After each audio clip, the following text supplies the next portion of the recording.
Good morning, everyone, and welcome back to the largest ever virtual conference on school education called Future of Schools Overcoming the COVID-19 Challenge and Beyond, hosted by Ashoka University. We are fortunate to have Harvard Business School, India Research Center, Khan Academy, the IC3 movement, Wiki Arise, College Board, TIC, Exceed, and Center as partners in this endeavor. Yesterday was an absolutely wonderful day. Some very, very interesting and inspiring keynotes and some fascinating panel discussions on the pressing issues of this time. Today is going to be even more interesting, is what we believe. We have an absolutely stellar set of sessions lined up for you today. The keynote speakers today, there are 5 fantastic speakers delivering 5 fantastic talks. At 9:30 a.m., Mr. Salman Khan, founder and CEO of Khan Academy. At 11:30 a.m., Mr. Nandan Nilekani, co-founder Infosys and Step Foundation, who is going to talk about the resilient school. At 1:45 p.m., Mr. Deepak Parekh, chairman HDFC, who is going to talk about leading from the front in crisis. At 3:45 p.m., Mr. Manoj Ahuja, chairman of the Central Board of Secondary Education, CBSE, who's going to talk about competency-based education. And our final keynote for the day at 4:35 p.m., Ms. Bridget Long from the Harvard Graduate School of Education, where she is the dean. So it's an absolute treasury of content today, and this is not even getting into the panel discussions. I'm just talking about the keynotes right now. It is fitting, of course, that when you're talking about the future of school education in India, our first keynote address should be about the future of education. And the person who's going to deliver it is someone who's probably more qualified than most to talk about it, Mr. Salman Khan, founder of Khan Academy and pioneer of education, of online education in the world. The session will be moderated by Mr. Vineet Gupta. Vineet is currently the co-founder and managing director of Jamboree Education, India's largest overseas test prep company. He is currently involved in setting up a greenfield technology university in Chandigarh called DIKSHA University, in which he will play a pivotal role as founder and trustee. And of course, Vineet is also founder and trustee of Ashoka University, which he also served in a key execution role as its founding pro-vice chancellor from 2014 to 2017. Vineet has held leadership positions in education committees in various industry bodies and has been actively interviewed by national media over the years for his views on higher education. Vineet graduated in 1991 from IIT Delhi in mechanical engineering. Vineet, may I hand over to you for what promises to be an absolutely fantastic session. Thank you so much, Ali. And on behalf of Ashoka University, I want to extend a very, very warm welcome to all our participants. Thank you so much, really, for turning in such large numbers. And thank you also to all our speakers and partners for making this conference a huge success. Well, today morning's keynote is special as we are joined in by Sal Khan. Educator and teacher to humanity is how I'd like to describe him. With 3 degrees from MIT, an MBA from Harvard Business School, Sal was a hedge fund analyst before becoming educator to the world. My first introduction to Sal happened in 2012 when I was trying to teach diffraction to my daughter, who was then in grade 7. I thought I remembered the topic, but I realized I'd totally forgotten. And then I remembered reading somewhere that Bill Gates had been using Khan Academy to teach his daughters. So we logged on and my daughter and I heard Sal's reassuring voice. It was almost as if someone was sitting next to you and teaching you very, very patiently. We were hooked on. Khan Academy's videos have been watched 1.7 billion times. Sal has probably taught and impacted more people on the planet than anyone else. Eric Schmidt, the founder of Google, says that Sal perhaps could be the most influential person on the planet. And so does Time magazine. They've named him as one of the top 100 most influential people in the world. So I am delighted and honored to really welcome Sal as he joins us in this conference. Sal, of course, has been the founder and CEO of Khan Academy, an outstanding leader, and perhaps someone who may leave an indelible print on the planet. Welcome, Sal. Great to be here, Vineet. I have mixed feelings about that introduction. I usually like to have lower expectations, but thank you for that. Well, it's a real honor to be here and to speak to y'all. And what I tell a lot of folks, and I'll probably say this many times in my talk, is that the best type of learning happens when it's interactive. So I'll give a little bit of background on my journey and on Khan Academy's journey, but I really want to save as much time as possible to make this as interactive as possible. Otherwise, you could just see me on video. But just to lay the groundwork for those of y'all who are not familiar with Khan Academy or maybe don't know how it started or what we're up to. We're a not-for-profit organization. No one owns Khan Academy. You own as much of Khan Academy as I do. Our mission is free world-class education for anyone, anywhere. And there's 3 pillars to that mission. The first is that everyone on the planet should have access to truly world-class learning from pre-K through all the core academics in elementary school, middle school, high school. That not only should they have access to those materials, and this could be a young girl in a village someplace where they don't have access to a school, but it could also be many of our own children, and maybe they do have access to a class, but maybe they don't connect with it fully, or maybe the teachers need more supports and more resources. The second pillar is that if you're going to give access, give it in a way that personalizes to the needs of the students, allows them to learn at their own time and pace, and provides motivation and incentives and opportunity to identify and fill in any gaps the students have. And then the last pillar, and this is something that Khan Academy is still at the very early stages of thinking about, to be able to take that learning on Khan Academy and use it as a signal to the broader world to get a job, to get into college, to get an internship. And, it's somewhat grandiose, and some folks would say maybe that mission's a little bit delusional, but it's a lot less delusional now than it was 10 or 15 years ago when all of this got started. Some of y'all know the story. As Vineet introduced, my original background was in technology, but after business school, I found myself, I was an analyst at a small hedge fund. And it was back in 2004. I was a year out of business school. I had just gotten married. I was living in Boston, and my cousin Nadia was visiting me from New Orleans, which is where I was born and raised. And her mother, Najratanti, said, Sal, Nadia's been having trouble with math. When Nadia came into the room, Nadia was 12 years old.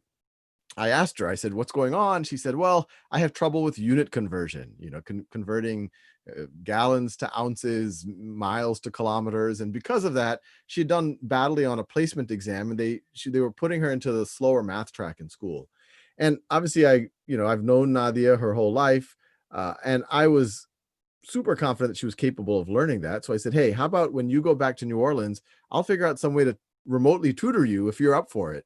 And she was. And so that was the start of me starting to seriously dabble in education. I had done other projects in my past life, but this was a way for me to connect with family, a way for me to hopefully help a cousin. And long story short, she slowly built up her confidence. That was actually the biggest barrier. She learned unit conversion. She got caught up with her class. She got actually a little bit ahead of her class. And at that point, I became what I call a tiger cousin. And I called up her school and I said, I really think Nadia Rehman should be able to retake that placement exam from last year. And they said, who are you?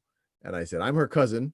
And surprisingly, they let her retake that test. And the same Nadia, who only a few months ago was put into a slower math class, was then put into an advanced math class. And so I was hooked. I was able to connect with my cousin who lived 1,200 miles away. I was able to impact her life. I was able to dig into subject matter that I always loved. And so I started tutoring her younger brothers. And then over the next roughly 18 months, first of all, the small firm I worked for, we moved out here to California. But more relevant to this story, word spread through my family that free tutoring was going on. And I found myself working with 10, 15 cousins, family, friends from around, at the time, the country, every day after work for me, after school for them. And I immediately saw a lot of patterns, that the reason why they were having difficulty wasn't because they weren't trying, wasn't because they weren't bright, wasn't because they didn't have great teachers. It was because they had gaps in their knowledge. They might have gotten a 80% on a test in 5th grade on dividing decimals, 90% on a test in 7th grade on negative numbers. And now they're in 8th or 9th grade. And when they saw those concepts in their algebra class, it felt intimidating to them. Either they didn't learn it well the first time, or they had just gotten rough at it. So I started writing software for them. And that was the first Khan Academy. It had nothing to do with videos, but it was a way for them to fill in those gaps. As I said, have that opportunity and the incentive to fill in gaps, to identify and fill in their gaps. And I started doing that, and all my friends knew that I had this crazy side project with my family. And I was showing it, the software that I was writing off to some friends. And, a lot of my friends were like, what's the business model here? And I'm like, well, there is no business model. I'm doing this because I enjoy it. I have a job.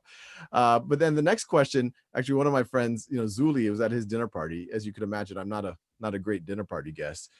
He said, well, how are you scaling up your lessons? And I said, Zuli, that's hard. I don't know how to scale up the lessons. It's hard to do with 15 cousins, what I was doing just with Nadia. And sometimes I find that I'm repeating the same things over and over again. And he says, well, why don't you record some of your lessons as videos and upload them onto YouTube for your family?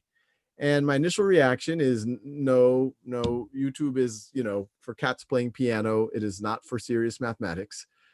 But I went home that weekend. I got over the idea that it was not my idea, and I gave it a shot.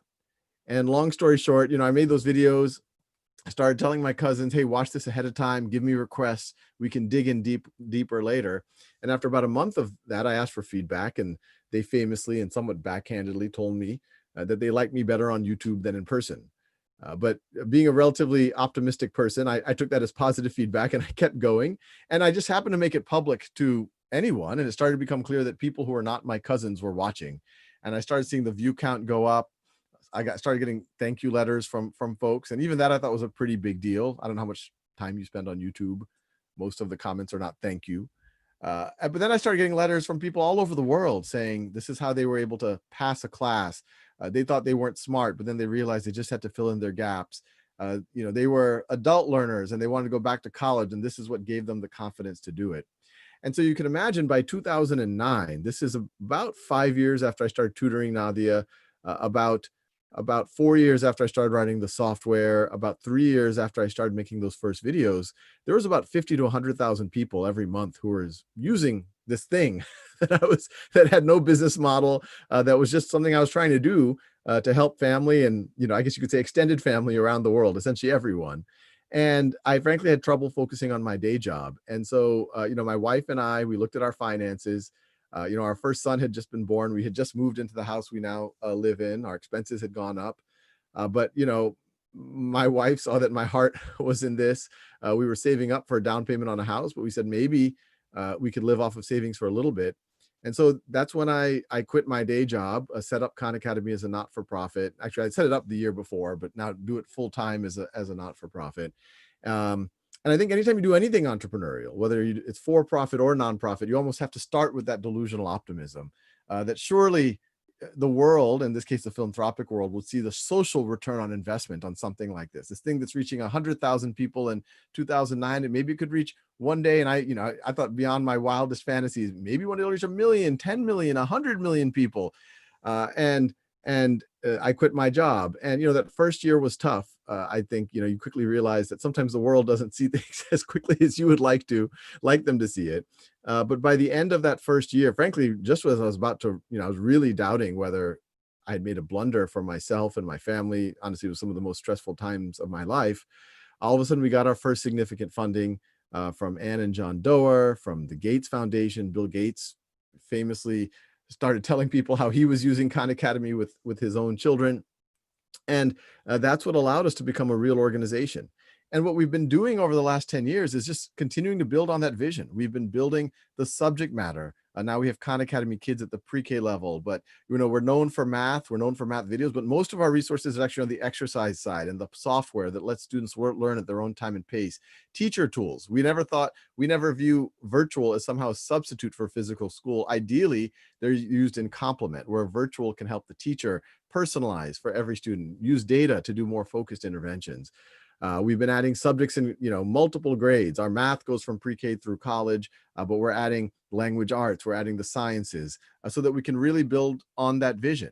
And you fast forward to maybe a few months ago, some of those numbers that I thought were kind of delusional back in 2009, 2010, We hit 100 million registered users. We have pre-COVID, we had about 20 million learners take some type of a learning action every month.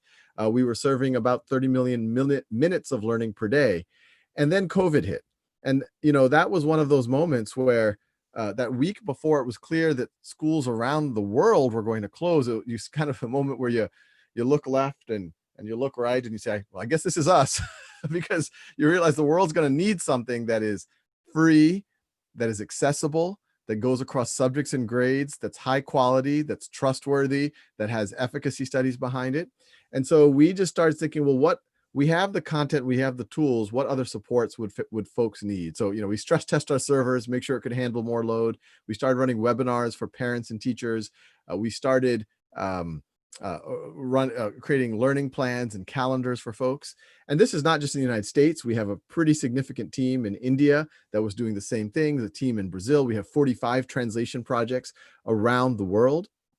And that first week we saw, Monday, traffic was up 80% year over year. Next day it was up 125%. And then, at the peak of the school year during weekdays, we were seeing about 250 to 300% of normal traffic. We were seeing 5 to 10x the registrations of students and teachers, 20x the registrations of parents. And so that, we could have never predicted this type of scenario, but we just realized that this is our duty to step up as much as we could.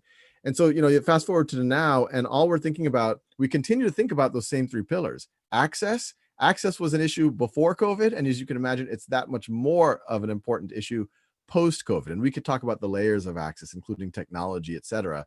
But obviously we provide that layer of high quality learning materials, interactive software, feedback, tools, et cetera.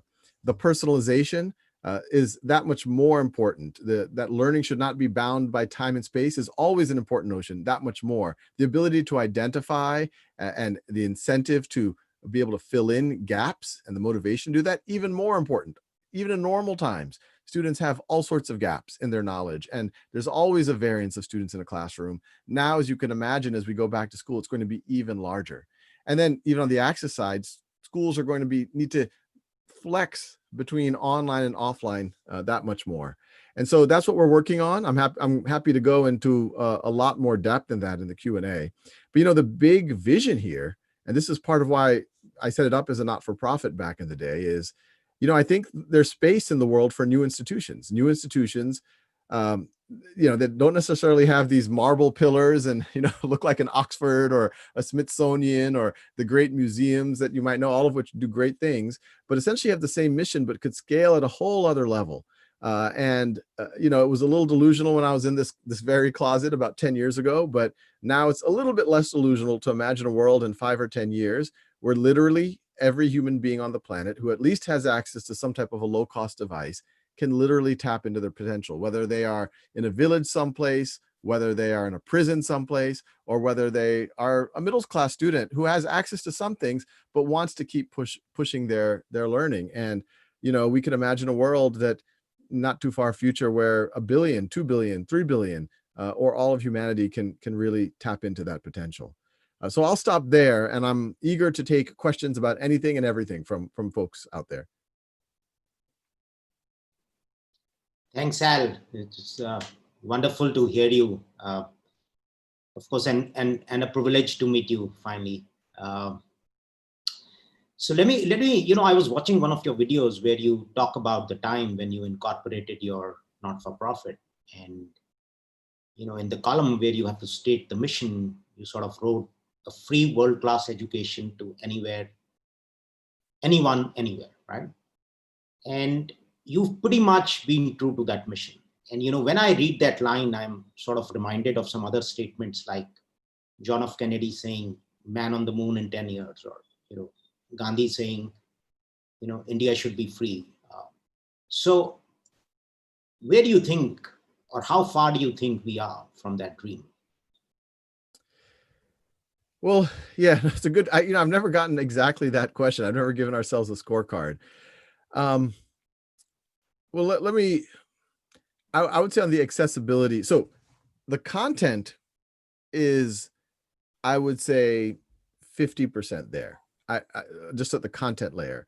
where, math is actually, you can start at pre-K, as I already mentioned, and get all the way through really the core of college, which is really what you need to know to be pretty empowered in life. Sciences are going to be added in the next few years, language arts, and obviously the various translation projects are making it available in all of the languages of the world. I think there's a couple of extra layers that we're going to have to think about over the next few decades for us to get as close to 100% as possible. One is the technology access layer.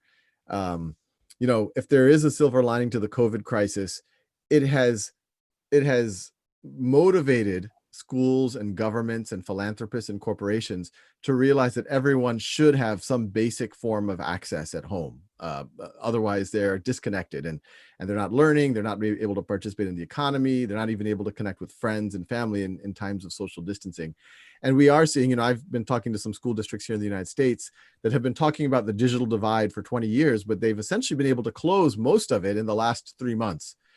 So I think that is one layer that we have to figure out how to close. Another layer is, we have the content, we have the personalization that can only get better and better. My dream for Khan Academy is it's like a personal tutor, a really amazing one. It does whatever you need, but there's always going to be that human element, that personal human connection. And as I said, it's great when Khan Academy is used in conjunction with a great school. If I had to pick great technology or great teacher for my own children, I would always pick a great teacher any day, but the ideal is to have both. But a lot of students around the world don't have access to potentially any teacher or any school. And so I think there is a layer of this mission, this vision of how do we give above and beyond, you could say, the at your own time and pace learning. How do we give connections to others, volunteer tutors, teachers out there? And I have a couple of skunk work projects that hopefully over the next 5 years could provide that type of thing. And I think the last layer to be able to, that also forms a sense of community and motivates you. And I think the last layer is credentialing. How does the work on Khan Academy translate into opportunities in the real world? And I think we're about 5-10 years from having things like global diplomas, having things so that you can take that and it's portable to other things. And it won't just be from Khan Academy, it'll be from other things. So I think, I don't think, I'm in my brain, I'm kind of checking myself. Sal, don't say anything too crazy or too delusional right now. But I think we're about 10 or 15 years away from that. I don't, and then the only people who won't have access is if, you're in war or there's famine and, the infrastructure is shot or something like that, or there's political control that's keeping you from having access. That's obviously harder for us to control, but in kind of normal environment, and even sometimes when you are in these bad environments in a refugee camp or something, hopefully we can reach these folks pretty much anywhere.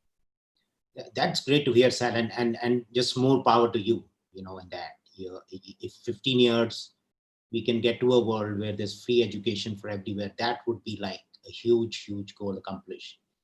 Sal, just because we have principals, school leaders, counselors joining in from all parts of India and even remote parts of India, I know you've been pretty aggressive on your India vision, and you've translated content into many languages.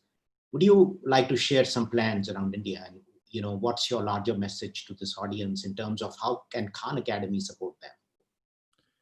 Yeah, obviously my family comes from India and the subcontinent, and so it's a place that's very close to my heart. I imagine all the time it's by a very small twist of fate, I could have been born in in my family's ancestral village where I still have third or fourth cousins who are not getting even a solid education themselves. And so when you see that small twist of fate that allowed me to go on this trajectory versus, they're having trouble even getting a basic education. As you can imagine, India is very close to my heart. This, we have a team there and it's been funded by Tata Trust, Central Square Foundation and others.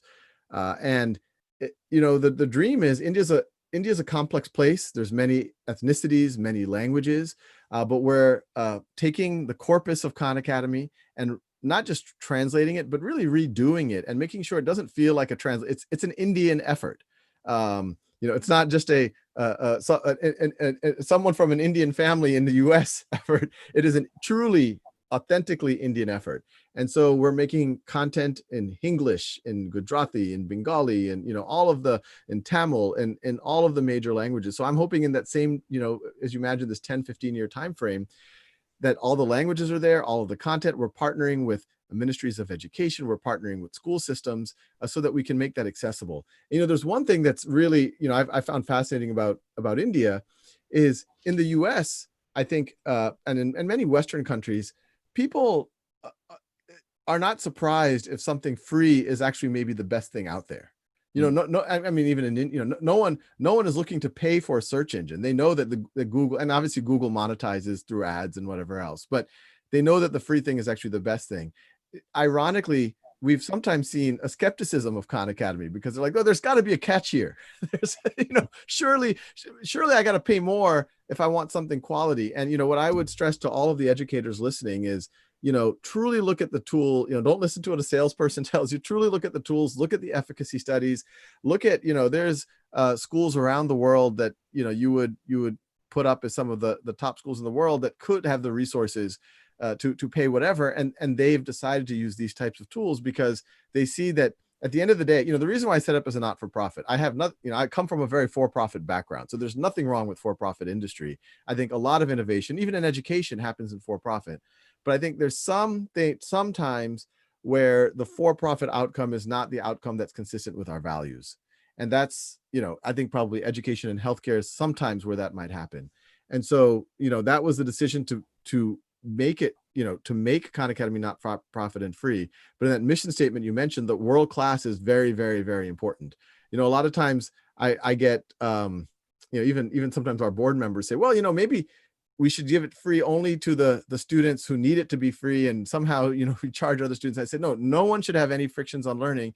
And by the way, too much of philanthropy is to look at what the rich have and to say, okay, that's great.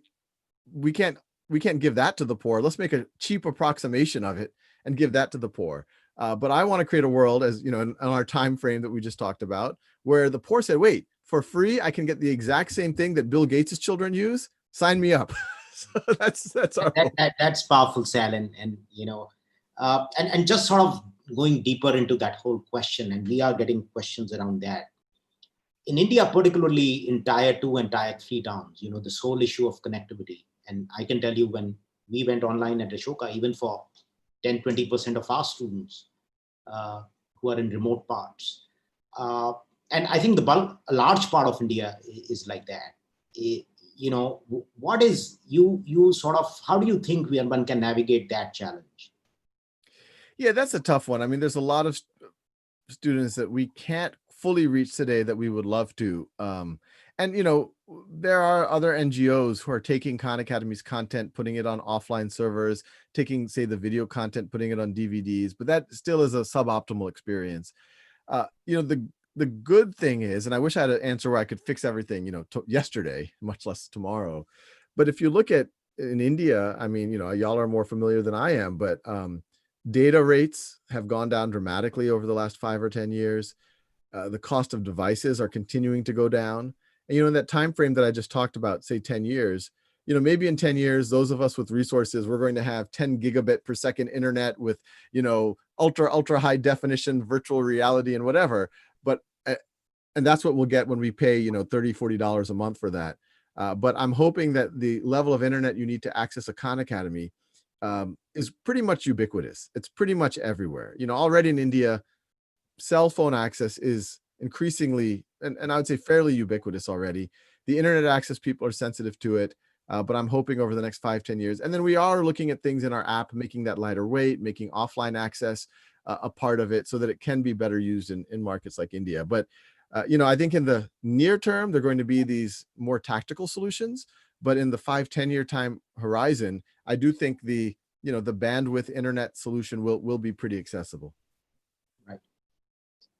And Sal, if I, just on this whole issue of online learning, great quality content, great videos, and you've probably demonstrated that it's a very effective medium to teach. And, and then this whole debate around how can you bring in the social interaction, and online can't make that possible. How do you bring in some other tools which are possible in the classroom? What do you think could be the version 2.0 for online? Where is, how do we, and really to think about in your mission about world-class, free, world over, What do you think are some of the next steps in that direction? And particularly, there are questions around how do you bring in the social interaction? I mean, do you think there's a way? Yeah, and I don't view it necessarily as version 2.0. I view these as layers that we can add. So, what tools like Khan Academy are already doing, you can learn at your own time and pace. You get as many, practice, feedback, steps, you get videos, obviously. That's great for learning at your own time and pace. But to your point, sometimes you still need some motivation from another human being. Sometimes you're still stuck. You've tried all you can and you're like, I need help from someone. And there's just a sense of community, a sense of socialization that you're not getting. Obviously, you can get that in a classroom, but access to a world-class classroom is hit and miss around the world.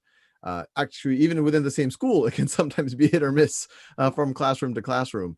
And so I would love to create a world, and frankly, I'm working on some side projects, so it might happen as soon as this back to school, so that, Khan Academy is a layer where students can learn at their own time and pace, and they can get feedback, get as much practice as they need. Teachers can monitor, parents can monitor where the students are, but that there's other ways to be paired up with teachers, volunteers, other students on Zoom or some other video conferencing platform to be able to dig a little bit deeper, to have tutoring sessions, I'm working on a little side project. I'm calling it schoolhouse.world. It's kind of named after the book I wrote in 2011, One Rule Schoolhouse.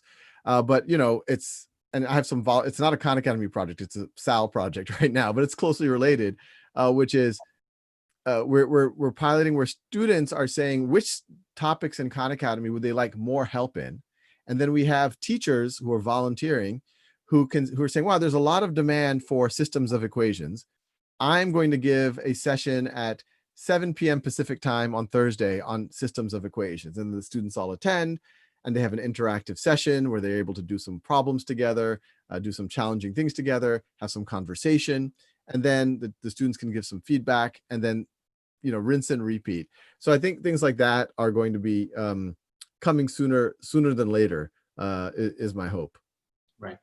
And I think before I move on to other questions, just sort of to close the loop on this one, I mean, especially in this COVID period, where again, I think millions of children have been deprived of education due to issues of access. I mean, what would your advice be to educators? For people who can't reach the online medium, still struggling with connectivity, what would your advice be? Yeah, I would say the struggling with connectivity, especially in COVID, is a very, very hard problem. So, because frankly, it's not just for accessing education, it's accessing the economy, it's just mental health right now. If you're socially distanced to talk to friends and family, you need some form of, reasonable connectivity. So, I don't personally have a very good solution. Actually, I've been learning from folks on the ground in India on pretty creative ways where people, maybe through text, maybe through other, lower bandwidth means, can still maintain some form of interactivity.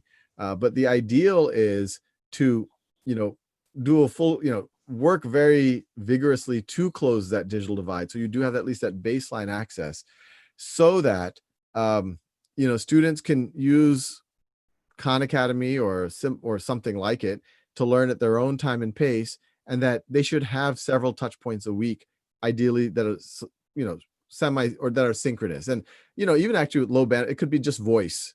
It could, you can just with voice and text, actually, you can go. And you started that way, but teaching on the phone, if I remember. Yeah, you're exactly right. I was teaching on the phone, and this was back in 2004. And, back then, I don't know if, those of us who are a little bit older remember Yahoo Doodle. And it was the instant messaging platform that a lot of folks were using back then. And it had a little widget where you can see each other's writing. And I first tried to write with my mouse, and it was very messy, but we kind of got the job done. And then I have a fancier version now. This is the little pen tablet that I use to make the videos. But I got a cheaper version of it from myself and my cousins back in 2004. And yeah, we just would write digitally, and we would hear each other. And it was very effective, because if you think about it, if you're sitting next to on the kitchen table with your tutor or with your parent, you're not looking at their face the entire time. You're looking at the piece of paper and you're hearing their voice. And so when I made the first videos for Khan Academy, this was back in 2006, and people forget, back then phones did not have good cameras. And, as you can see what I look like, I didn't think I would add much value to the videos. And so I said, well, maybe I'll just capture my screen and talk about, and that modality seemed to work, and actually not only seemed to do the job, but in some ways was superior because it felt more intimate. It was less distracting. Right. Well, moving on, Sal, you also talk a lot about two concepts, particularly. I think one is mastery, and really taking mastery over a subject versus just learning it and being graded in the manner you get graded. And then you really talk about the soul mindset, where you take charge of your own learning. How do you think our existing school systems can adapt? And maybe if you could start even telling the audience a little bit on these two, and perhaps then going on, that how do schools and teachers bring that in? I found that pretty fascinating with these ideas. Yeah. So these are all related. There's a notion of mindset, and many people might have heard terms like growth mindset in the past. This is research coming from Carol Dweck at Stanford, and growth. Generally speaking, in most domains, people have either a fixed or a growth mindset. Fixed mindset, I either think I'm good at it or I'm not. I somehow have some innate gift.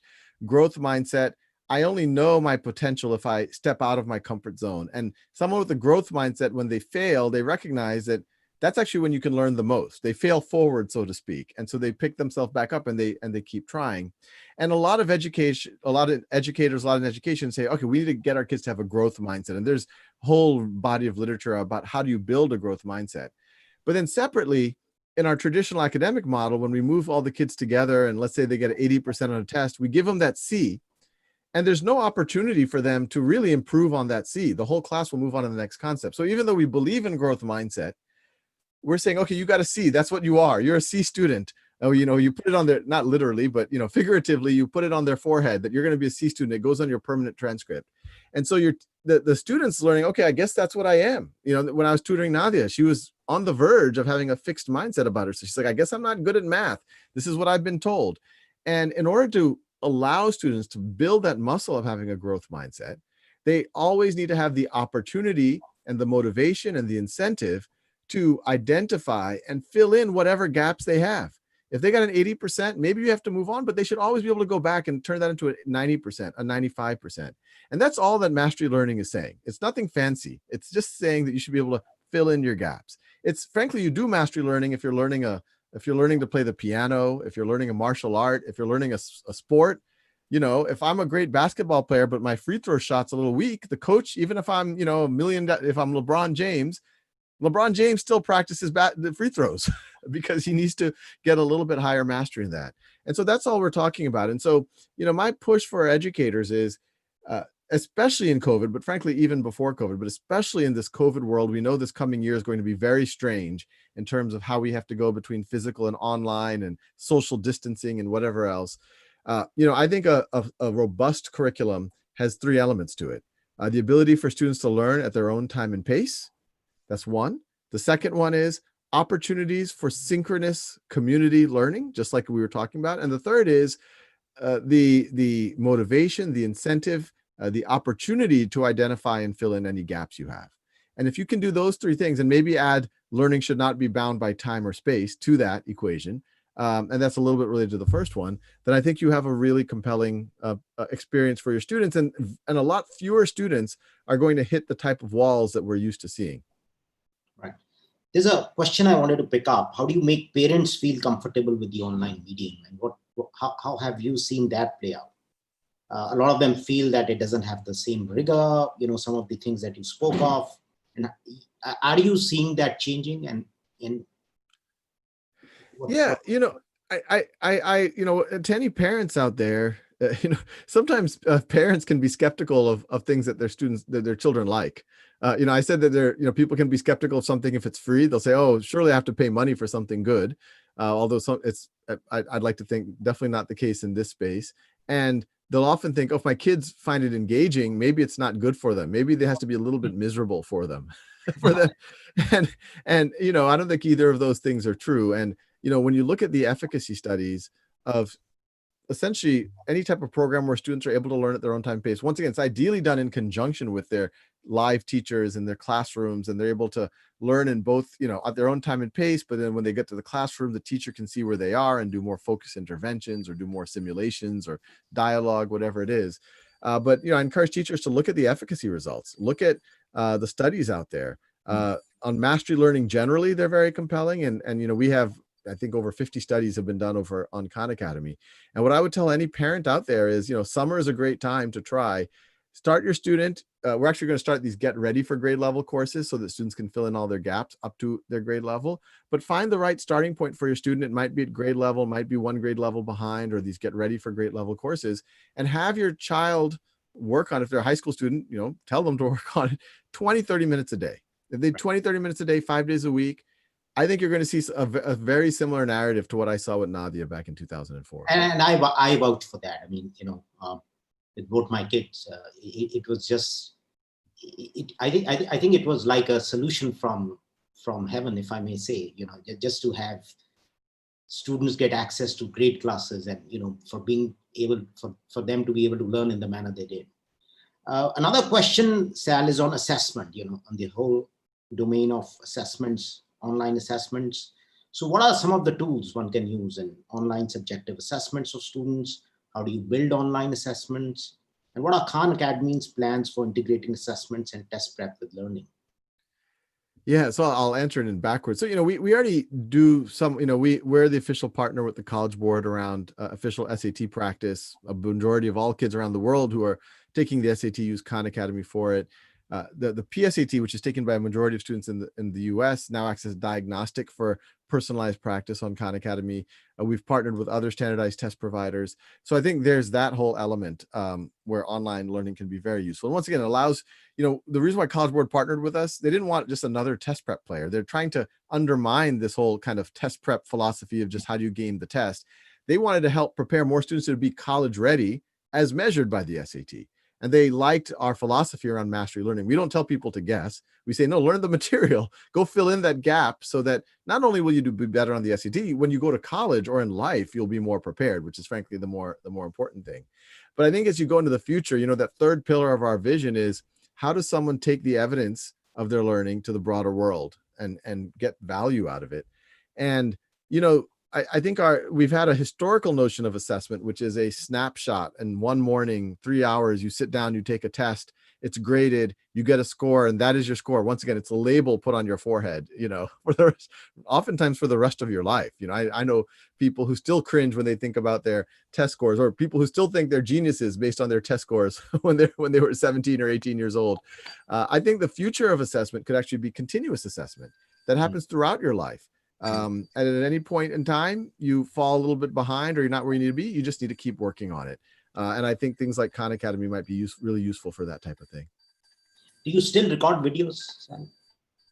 Oh yeah, that's why I have this thing here. That's the most fun part. I mean, the most fun part of my day is doing things like this, talking to you. The second most fun part of my day. And you're such a huge inspiration to all the teachers who are listening. What would you tell them? If somebody wanted to record a great video, right? And that's not technology. I think there is some inherent gift, right? What are your some broad advices to teachers wanting to create online content, wanting to put their videos up? My gut sense is, be yourself, be a human being, I think many people, especially adults, we get so caught up with, well, what will our peers think? I have to do this perfectly. I have to write a script. And then when you take yourself so seriously and you take the project so seriously, you become very stiff and you say, okay, the next step is when I do this. And, if someone listens to that, they're going to fall asleep. And I think, the more that I tell myself, I tell other team members that, don't make anything that students are going to use unless you yourself are excited about it. If you're in a bad mood, go meditate. Don't build it, because whatever you build is going to put the kids in a bad mood. Right. You should feel joy. Force a smile. They're not going to see your face, but if you have a smile while you're making the video, they're going to hear the smile. They're going to see the smile in your writing. So be happy while you're doing it. And look, as you could tell, I'm enjoying talking to you right now. If I was like, I don't know how many thousand people are watching this and does my hair look right and all this probably wouldn't be that interesting a conversation. So I think, and just be yourself, enjoy it, bring the passion of the subject to, if you're not excited about it, the kids aren't going to be excited about it. And don't try to be perfect. perfect, I would say, is the enemy not just of the good, perfect is the enemy of the perfect. Because when you try to be perfect, you become far less perfect. If you're willing to just, roll with it a little bit, every now and then you make a minor error, you fix it, you don't have to edit it out, you laugh at yourself when you make a little bit of a thing. If there's someone who's mowing a lawn outside, or your kids are screaming, you're human. Like, people will connect with that. So that's my best advice. Just be yourself. Yeah, and one can really feel Vineet, I'm sorry to interrupt. positivity. Vineet, I'm sorry to interrupt you, but Okay. this is endlessly fascinating, but I think we are running out of time, Sal. Okay, my apologies. Okay, We're having Sal, too much this has been wonderful speaking to you. More power to you. I think the mission that you're on has the potential to change the world and make it a better place. We are delighted. Such a pleasure to have you here. Thank you so much. Great. Thanks, Vineet. Thank you very much, Sal. That was just awesome. What a great start to the morning. We could have heard you the whole day, I have to tell you, but unfortunately, there are other speakers to be catered to. I think in terms of your reach and what you spoke to us about today, your impact is probably much greater than your namesake, who's quite well known here in India. And I think the fact that there's no free lunch, but there's great education for free, again, is something that you proved again and again and again. So thank you very much, Sal, for your time. Thank you for joining us in this conference. Thank you, Vineet, for the moderation. Thanks, Sal. Thank you.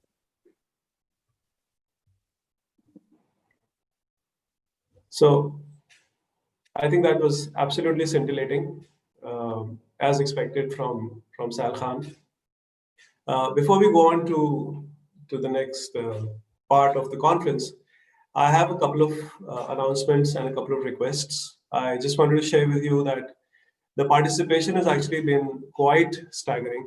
Yesterday, we had, among all the platforms that we used, which is the 2 tracks on Zoom and YouTube and Facebook, we had a cumulative 15,000 people attending this conference. It is absolutely amazing, the enthusiasm that people have shown in their participation. On participation, I have 2 requests. If you have questions, please put them in the Q&A box and not in the chat box. It's much easier to sort the questions from the Q&A box because it's meant for Q&A. And for people who are coming in now and saying good morning to everyone, it is the equivalent of coming to a packed classroom and saying good morning to the whole class while it's listening to the professor. So our request would be that if you really have to ask questions, please put it in the Q&A box. Thank you very much for your enthusiasm, obviously. That was, I think, a great start to the morning. We are now at 10:17. At 10:20, we have our next sessions coming up. At 10:20, we have our next sessions coming up. But before that, let me just remind you, on track 1, we have Mr. Nandan Nilekani at 11:30 delivering a keynote on the resilient school. At 1:45 p.m., we will have Mr. Deepak Parekh talking about leading from the front in crisis. And at 3:45 p.m., we will have Mr. Manoj Ahuja, chairman of CBSE, talking about moving towards competency-based education. At 12:20 p.m., we will also have a session on track 2, a very interesting one on managing and surviving a crisis. We will have Mr. Arindam Bhattacharya from BCG and Mr. Rajiv Memani from Ernst & Young, being moderated by Mr. Eshwara Venkatesham from Ashoka University. Coming up next on track 2, which is the other track. If you want to join that conversation, you should use the link which is there in the chat. It would have also come to you as an invitation. A very important aspect that many of you have asked about, Sal also referred to it, mental wellness is a big concern at this time. And this panel is going to bring together practitioners of mental wellness as well as other parts of the ecosystem, discussing what to do to resolve this issue, which is probably going to outlast the pandemic. Circle Time for Wellbeing, the importance of mental health awareness among educators and leaders is the session. It's going to be moderated by Dr. Arvinder Singh, who is the director of the Center for Wellbeing at Ashoka University. And on track 1, which is where we are right now, a very, very important subject, again, about a key set of stakeholders in our ecosystem. our teachers. This session is titled The Changing Life of the Teacher, Competencies and Careers. And it will be moderated by Ramya Venkatraman, who is founder and CEO of the Center for Teacher Accreditation, CENTA, one of the partners for this conference. Ramya was recently awarded as one of 15 women transforming India by Niti Aayog and the United Nations. She's also been recognized by the Economic Times, Education World, and others. Ramya was with McKinsey & Company for 15 years before founding CENTA, and she has worked across India, Southeast Asia, Europe, and North America. Ramya holds a BTech from IIT Delhi and an MBA from IIM Calcutta. She continues to bring her broad professional experience to her work in education. Ramya, it is wonderful to have you with us to moderate a session on which you have so much in-depth knowledge. Over to you. Thank you very much, Ali. Wonderful to be here and wonderful to be part of this conference. It's quite amazing to see the participation here. So on this panel today, more than me, we have four eminent panelists, and I'm just going to introduce them one by one, and will request all of them to come on the video. So we have with us Mr. Mansoor Ali Khan, who is trustee and treasurer of KKECT, the trust that runs the DPS group of schools in Bangalore and Mysore. Mansoor is also the founder of School of India and co-founder of publishing company Think CIQ. He's also the general secretary of the Association of Independent CBSE Schools of Karnataka. Thank you very much for being with us today, Mansoor. Thanks. Thank you. It's a pleasure to participate in this webinar and with all the eminent panelists and Ramya and all of you all. Thank you. Thank you. Next, we have Ms. Jonali Das, who is principal and trustee of Modern English School at Kamrup near Guwahati, Assam. Jonali has a strong reputation as school administrator as well as teacher coach on pedagogical methods, lesson planning, etc. She holds a master's in educational leadership and administration from University of Southampton. So you will also notice that while Mansoor runs a set of schools in a tier 1 city like Bangalore and also, of course, Mysore, Jonali brings the experience of running a school in a smaller location, like in and around Guwahati. So welcome, Jonali. Thank you very much for being with us today. I think you will need to put on.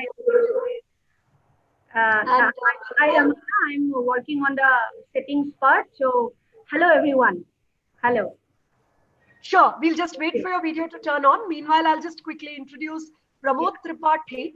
Pramod is joining us today from Singapore, and he is the director of academics at Global Indian International Schools, which is based in Singapore and present in multiple countries, including India.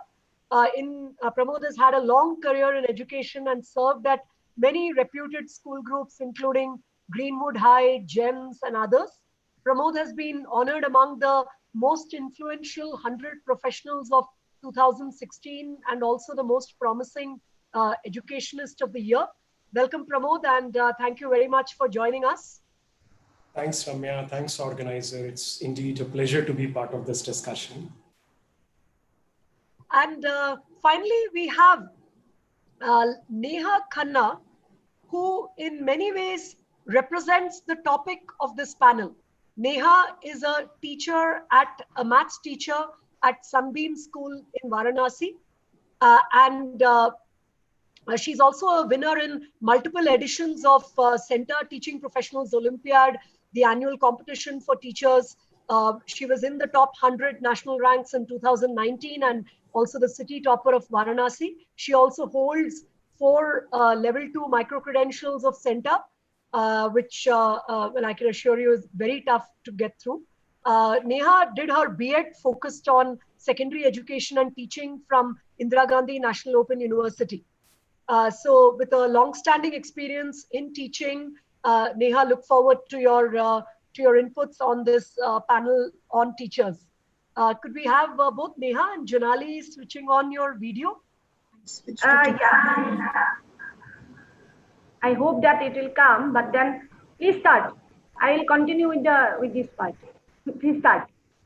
Okay, okay. So while you're switching on your video, look forward to your participation in any case. So we are going to keep this panel entirely as a conversation. So we will ask the panelists a series of questions. I will ask some from my side, and I will ask some from the audience's side. There were multiple comments just before this on the Q&A that my question did not get answered. Unfortunately, in a given time frame, I think panelists are able to answer only a certain number of questions. So we'll try to cover as many questions as we can, but may not be able to cover all of them. So that's just an expectation I'm setting up front. So let me start maybe with you, Mansoor. As someone who is heading a group of schools and the current situation that is going on, right now, I'm sure like a lot of other schools, you also have a bunch of online classes going on, at least in some of the grades, and at least a survey by CENTA shows that the amount of online teaching has increased almost 4x in the last 1.5 months.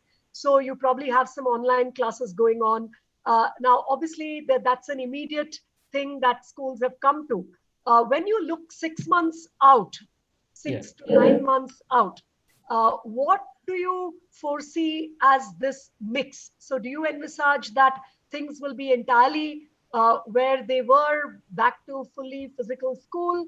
Do you envisage some degree of the online aspect continuing, heavily, moderately? How do you envisage it? And I'll come to you, Pramod, with the same question from an international viewpoint.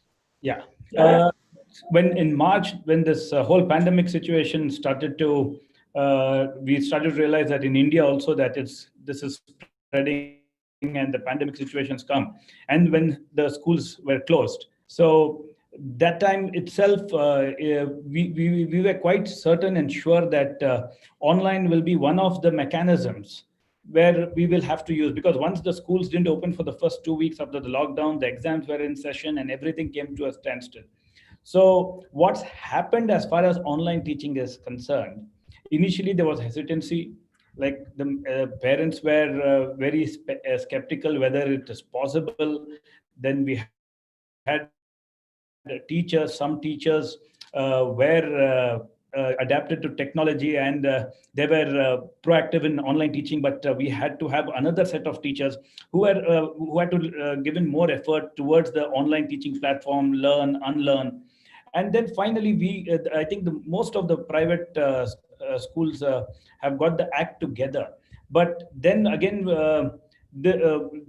the parents came on board. Now, I think even in parents, and largely initially there was a little, even the governments were skeptical whether if online classes can go on. Now, I think the governments also have realized that online classes are here to stay for a while. And what I foresee in the future, that this will be a hybrid model where we can't totally in future going forward. We may have some teachers who are fantastic in maths in one location and we can use their ability in another location or class in another location, and maybe reach out to more students as well, and have, because what this whole thing has shown, that the power of online teaching has actually unfolded now, because this was always there from last 5-6 years. Online teaching, online classes were there, but always it was thought online teaching may not be feasible. But today, yes, definitely it's not a replacement of the class teacher or the physical classroom, but it adds on an additional important tool for the future, and it empowers the teacher. For example, sometimes if you want to have a remedial class, or you want to have a special class where children can't come and those who are interested can definitely. So I foresee this model as a hybrid model going forward. And I would like to state a very small example, the power of online teaching. We have a school in a taluk headquarter, which is around 45 kilometers from Mysore city, we have been able to use our online model and run in a rural sector and a setup, online classes. So going forward, if you use the potential of online classes and have a good mix of this hybrid model, we would be able to reach out to a large extent of rural India, and we can maximize our teachers' capabilities and teaching capabilities going forward. But it has to be infrastructure will be a challenge. We've also had a challenge in urban sectors for infrastructure as far as the bandwidth is concerned or the equipment is concerned. So there are challenges, but exciting times ahead as well. Very interesting. And Mansoor, I was not aware of your rural school, so that's it's news to me also. And I think some of us should understand more about it to get learnings for the country more broadly, because I think that's a whole sector out there which in some ways we are not getting into too deeply today. But I think many of us are working in that space also, and would love to get some learnings later. So that's amazing. But overall, you're foreseeing more of a hybrid model, and love to hear from Pramod. Pramod, I think both from an international standpoint, and also do you see a difference across countries? Because you see the Singapore, the situation, you see India, you see UAE. I think you have schools in Russia. So do you see a difference across countries in how this will play out 6 to 9 months out?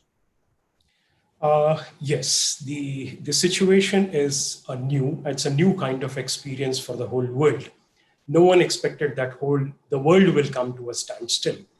Education institutions, schools were actually not prepared. All institutions were in their comfort zone. They were very happy teaching in the classroom with the limited number of students. There were definitely certain enthusiast people, those who have been using technology to accelerate learning, to reach out to people, but then it was just a handful, even in the reputed organization. All of a sudden, 2 months back, we were forced. It's like that you don't know swimming, but then you're thrown into a swimming pool.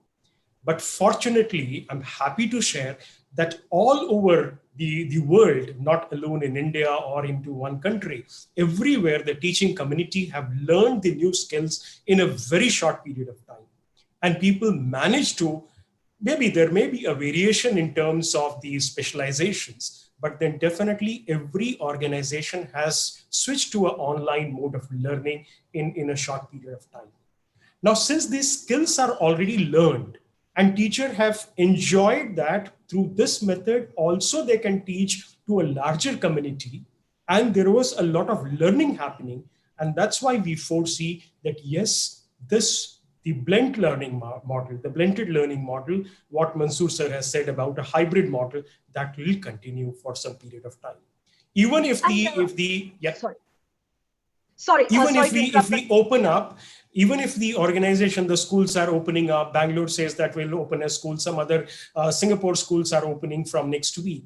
But still, to some extent now, this will continue even along with the face-to-face, will have a use of technology towards evening, towards collaborative learning, towards project-based learning. These tools which were there, which all educationists know, but it was not in a mega use, that will be used now.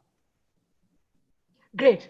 No, in fact, you sort of answered what I was going to interrupt you with, which is what are some of those areas where you see the use continuing? Because one of the Q&A questions right now was, can you elaborate on the hybrid model? So I think you covered that to some extent. And with that, let me bring Janali into the conversation. Janali, you come from a sort of tier 2 location. And where connectivity might be a bigger challenge, the community you're working with may have even lesser access to devices, etc. And of course, you are a leading private school in your geography. I mean, you're not. So what I'm saying is that you are still a leading private school. You're not exactly serving low-income children, etc. So in the context which you are in, where we do have a lot of representation of schools of your type in this conference, what is the path forward that you visualize 6 to 9 months out? Thank you, Ramaya. Firstly, what I feel is that offline and online. Now we were in offline. Now we are in online. Now in online mode, there are some loopholes. First thing is about the connectivity that is not happening everywhere, and secondly, engagement of the students, particularly from the lower class. Suppose from class nursery to class 5. These fraction of students, these people are really suffering in terms of learning.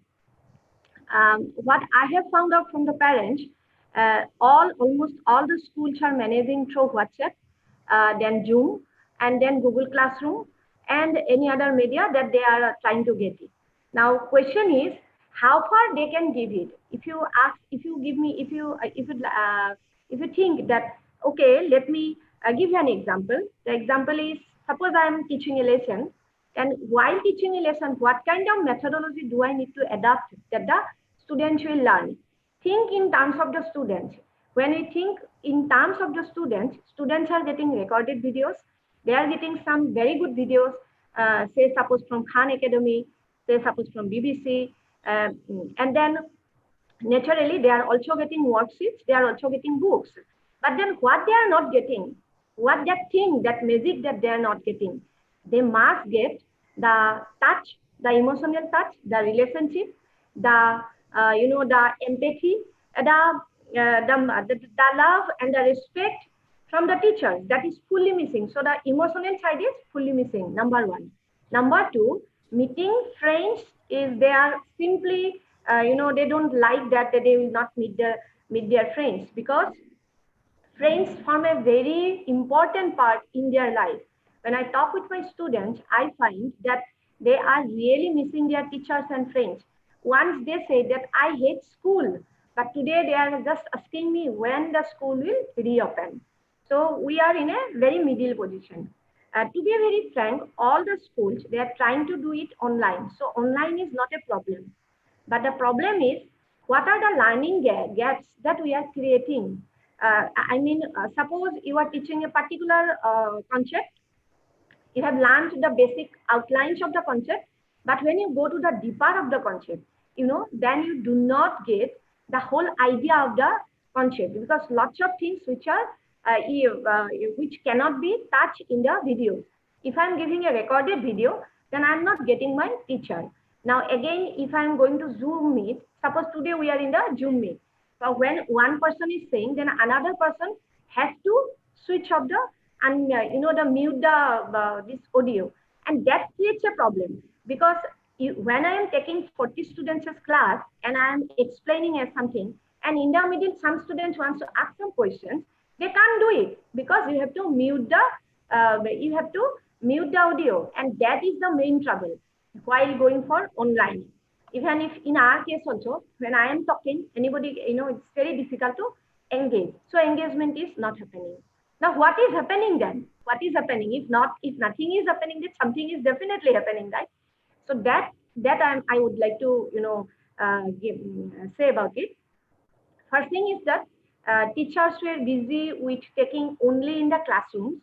Now they do know that there are lots of good videos, there are lots of good learning materials, and there are lots of companies, there are lots of supportive groups that can actually support the entire learning system. So they have understood. Secondly, also they have understood that if they can teach offline, that means in school, they can also start doing the online classes. So suppose, for example, tuition. Now they can take the tuition. Just imagine that if I would open a tuition hall, or suppose a coaching institute, for example, LN. Now LN has not stopped classes. LN has not stopped classes. They have started the coaching institute fully on full chain. Now there are lots of tuition house which is available in entire India to teach maths and science, where coaching, the online classes of tuition will be happening. So now the tuition teachers, I can borrow a very well-educated teacher. If I want to bring I want to open a business that is a tuition business. What I need to do? Simply, I need to, connect best of the best teachers, and in the evening we can go for online and I can start my business. So now I think there will be one more new things concept will be coming, where tuition teachers will be going online, and that will not be stopped. Secondly, even if the classroom is going on, I think even if the classroom is going on, what will happen? Offline and online will continue. So there is always the advantage and disadvantage. I think we are advantageous to some extent, but yes, it is true that school should be open because students are suffering. Thank you. Sure. No, that's a very, very good detailed picture of what you are facing and how this is likely to play out 6 months, 9 months down the line. And with that, I want to get by the way, there are a few questions I'm seeing in the chat and the Q&A related to fee collection of private schools by Sandeep Bhattacharya and others. And I just want to say that there is a panel later in the day, which is specifically focusing on regulations and various stakeholders in the regulatory ecosystem. So we will avoid touching upon that in this panel, given the limited time. But coming back to the teacher, so one of the questions I'm seeing, and it's been a question in my mind also, is that in this online mode, teachers seem to be working much harder than before. And as I'm hearing each of you talking about a blended model 6 to 9 months down the line, where there are some physical classes, there is some online project-based learning, etc., as Pramod said, or there are certain kinds of assignments happening online, as Janali, each of you said. How do you see the life of the teacher in terms of drawing boundaries between work life and personal life? And with that, I want to bring in Neha. You are operating as a teacher in this environment right now. So how are you seeing what are the best practices for maintaining those boundaries? And would also appreciate any of Mansoor and Pramod adding to it after Neha. Right. Thank you, Ramya, for the question. I've been working as a teacher, so I would be speaking out of my own personal experience.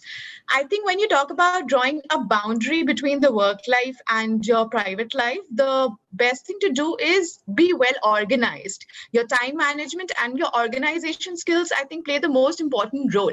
If you're well organized, you're pre-planned, I think you would be able to make time for everything that you want to do. It all depends on your skills, your competencies, and like we have a lot of resources available as of now. But I think more than the resources, it's about how resourceful you are. So I think that's very, very important, when I'm mentioning being resourceful, it's a mindset beautifully combined with a skill set, right? So it's the mindset of not looking at things as just a problem and always trying to find a solution to it. So if you think this is the situation, instead of just worrying about what can be done, we should look for the solutions and then work towards it. Of course, along with the skills.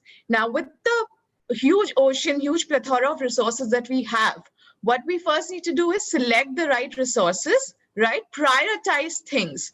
Prioritizing is extremely important if you want to maintain the perfect balance. You need to prioritize things correctly. You need to plan well. You need to organize everything, whether it's your work or the things that you need to do in your private life. If you're doing all of this and then executing it the way you have planned it, just planning and organizing is not enough. You have to make sure that you execute it well. Right? If you're doing it properly, I think it shouldn't be a problem because we've been doing it for so long. And honestly, I haven't really faced any problem, nor have my colleagues faced any such problems, because we are planning, we are organizing, we are pre-deciding how we want to do it, and we are dividing our work and private life accordingly. So I don't think that that's too much of a pressure, and then we can beautifully deal with it. No, that's a very, very positive and helpful answer, Neha.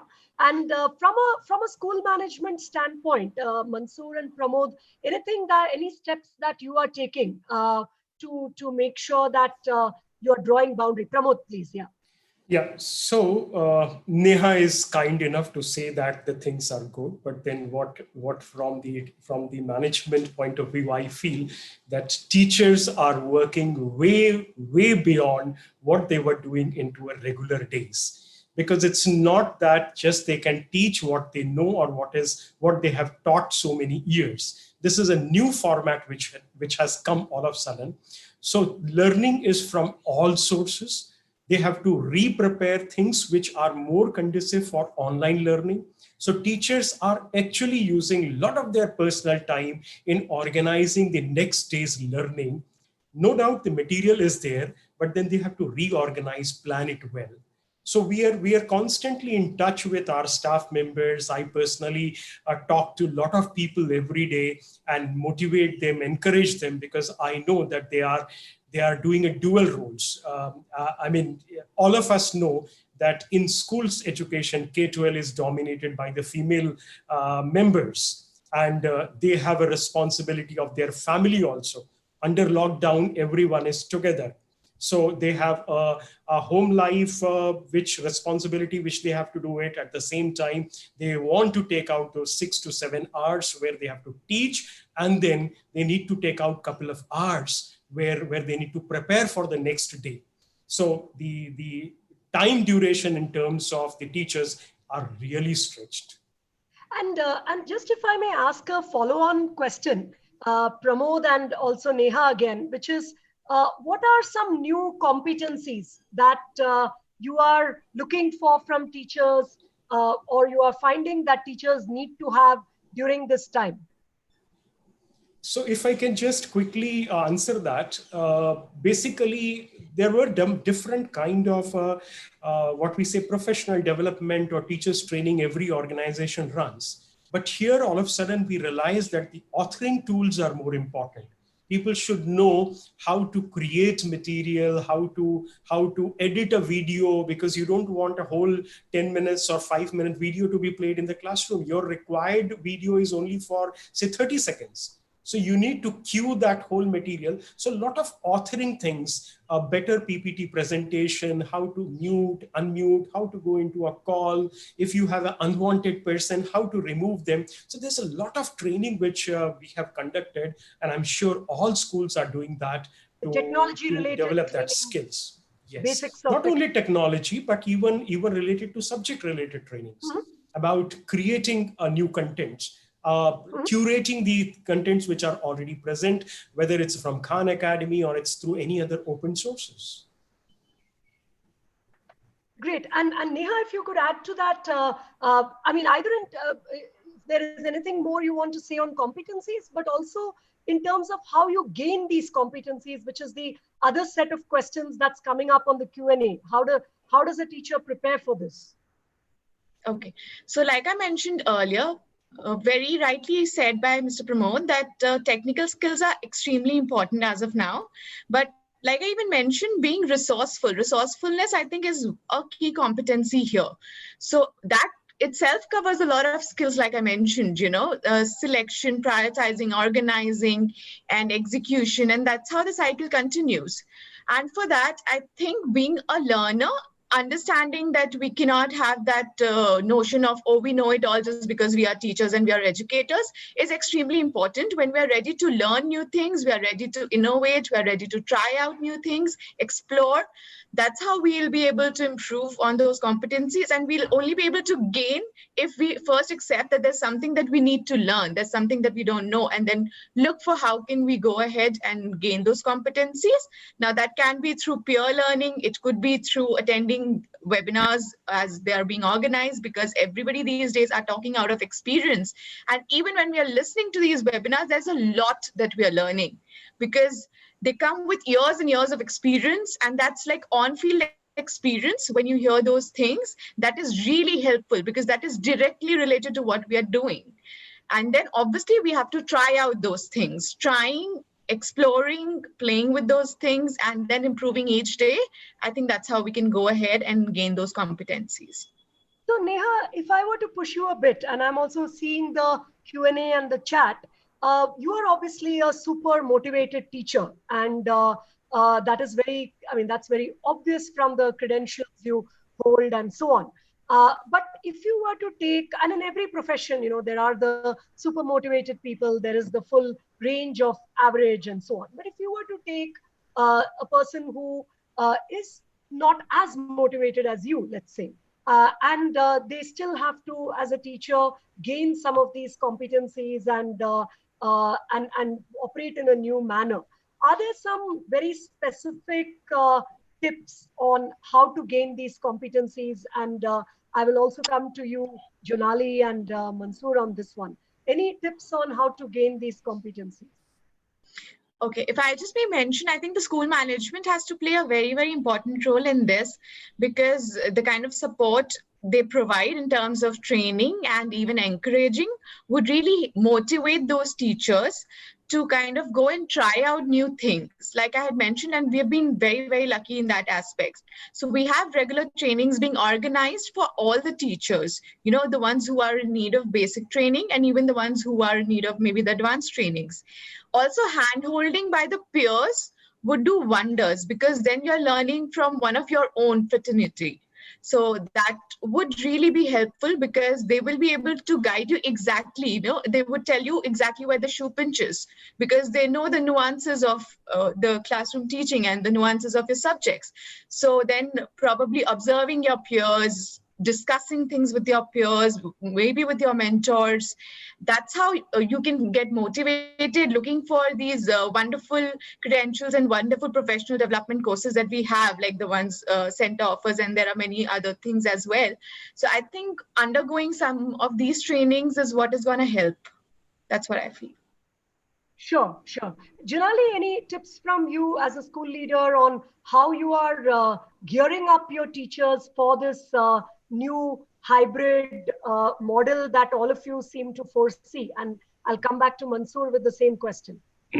Well, see, this whole thing, if you imagine that one new school will come and then they will go off all of a sudden from offline to online, it is very difficult, because handling the device itself is, you need to know, you need to have internet connections. These all logistical things are already there.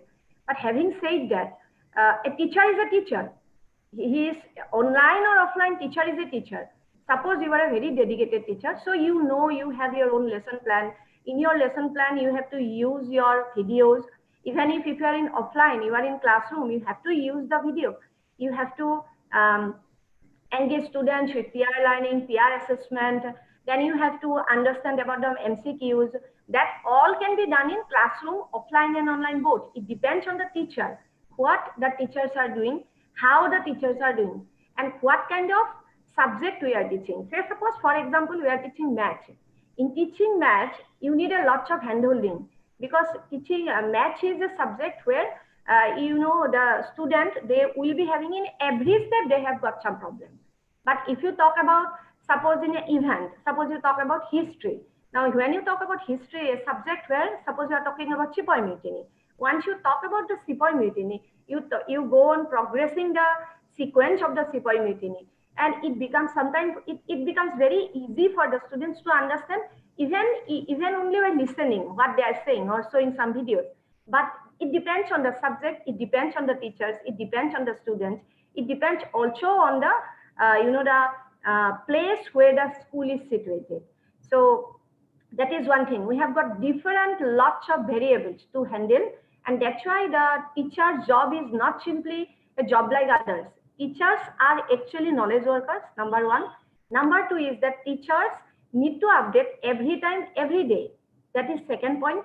Third point is that management have to be very helpful with the help of, to help the teachers. Like, in a year, suppose CBSE is saying that we have to, you have to organize the training at least 7 days in a year. That is compulsory. But apart from that, any teacher who are dedicated, who are hardworking, who are sincere, they can easily take many trainings which is available in different platforms. Say, for example, we have LinkedIn Learning that is giving very free of cost, very nice videos. Yesterday, when I was trying to understand the whole situation, what we are going to talk about today, I was in fact trying to get some training from the LinkedIn videos. And I have got very good video regarding the classroom management. I do know about the classroom management, but still, when you touch up something with the organized learning, it definitely helps. So that way, we have got many videos, many other platforms. Even if school is also organizing many other things, but right at this moment, what I feel is that you have to handhold each and every teacher as management, and you have to give series of instructions. That's what I am doing with my teachers, my set of teachers, and different instruction at different moment. And also you have to see the progress of learning. So you have to call some parents, you have to call some students, try to understand what is happening, how they are learning. So it's a very handhold and very rigorous process, because usually in school we are in a very comfortable position, but in online, I think we have to handle each and every one. We must know each parent, we must know each side, we must know each teachers, so that at least the learning can be progressed. Yeah, that's it. Thank you. Yeah, it's a very, I mean, you've given a very practical set of tips, which is that one is that it is very context specific, it is very subject specific. And what I'm taking away from all of what Pramod, Neha, and you are saying is that there is one set of skills around technology, and there is also one set of skills which are related to the subject and pedagogy, which need to be in some ways relearned or adapted for this new scenario. And how does one make learning, as interactive as possible within this medium, whether it is maths, whether it is history, whatever. And with that, let me come to Mansoor. As someone again working with thousands of teachers, what is the structured mechanism that, as a school management, by which you are able to build competencies that are needed in a large number of teachers in your situation? Yeah.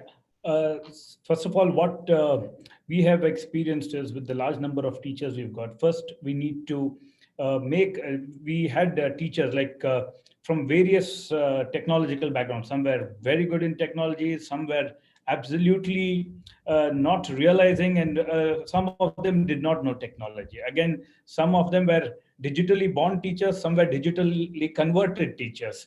So we had, and when online for a organization or institution, when you get into online teaching platform, there has to be standardization.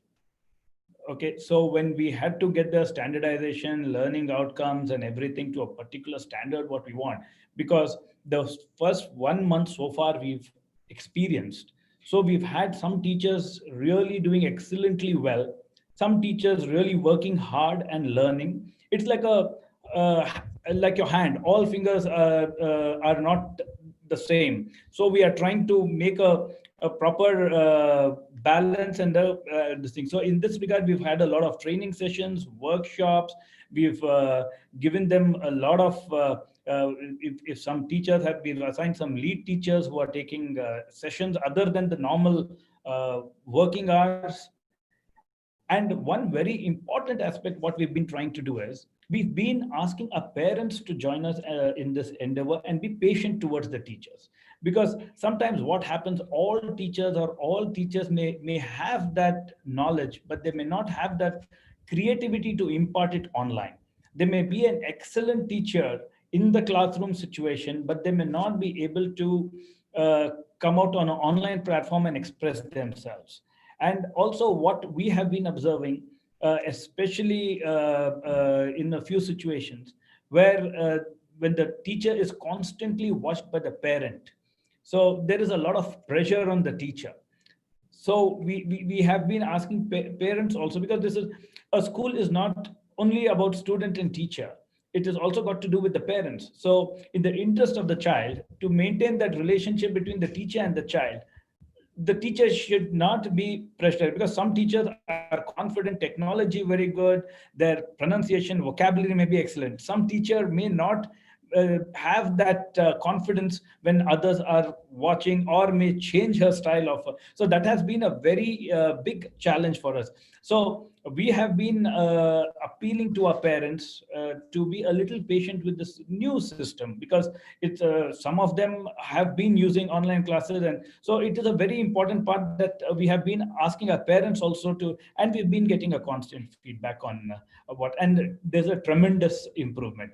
Because what I have felt that in this pandemic challenge, we always say we appreciate and we all, which is we have to do our nurses, doctors, policemen, and I would also call the teachers our COVID warriors, because they are keeping they're doing a very, very Herculean task, because the schools are shut, the children are at home.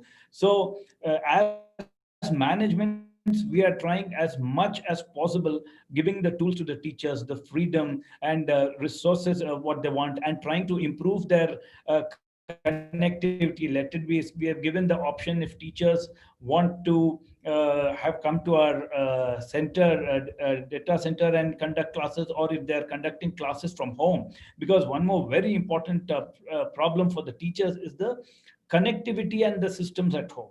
Because what usually happens, you may be a brilliant teacher, but your connectivity is not good enough. Your audio is not working fine. Your data package is not good. So as a management, we've been trying to give that support to the teachers. So it becomes very important for the management. See, I'm sure, I'm very confident that the teachers will come up to this challenge. But we as a management, we have to create that atmosphere, the data infrastructure for them to function.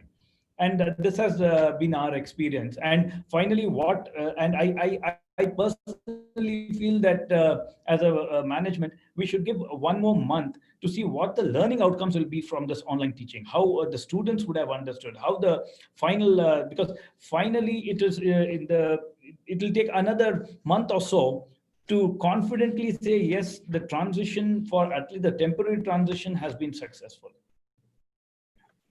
No, very well said, Mansoor. And I'm also seeing, related to what you said, a bunch of people asking about. Sorry, Pramod, why don't you come in? I'll add up. Yeah. Just want to add a little more point what Mr. Mansoor has said.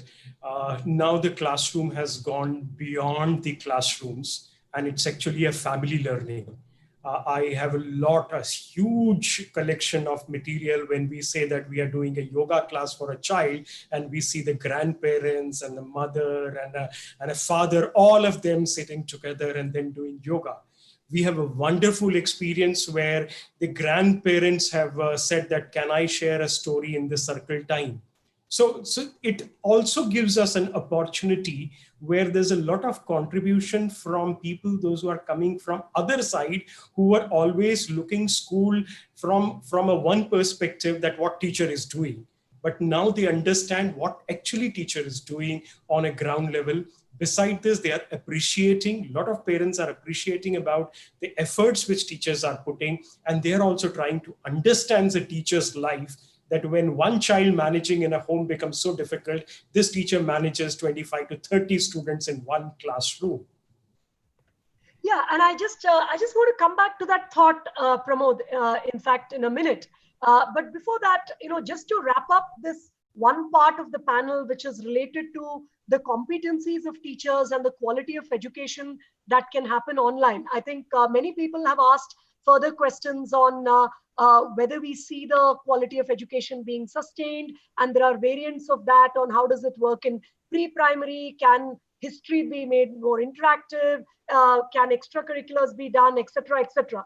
I think we will not have the time to go into each of these pieces, but what I'm hearing broadly from the panelists, if I were to summarize, is that of course all of us started this because of not having a choice. I think that's the first thing I'm hearing.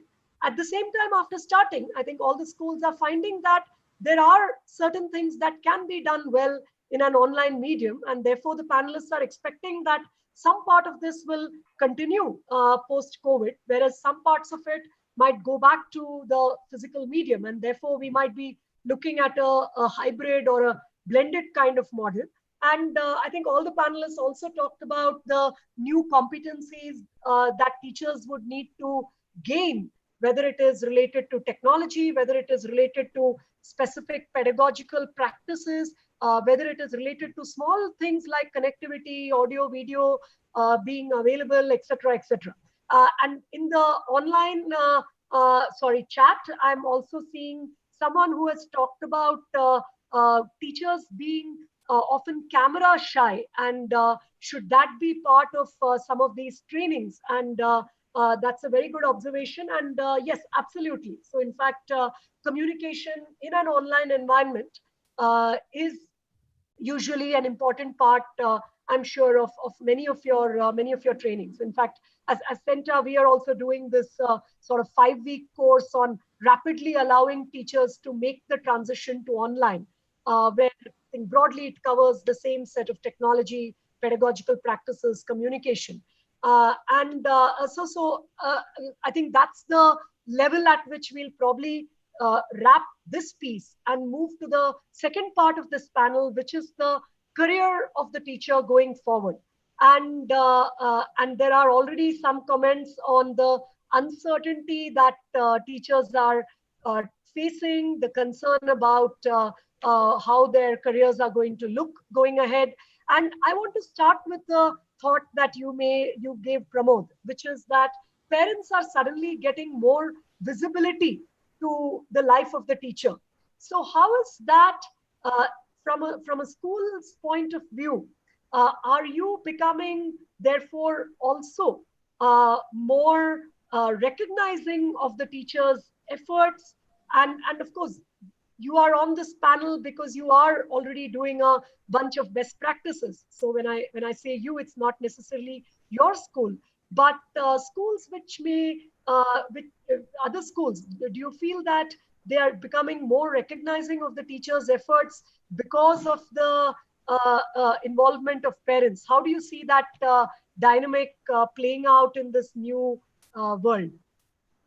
So yes, now the learning is not just to a child, it's to a family. And a lot of families, a lot of people from the families, they are attending classes along with the child. They are trying to see how things happen. They are supporting to different organizations in terms of that how teachers are trying to do their best in the given situation. At the same time, what we see is the teacher has geared up themselves into a very new role, and the future of teaching is very bright in the days to come. Because till this time, if you go by the data, in terms of a quality education, we are still to a very limited segment of people. We have a demarcation of lines, something called a private schools and public schools. And even there is a huge population in India itself, not alone in India, almost in many of the developing countries, where students do not get a chance even to visit to a school. The school dropout numbers are high. Now, this is giving an option to teachers that if you develop your skills, then the world is open to you. You can teach to a student who is sitting in US or who's sitting in Kazakhstan or Australia, and not only just tuition, to a regular kind of a system. I remember one of the eminent scholars from IIT Kanpur, when we was talking to the professor, and he said, Professor Pant said that in the days to come, teachers will charge their professional fees. You will not be able to afford good teachers on salaries, the way we have musicians and singers. Good teachers will say, I will charge this much amount for 1 hour. And you will be pleased to offer that because you will not have a choice. And that's what I'm saying. This is one of the good area. If people work it out well, if they upgrade their skills and they understand a situation, then teaching is going to have a very different kind of a dynamics, and what we say a new normal, because normal is no more accepted. So a new normal, which is emerging in front of all of us, is with a lot of opportunity, lot of possibilities, and a big window, not a window, a whole area, a galaxy is open to you in terms of teaching and learning. Great. No, thank you very much. That's a very, very inspiring thought. And the fact that your career as a teacher can actually open up tremendously in this new normal, and there are many opportunities that could be coming up. And on this one, want to bring in each of Mansoor, Jonali and Neha. Sorry for the mispronunciation, Mansoor, Jonali and Neha. I want to bring in each of you on how do you see the career of the teacher panning out? See, I foresee every dark cloud has a silver lining. And as far as education is concerned, I specifically go to India and then to the world. And as I agree with Mr. Pramod to what he said about teachers, and what has actually happened, it's been this thing. The teachers have emerged as one of the heroes of this whole pandemic, at least in India, what I see. Because we have been a country where we have always undervalued the contribution of the teacher, even the salaries and payments what we give our teachers, we have been very indifferent, not enough. And if you see, there every other profession which is created is because of the teachers. But let it be, as a society, we have so far not done enough appreciation for our teachers. And I think the time has come. And in this pandemic situation, which unlocked a huge potential, where India is a country where we face a huge shortage of teachers. So this gives an extra additional avenue where we could, if we get our infrastructure proper and reach out to different segments of the society which are not having the means of education. Our teachers now, let it be a big center like the metros or the smaller district headquarters, the taluk headquarters, all are looking at online.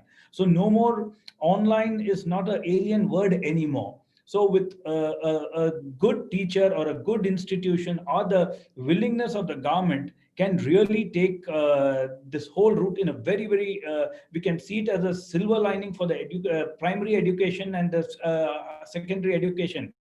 And why I say primary education is because unless and until you don't get your primary education in shape, where in India, let it be the central government or state governments have not achieved the desirable targets. So this is the right opportunity, and teachers, a good teacher has endless opportunities today.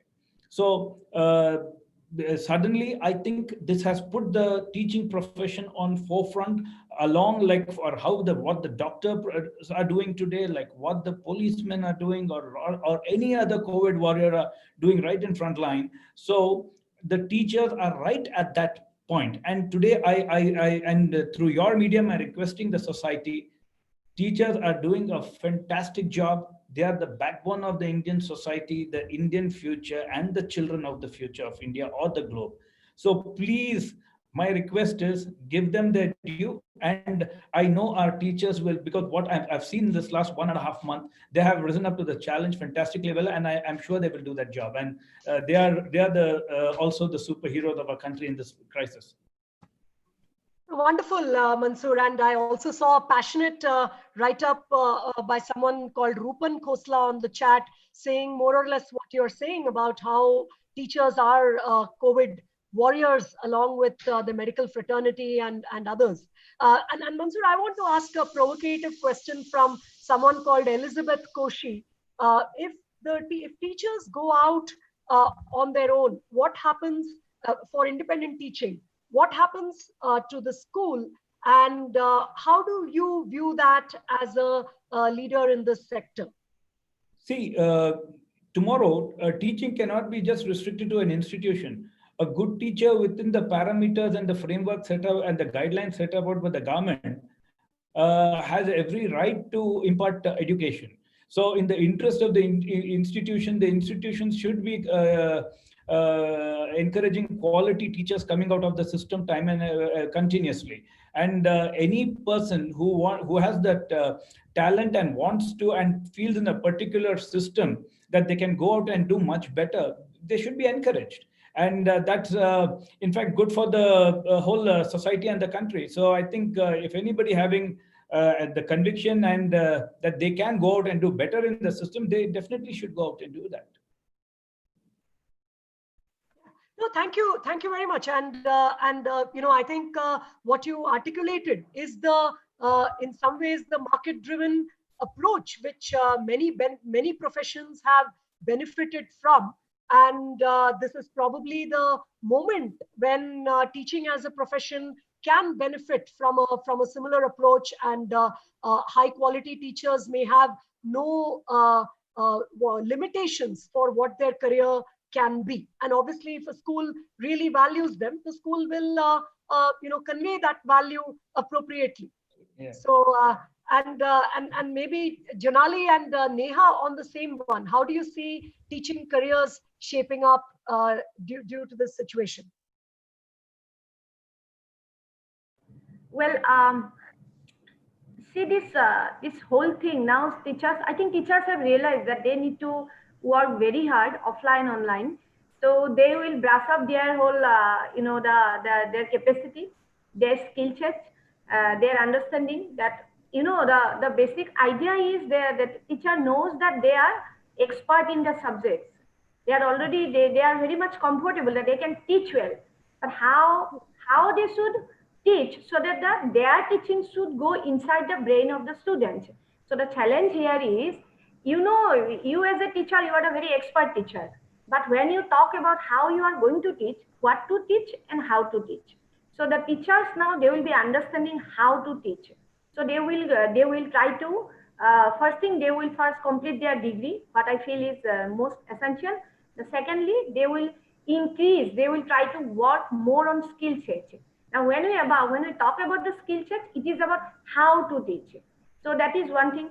Second thing is that there will be always a school's value is, now I think that everyone has understood about the value of the school, because almost all parents have acknowledged that we cannot take care of our child, we cannot take care of our children anymore, because every school is dealing 3,000, 2,000 children, and we don't have any problem. But when it goes back to the family, they are only dealing two, three parents, children, and that becomes very difficult.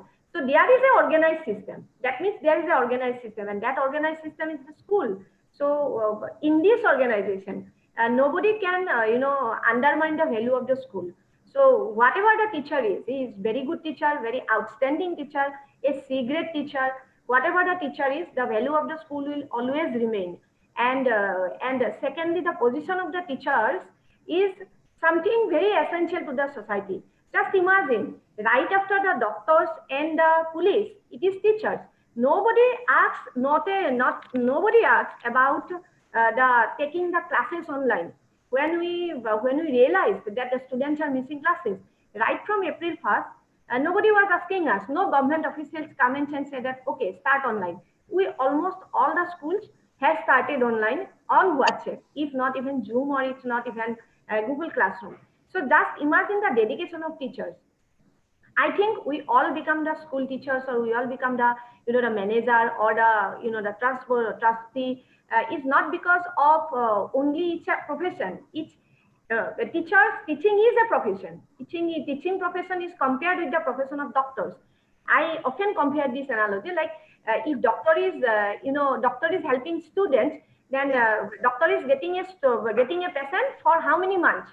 A pregnant woman only can be seen for 9 months. But we just imagine, we get the students from class nursery to class 12, entire growth, entire time, the whole childhood, in fact, early childhood, adolescence, we are the teachers who save them. So it's not about only teaching subjects, it's about teaching them the culture, the school culture, the society's culture, the value system, a strong human being. We look forward to teach students.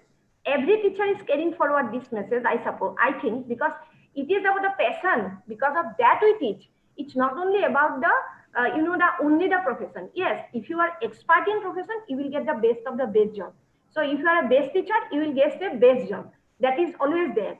But it is always the passion which is so important that we sometimes forget. So it's because of the passion, it's because of the capacity, it's because of the entire system. I think teaching career will be more advanced. Will not lose people. Now we'll get more teacher, we'll get good teacher. And in fact, all the teachers, those who, you can say that I have failed sometimes at one point of time, you can say that as being a management person, sometimes it is quite difficult for me to talk with each teacher and say that, okay, you have not done this. Now you must be expert on such and such field. But right now, almost all the teachers, they have realized it. So that is a good point about it, I think. Yeah, no, thank you very much, Janali. And you brought in the role of the teacher as well as the role of the school together very well. And since we are just a few minutes away from wrapping up, I want to go to a question raised by both Janet Chowdhury and Harpreet Randhawa in different ways. And I'm going to address this to Neha, which is the whole thing about the individual brand of the teacher and the brand of the school. And I think Mansoor's comments have triggered off a couple of these questions, which is, so Neha, you are an interesting example. You come from a school which holds a significant brand in Varanasi, the Sunbeam schools. You also hold some brand as a teacher, with your CENTA certification and so on. So how does this work together? So how do you see this collaboration between the brand of the teacher and the brand of the school? And how can it be a powerful synergy rather than a conflict? I think it all depends upon what your priorities are as a teacher individually and how supportive your school management is. So in that aspect, I think I have been immensely lucky that the school management at Sunbeam has been immensely supportive of all the teachers. So we have been blessed with everything, the freedom to explore, to experiment, to try out new things. So they have always been supportive of all of things. And then they have been supporting our trainings as well, ensuring that all the teachers are comfortable and they move ahead, just not, for their own thing. The personal and professional growth of the teachers is also being taken care of in a very, very good way. So when you have that kind of support, which is also, taking care of the emotional well-being of the teachers and the professional growth of the teachers, I think they leave us with no reason to have any kind of conflict. So for that, I think both the parties here, the teachers as well as the school management, need to take steps towards each other. It cannot be just the responsibility of one of them, right? So if the teacher needs to understand that it's not just the teacher alone, it's obviously the school system also that's backing up the teacher, because where else did that get that kind of motivation and that support? It's the school system which has been backing up the teachers. Also, the school management knows that it's the teachers who are basically going on field and doing the work, right? So it's both ways. And when we work as a team, that's when we emerge victorious. So I think synergy, peace, and harmony is any which way is needed in the world, whether it's the education sector or elsewhere.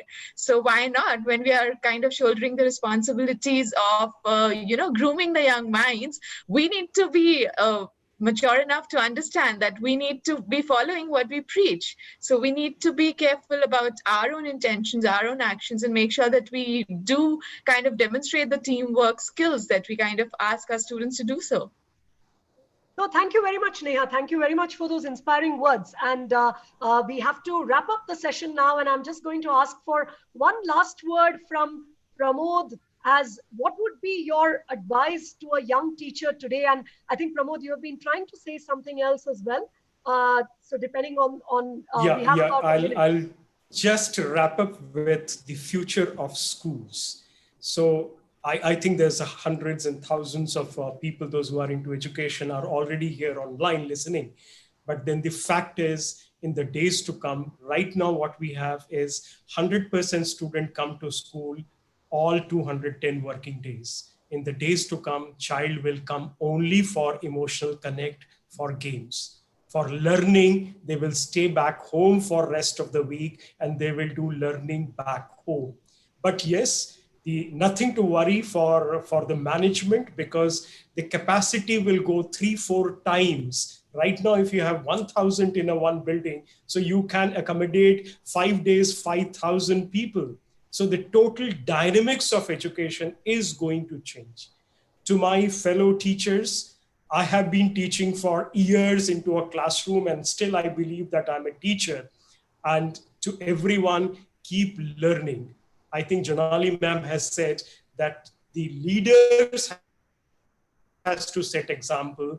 If you are learning, if you are continuously upgrading your skill, then only you are in a market. Otherwise, you'll become an average person. So continue learning, continue upgrading your skills with the time. And that's the key factor which will decide whether you are the teacher of a campus or you are just a teacher. Thank you so much, Pramod. I think you summarized the entire panel. There is no need for any additional summary from me. So I'm simply going to thank everyone, Mansoor, Pramod, Janali, Neha, for being with us today. And thank you very much to the very, very interactive audience. Apologies that we could not take all your questions. We tried to take as many as we could. Thank you so much. Thank you. Thank you. Thank you. Thank you, Ramya.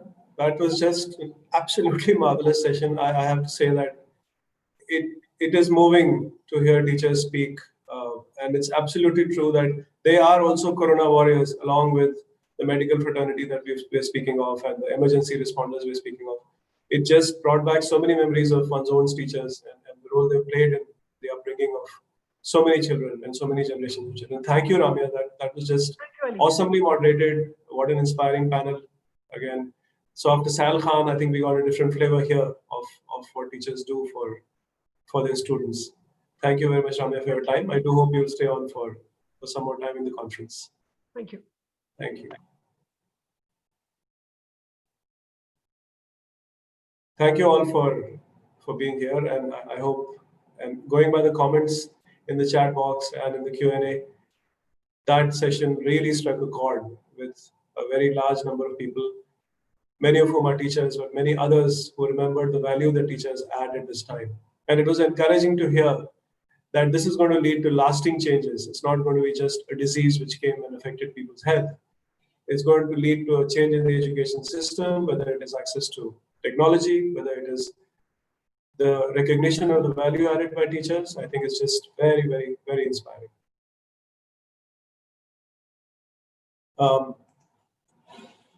We are at 11:26. We have a very important session coming up, our next keynote, which will begin very shortly. The person who's going to make it is known to everyone, I think, in this whole group and outside. Mr. Nandan Nilekani, a legend in his own right, who is co-founder of Infosys and DIKSHA Foundation, and of course was the progenitor of the Aadhaar project. The session will be moderated by Mr. Ashish Thawan. We'll be back in just a minute for this session.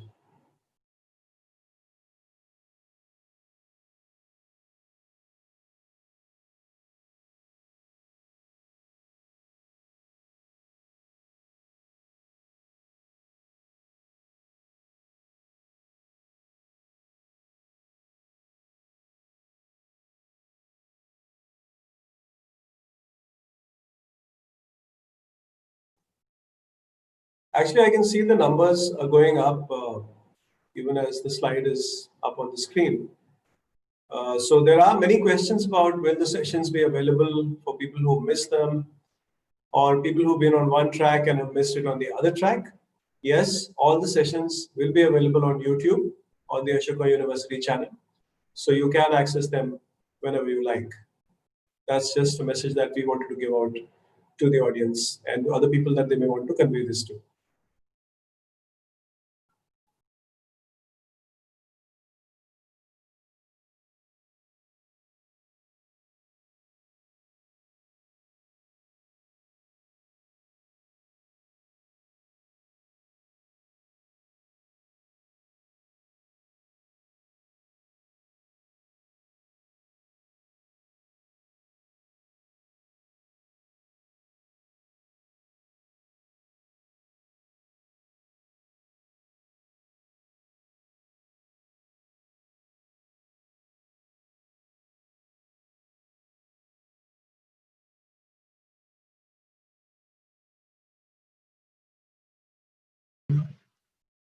Video पे रखा है।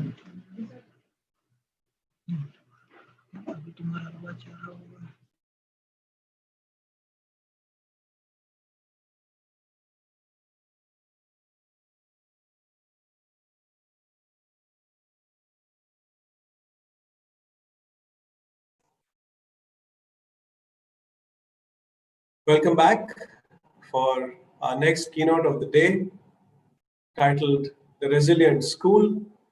Our speaker is Mr. Nandan Nilekani, co-founder of Infosys and K-12 Foundation. And the session will be moderated by Mr. Ashish Dhawan. Mr. Ashish Dhawan is co-founder of Ashoka University. He co-founded Chris Capital, one of India's leading private equity firms, in 1999, and has served on the company's board since its founding.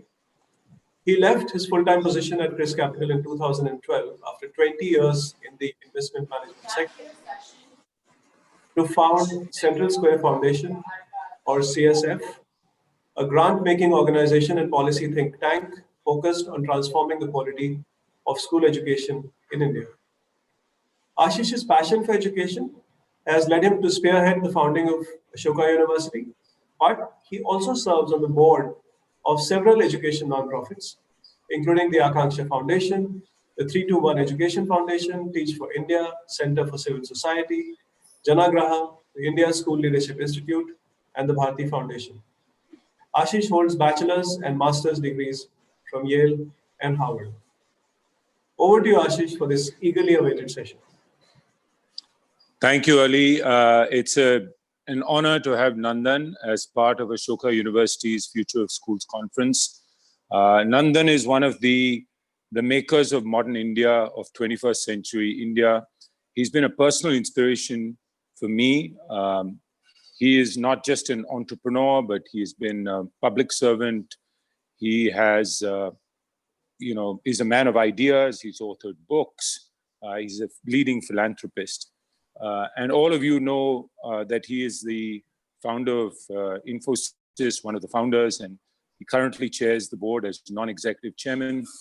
He is, as Ali mentioned, he was working in government and is essentially the father of the Aadhaar project. And I think importantly for India, he's put India on the map. If you look at new areas like digital identity, payments, digital empowerment, these ideas are being borrowed by the rest of the world, thanks to many of Nandan's ideas and initiatives that the government of India has taken up. I'm most excited about the fact that Rohini, Nandan's wife, and he came together to set up Ek-Step Foundation. And they're bringing their ideas around societal platforms to impact education at scale. Sal this morning talked about 100 million learners. I think Nandan is even more ambitious. And so it's an absolute pleasure to have him here. We'd all look forward to being inspired by him. And then we'll open it up for questions. So thank you, Nandan, and over to you. Thank you, Ashish. It's really a great honor and privilege to be at this Ashoka University event on Future of Schools. In a short span of time, Ashoka has really created a terrific university in India, and it's a pleasure for me to be associated with you and your programs. Today, I'll speak about the resilient school and what does it mean for us. I think it's really about how do we get education excellence in a seismic era.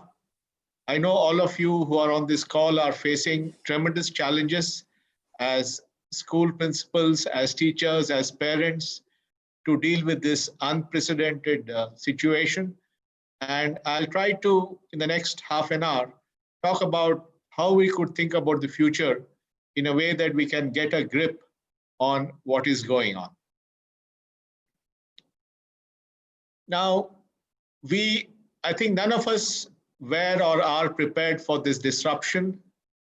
The scale is unprecedented. It's not limited to a country or a region. It affects the whole of India and the whole of the world. So there's no part of the world which has not been affected by the COVID crisis. The speed is also something we cannot fully comprehend. Just as early March, we were not thinking about this, and now this is preoccupying us all the time. We already have 2.3 lakh cases in India, 6.7 million globally. And what makes it even more difficult for us is that this is growing at an exponential pace.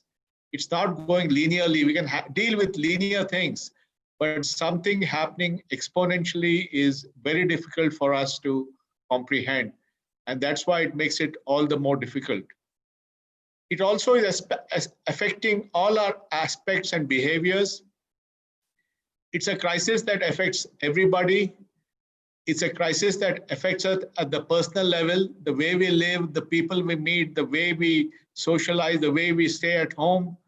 It affects us in our profession, whether we are business people or we are teachers. Our profession is affected. Our institutions are affected. Our schools are not able to function. The restaurants are shut down. Companies are working from home. And so it's both a professional and a personal crisis for everyone. And it's something which we are not able to fully wrap our hands around. Every day we get new information about therapeutics, about vaccines, about treatments, all those things. But I don't think we are that much wiser than we were when this crisis began. So every aspect of our world is beginning to is unable to deal with this. Society has challenges dealing with this, and parents are nervous about exams. Parents are nervous about next, what's going to happen next year. Our companies, many companies are hurting. Their revenues have gone to zero, especially if they were in the travel, hospitality, or tourism business. Government is trying to cope with this in as much as it can. And as I said, markets are also feeling the pressure. So everyone is struggling to respond to this unprecedented disruption.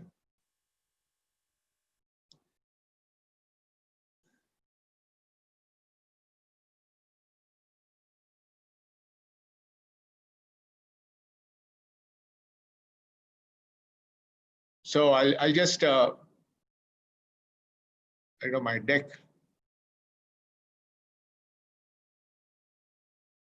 Is the deck on?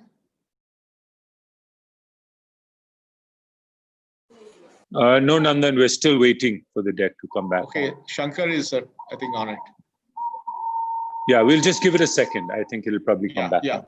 Now, what's also important to understand is that we did not really anticipate a crisis of this magnitude. Look at where we are. Currently, the actions on the pandemic are being done under the Disaster Management Act of 2005. This was a law passed by India on December 26, 2005. And this law was a response to the tsunami, which happened exactly a year earlier on December 26, 2004. And you will notice, if you go back and read the act, it talks about the affected area.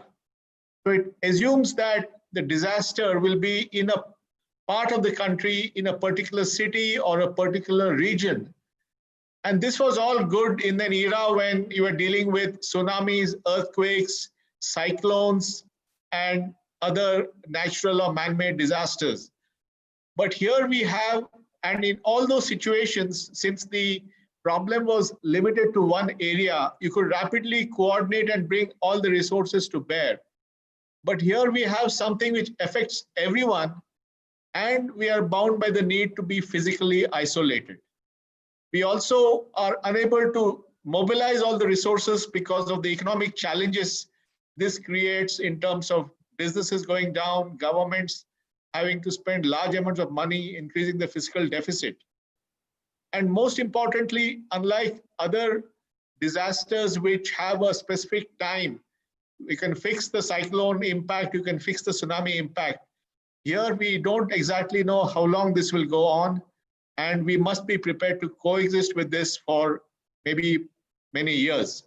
And therefore, the domino effects of this will be felt over many years. So this is a new reality. This is not a dream from which, bad dream from which we're going to wake up in a few days. This is the new reality. And therefore, when we think about school and education, we need to go back to fundamentals and reimagine it. We have to revisit the basics by saying the classroom is not the only location. We have to look at the constraints of teaching and be able to say that teacher is not the only facilitator. We need to have parents and others being part of the process. And we have to have new choices, that it's not just about textbooks, but other means of giving structured information to a child. And all this means that we have to fundamentally reimagine things. While I think all of you have done a great job in responding in the short term by having Zoom classes and whatnot, this response is necessary but not sufficient. And we really have to think strategically on how we are going to deal with this on an ongoing basis in the next couple of years. Now, what is a resilient system? A resilient system is something which continues to function even when there is tremendous turbulence outside. It's like the ship sailing in a stormy sea. And resilience has to be thought through. It's not about, a lot of our time has been spent in making things efficient, but it's not about just in time, it's also just in case. Dealing with things which we could not anticipate. I was talking to a few corporate leaders about the business continuity planning they had done. And most of them had done very detailed business planning, continuity planning, but it was more towards, again, earthquakes and tsunamis and so forth. And very few of them, nobody really had done disaster planning for a pandemic. And yet, some companies have been able to deal with this. For example, at Infosys, Infosys has 240,000 employees in 40 countries. And within 2 weeks, they were able to get 93% of them working from home. And the reason is because their networks, their security, their tech infrastructure, their apps made it possible. Even though a pandemic was not foreseen, the basic fundamental resilience enabled them to continue functioning at more than 90%. So we have to think of our education and schools in the same way. How can we reimagine our schools to function effectively while coexisting with COVID-19 for the next year or two? So what does school as a resilient platform mean? First of all, how do we ensure that learning continues even if the school is shut down? In other words, how can schooling be decoupled from the physical school? Is there a way to deliver schooling in different ways, digitally and physically? Secondly, how do we ensure when there is no physical interaction, often between the child and the parent, the teacher, how do we ensure that every teaching moment, whether it's with a teacher or a parent or a neighborhood, tuition teacher or whatever, how does that inspire trust? Which also means that the role of teachers will change, because many of the things that we think about delivering, like content and worksheets and assessments, will all get standardized. And the teacher will have to deliver something more than that, deliver empathy, deliver the ability to deal with different children and their different learning speeds, be mentoring them, evangelizing them, building up confidence and self-esteem. So I think the quality of learning and teaching will also change. And finally, how do we make sure that we have inclusivity? How do we make sure that everyone has access to learning? It's not just the people with the smartphones. It's people with no phones. It's people who have no technology. How do we make sure that everybody has access to learning? And learning inclusivity is very important. When we designed the payment system, we were very clear that we had to make sure the payment system delivered payments in India to 1 billion people, which is why the payment system has a way for people with smartphones to use payments, and something like 300 million people have smartphones, and they use the UPI platform, which has more than 100 million users, and they use that to pay using whatever app they have on the phone. It could be Google Pay, WhatsApp Pay, Paytm, PhonePe, whatever. And there are people with feature phones, another 300 million, who can also use UPI on their phones. And then we have another 300 million people who don't have phones, but who do have an Aadhaar number and have opened a bank account using the Aadhaar eKYC. And they can also use payments by using just their Aadhaar number and their bank account, going to a merchant or a business correspondent and digitally activating their account. And today, the platform called Aadhaar Enabled Payment System, which allows people without phones to go to a BC to withdraw money, just in the month of April, at the peak of the lockdown, did 400 million transactions for 150 million people, which means 150 million Indians across the country could go to a BC and withdraw money from their bank account, and they did it 400 million times. And that was, again, an example of a resilient system which delivered payments even in the lockdown. And that again shows the need to design systems to be inclusive so that everybody is part of that. And therefore, any school as a resilient platform has to address inclusivity. Now, the first requirement of this resilient school is to virtualize space. Schooling should be possible anywhere, which means just like today, working from home has become a standard in so many companies, in the IT sector, in the financial sector, in many sectors, wherever the work is possible to do from anywhere from home, it is being done. We have to think of schooling beyond the school. The schooling could be delivered at home. It could be delivered in a neighborhood center, some kind of, it could be delivered at a CSC. How do we make sure that schooling is delivered not just in the physical school, but beyond anywhere? Which also means that we need to extend learning beyond the classroom. So it's not just about sitting in the classroom and accessing the teacher. It's no longer about proximity. How do we make sure that we have learning available everywhere, wherever you are, and you have access to the same learning that you would have got through the classroom?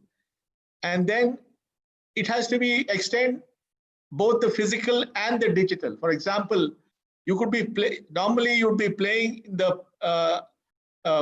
playground of the school. Tomorrow you'll be playing in your village, but the school should know that you're playing there.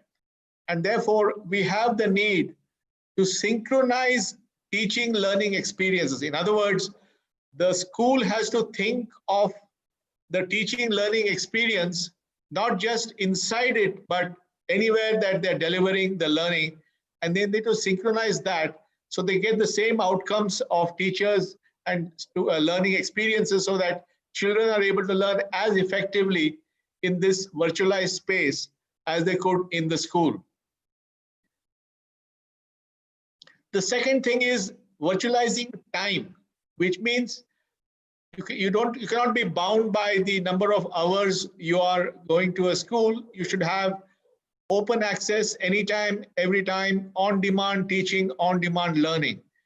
Now, on-demand learning is certainly possible in a self-service mode through technology, but you want it even in the physical world. On-demand teaching may require you to structure times when children have access to teachers even beyond the regular hours or some way or the other, and therefore you should be able to really make it much more flexible and usable. You also need to ensure that you can do both synchronous and asynchronous interactions. For example, children sitting in the class is an example of a synchronous interaction. But children sitting at home and doing homework and submitting the homework next morning is an example of asynchronous interaction. And all our activities are requiring us to combine the synchronous and the asynchronous. For example, in companies, we do video calls using Zoom or WebEx or Microsoft Teams. And that's a synchronous activity where a bunch of people get together and do a meeting, which is virtual. But we also use email and other things where we send messages and expect the reply next morning. So we need to figure out how the learning process also has this combination of efficient coordination between people, teachers, students, parents, and have efficient interactions. And we have to make sure that we provide this both across online and offline. It's not just about smartphones, it's not just about digital, it's also about inclusion and making sure that people who are offline have access to the learning. So you should learn anytime, anywhere, and through any channel. And therefore, we need to be able to, the resilient school of the future will have to orchestrate these teaching learning processes to combine this anytime, anywhere, synchronous, asynchronous, offline, online, and still deliver a holistic experience. And then finally, we have to virtualize assets. Assets could be anything. It could be the content we have. It could be the learning pattern we have. It could be assessments. It could be worksheets. This could be done at a board level, at an individual grade, or for a subject, or for a language. You'll be able to modularize by decomposing or deconstructing your existing activities into different categories. And we have to reimagine our content. We have to make sure that content is abundant and affordable, because content cannot be a monopoly, or content cannot be limited to a few. And therefore, content should be available to everyone at high quality and accessible globally. So it's very important to demonopolize quality content. And finally, we need to have some ecosystems that can rapidly use this data and learn from each other. You know, for example, if there are 50 schools in the CBSE system doing something, they can all get together. Each of them has tried a new experiment, and they can learn from each other. And this fundamental disruption that we have is making us far more open to this kind of rapid change. And therefore, by learning from this, deconstructing and then putting it back together, we can recombine teaching learning experiences. Now, in this world of the resilient school, the typical schedule for a child may be quite different. One day he may be at home doing online live sessions or self-study using offline materials by printing the worksheet from the nearest CSC. The next day, he could be at school doing physical discussions or lab work. The third day, he could be at a sports center. The fourth day, he's back at home doing self-study online. The fifth day, he's back at school. And again, the sixth day, he's at an activity center. So even when we get some semblance of normalcy back when the COVID thing is finally managed, we still think that you need to think of schooling not in the old day of going across 5 days to school, but having this kind of variation. But the school is still able to synchronize and orchestrate these learning experiences. And we have to deliver this digitally and physically. We have to deliver this at a personal level, at a shared level. So digital shared infrastructure would be a movie screen or a community TV. A shared physical one could be a post office or a village center. A personal digital could be an app or your radio, and a personal physical could be your textbook or worksheet. So you should be able to do all this across the whole dimension. And you need to use universal language of things like QR code to interconnect and interoperate across this whole, all these 4 dimensions, personal and shared and digital and physical. And therefore, we need to deliver inclusive learning across all these aspects. And this becomes very important. And we need to have the kind of railroads for making this happen. And that's what a resilient school will need. So when we talk about technology, we are not talking about just digitization. We are not talking about EdTech. We are not talking about how to make the horse cart go faster. We are reimagining transportation as not as a faster horse cart, but as a car. And similarly, we need to think about how to apply learning, amplify learning with technology. In other words, that learning still remains paramount, and how do we amplify it with technology? So it's really reimagining, because we live in a world where change is happening exponentially thanks to COVID. And now we need to think of a response which is also exponential and not a linear tactical response.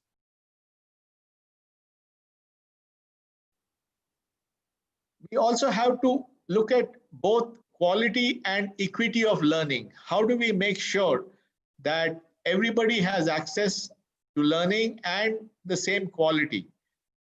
I'll give you some of the lessons we learned doing Aadhaar and payments. We looked at 5 angles. First is universality, which means that everybody should get access. And I gave you the example of the payment system, where everybody, whether they have a phone or a no phone, gets access to payments. We have to think at population scale. The solutions we have to think about need to be able to operate for 300 million children. It's not about 1 school or 2 schools. It's about how do an entire society is able to navigate and move forward.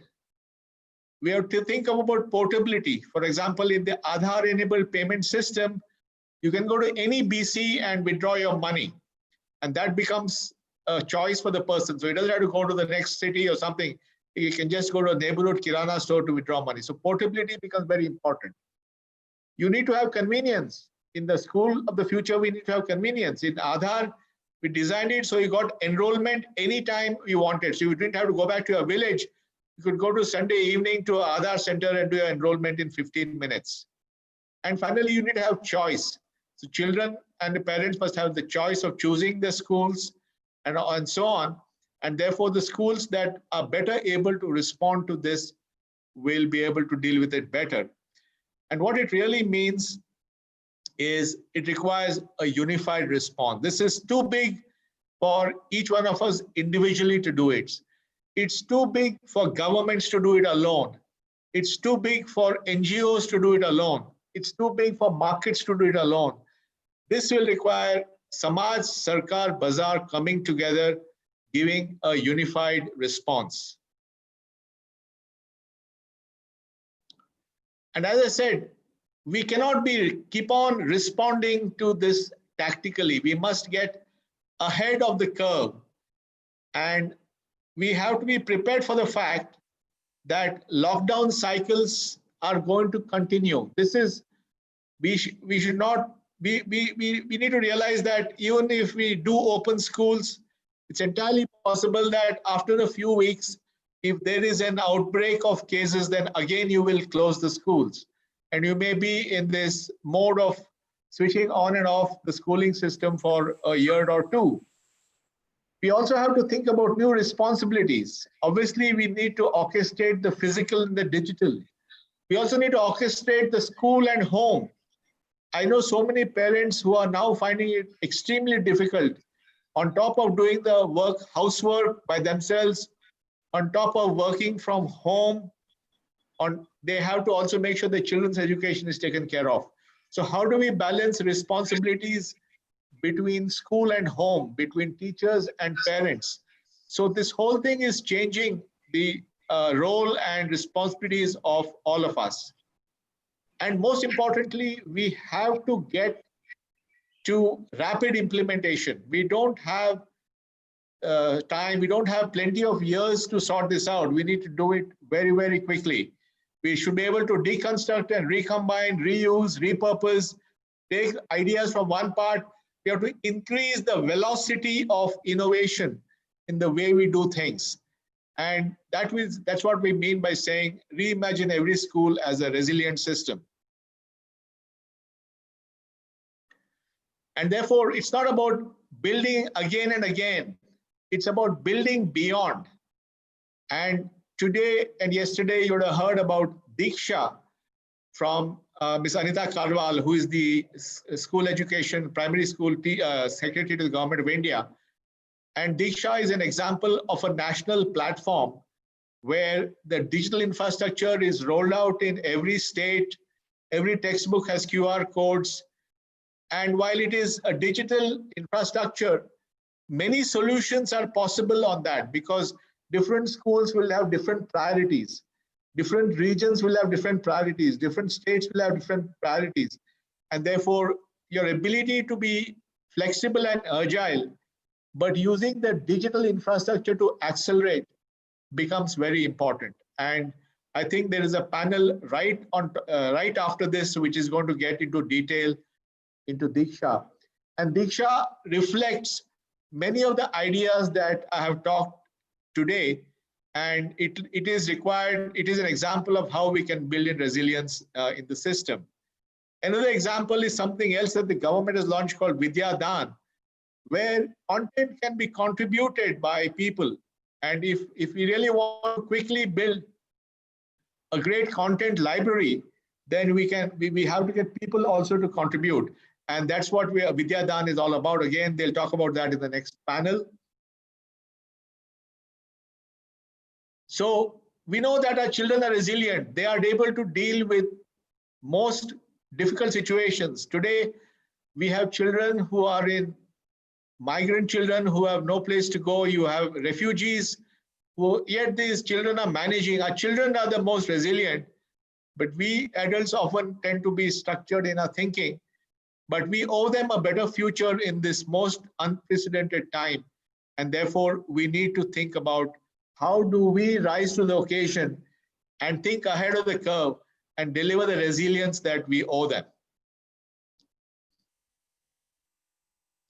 So, and we have no time to waste. This is not going to be waiting for us.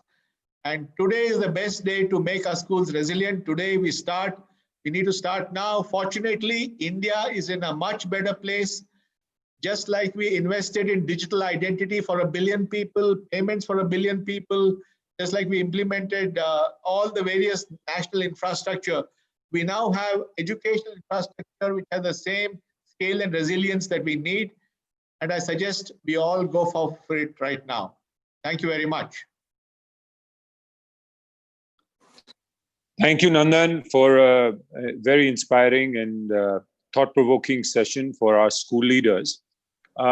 We have a whole bunch of questions, so I'll jump straight into it because we have under 15 minutes. You talked about this idea of anytime, anywhere, sort of omni-channel access to essentially modular resources that are demonopolized, rapid innovation. So it sounds like you're talking about a very learner-centric environment. And given that you've thought a lot about digital identity, digital empowerment, can you talk about how we can take those ideas and bring them into school education? How do we make it more learner-centric? How do we track individual children, create pathways for learning that are unique to each child? Yes, absolutely. I think, first of all, as I said, we cannot limit ourselves only to people who have access to phones, because that is not, in India, if you have 1 billion people, 1/3 will have smartphones, 1/3 will have feature phones, and 1/3 will have no phones.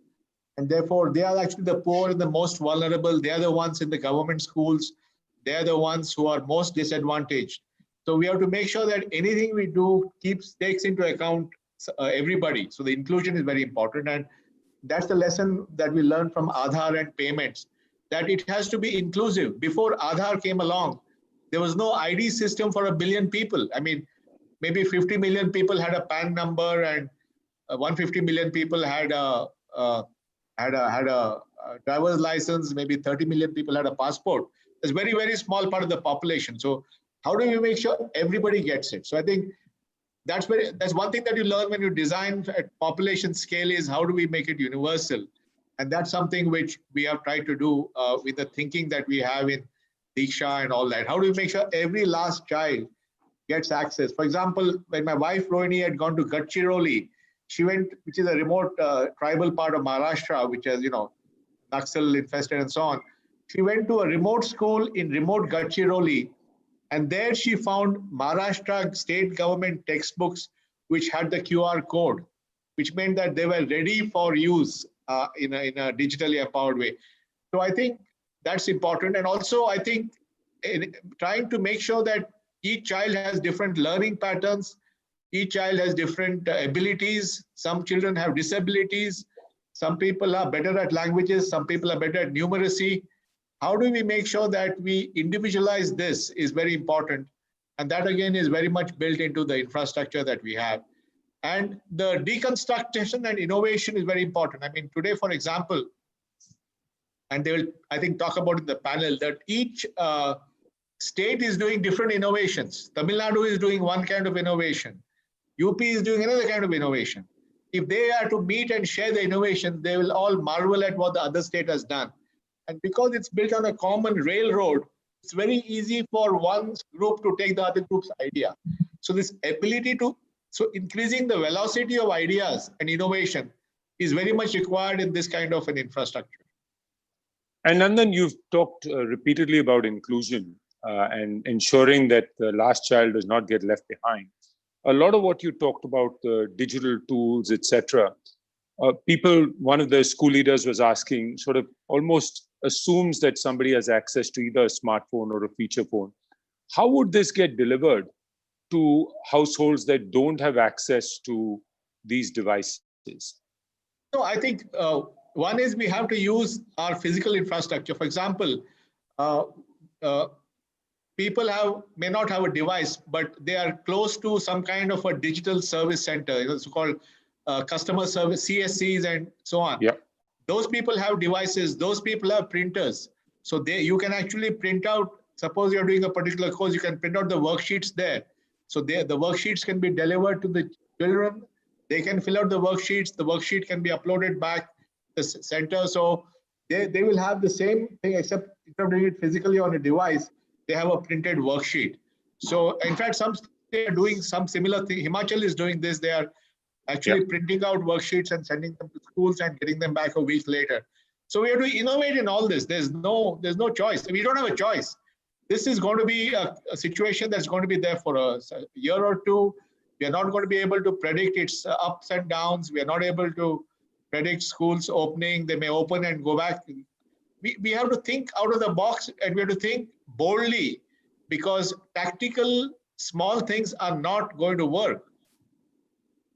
And Nandan, you talked about virtual assets, the ability for schools to contribute different assets, whether it's worksheets, videos, other things, innovative practices that they're doing. Apart from the content, which is at the heart of Vidyadan, I mean, how do you envision building communities of schools or learning circles, as it were? Because so far, essentially, all the knowledge has been trapped either in a classroom or at the level of a school. And we really haven't had communities of schools learning with each other. Well, I mean, let's take examples. So many of the schools today and the teachers and principals are from CBSE schools. And CBSE schools now have all the textbooks, NCERT textbooks, which are QR coded. Now, they can all contribute content. They can all contribute worksheets. They can all contribute questions. Some may have discovered a particular hard spot in education. They may have come up with a technique to solve it in their school. They can share that, and other schools can use the same technique. So there's lots and lots of ways to share things. But you see, when you share, you need to have a common language of sharing. You need a common railroad. I mean, think of an idea as simple as time. Time is only a 3,000, 4,000 year idea when the first sundials were invented. And sundials defined daytime and nighttime. And it's only about 500 years since we had really precise clocks. So it is because we have a concept of time that you can announce that you have this particular session at 11:30 on Saturday the 6th. and people from all over the world can sign up. So we have a common language of time. Similarly, once we have a common railroad of the way we do content, the way we do tests, the way we do questions, the way we do assessment, and all that is available, then the sharing also becomes much faster. Yeah. And Nandan, there's another question around how we can reimagine teacher development by using technology and these tools. Yes, I think teacher development is going to be critical, and I really greatly admire our teachers today. They are working under very difficult circumstances and still managing to deliver learning to the young children they are dealing with. First of all, I think a lot of the standard stuff will get delivered automatically. So, content will be available widely, assessment will be available widely, question banks will be there, so those kind of delivery and content will become streamlined and all that. But what you can't take away is the teacher's mentoring, a teacher's empathy, a teacher's ability to gauge how much a child has learned, a teacher's ability to gauge self-confidence. So I think a lot of teacher training that we need to do is really address these aspects for teachers, because the role of the teacher will move from delivering content to being a mentor and hand holder for children, both physically and remotely. And this will require different skills, which I'm very confident that our teachers will be able to develop, and they already have that, and they can further hone it. And Nandan, there's another question around, how do we ensure, apart from the academic learning, the socio-emotional skill building takes place. People have also asked about co-curricular activities, music, sports, etc. I mean, you talked about this idea of, the week and different days, but beyond that, can technology play some role as well, or do we just have to rely on the humans to make that happen? No. I think social capital is very important, and no amount of technology takes away the need for social capital. Even today, when companies are looking at they're working almost 100% from home, but they don't expect that to be the steady state. When things start getting better, ultimately about whenever the vaccine comes and so on, they're looking at something like 2/3 in the office and 1/3 from home. And everybody comes at least 2 days a week and works at home 3 days a week. Because social capital, our social interactions, our conversations, our serendipity, these are all required very much, and especially so for children. So I do believe that once we come to steady state, while we'll have amplified our ability to learn and teach, coming to school physically will very much be part of it. Social activities, community activities, sports activities will be very much required. That's an integral part of the future. We may have challenges in the short term, but that's definitely required in the medium to long term. So Nandan, we only have 3 minutes, so I thought I'll just do a quick rapid fire of some of the last few questions so I can cover more. What should be the #1 priority for school education in India right now? Reimagining it and getting ahead of the curve with the kind of ideas we talked about today. What does government need to do, regulators, in terms of formulating policies? I would say that governments are actually ahead. Many of the things I talked about are being done by the school education department. Anita Karwal spoke to you yesterday. DIKSHA is actually a government initiative, and in some sense, government is ahead. We need to partner with them and take it even further so. How can IT companies in India play a bigger role in enabling this and making this happen? Well, IT companies can provide money from the CSR, they can provide content, they can do it through philanthropy. I think there are many, many ways they can provide volunteers to go and do technical teaching. I think, and many of them are doing that. I know that many, education is often the first priority of CSR for corporates in India. And where do you see us in 2025 and 2030? What are targets that you have in mind? Well, my view is that this discontinuity is forcing rapid change. And if we're able to get ahead of the curve, then actually, in some sense, this discontinuity is going to accelerate our goal of having every child in school and learning and getting prepared for the future. Great. Thank you so much, Nandan. Really appreciate your time. Thanks, Ashish. Thank you. Thank you. Thanks. Bye. Bye. Ali, over to you. Thank you, Mr. Nilekani. That was just completely panoramic in its scope. And thank you, Ashish, for moderating it so well. The rapid fire, I think, took care of a lot of questions that people had. And Mr. Nilekani also responded in kind. So very inspiring to watch the two of you do that jugalbandi. I can see from the comments in the Q&A and the chat box that people have found this really energizing, thought-provoking. There's a lot of material there that will help. We have actually efficiently finished 1 minute ahead of time. So I'll just repeat some of the housekeeping announcements. Please put questions in the Q&A box rather than the chat box. It's simpler. Yes, there will be times when your questions may not get answered, even though people are trying to curate questions, but sometimes panels have 200 or 300 questions, and it is difficult to accommodate them in the 20 minutes that we have for questions. But persevere, and definitely I think in some of the sessions we'll make sure that your questions do get answered. We have now, just to remind you, at 1:45 p.m., which is straight after lunch, we are going to have an absolutely fantastic session by Mr. Deepak Parekh, Chairman of HDFC, who's going to talk about leading from the front in a crisis. At 3:45 p.m., we will have Mr. Manoj Ahuja delivering his keynote. He is Chairman of CBSE. He will deliver his keynote on moving towards competency-based education.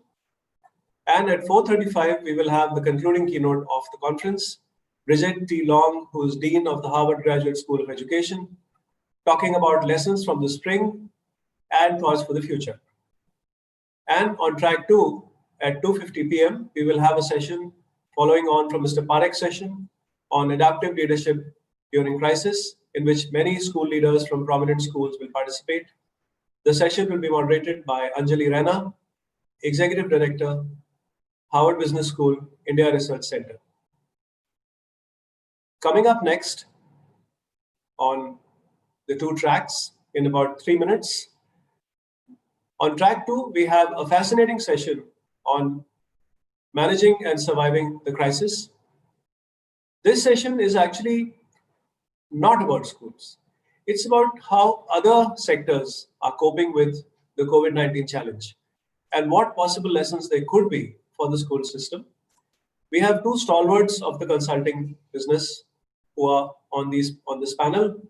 We have Mr. Arindam Bhattacharya from BCG, who is Managing Director and Senior Partner, and Mr. Rajiv Memani, who is the Chairman and Regional Managing Partner of Ernst & Young, also known as EY. This session will be moderated by Mr. Aishwarya Venkatesam, Vice President Development at Ashoka University. And right here on track 1, Mr. Nilekani spoke extensively about DIKSHA, which really seems like a revolutionary idea, taking the realities of India into account. The session is titled DIKSHA, Enabling Continuity of Schooling and Training in COVID Times, and it will be moderated by Mr. Shankar Maruvada, who is the co-founder of the EkStep Foundation. We will be back with you in approximately a minute or a minute and a half. Thank you for listening, and thank you for participating so actively.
Welcome back. We are ready for our next sessions. On track 1, which is where we are right now, the next session will deal with the vital topic of using technology for imparting school education, of which Mr. Nilekani spoke just now. It is called DIKSHA, Enabling Continuity of Schooling and Training in COVID-19 Times. The moderator for the session is Mr. Shankar Maruvada, who is CEO of Ek-Step Foundation, a philanthropic mission he co-founded in 2015, along with Mr. Nandan Nilekani and Ms. Rohini Nilekani, to improve basic education for 200 million children in India. Shankar has more than 2 decades of experience across the for-profit, not-for-profit, and government sectors. He was part of the startup team at Aadhaar, Government of India's unique identification program set up in 2009. In fact, he was tasked with coming up with an appropriate name and brand for the project, which he did, creating the name Aadhaar and the now ubiquitous logo we are all familiar with. Shankar pioneered data analytics in India through Marketix, a company he co-founded in 2002 and steered to a successful exit. He is an investor in multiple startups and a mentor to entrepreneurs and not-for-profits. Shankar is an alumnus of the Indian Institute of Management, Ahmedabad, and the Indian Institute of Technology, Kharagpur. Shankar, may I request you to introduce the panelists and take the session ahead, please. Thank you, Ali, for your kind words, and thank you for having me today. A very warm welcome to the audience. I would like to thank you for sacrificing your Saturday morning to watch this panel. In yesterday's scintillating keynote, School Education Secretary Anita Karwal had mentioned about DIKSHA, about how it's a national platform and it is being used across the country and is an important component of the Prime Minister's e-Vidya program recently launched. And in the just concluded mind-opening keynote, Nandan Nilekani also mentioned about DIKSHA. This session builds on this theme to explore how DIKSHA is enabling continuity of schooling and teaching and training. I would like to welcome and introduce the distinguished panelists for the session. First, we have Vijay Kiran Anand. Vijay is the Director General of School Education and State Project Director of Samagra Shiksha in Uttar Pradesh. He is a 2009 batch IAS officer. Prior to this assignment, he was the Kumbh Mela officer responsible for organizing the Kumbh Mela in Prague in 2019. I have had the privilege of listening to his amazing work on how he organized the Kumbh Mela, the world's largest gathering of humanity, and how he ensured an incident-free experience for 2.5 crore pilgrims and visitors. Vijay will be sharing his perspective on how our largest state, Uttar Pradesh, is implementing DIKSHA. Our second panelist is Dr. Jyoti Gupta. She is a national awardee and an eminent educationist with more than 3 decades of experience. She has been nominated to the governing body of CBSE and the standing committee of NCTE, the National Council for Teacher Education. Currently, she is the director of DPS Saibabad. Today, she'll be talking to us about her experiences with DIKSHA as a private school leader. Last but not the least, we have Saurabh Chopra, Director of Strategic Projects at Central Square Foundation. He has been leading the foundation's stellar work on DIKSHA and other strategic projects with the central and state governments. Saurabh has had a unique ringside view of the journey of DIKSHA from its launch in 2017 till today. The 3 panelists represent 3 important yet diverse pillars of our society, as Nandan talked about: government, private sector, and philanthropy, Sarkar, Bazaar, and Samaj. And I'm sure that their different lenses on DIKSHA will leave you with a well-rounded perspective. But first, you must get to know about DIKSHA. And who better to tell us about DIKSHA than the Secretary of School Education herself, Anita Karwal. She kindly recorded this short video where she talks about the usage of DIKSHA, its current scale, and the government's future plans. I'll just play it in a moment.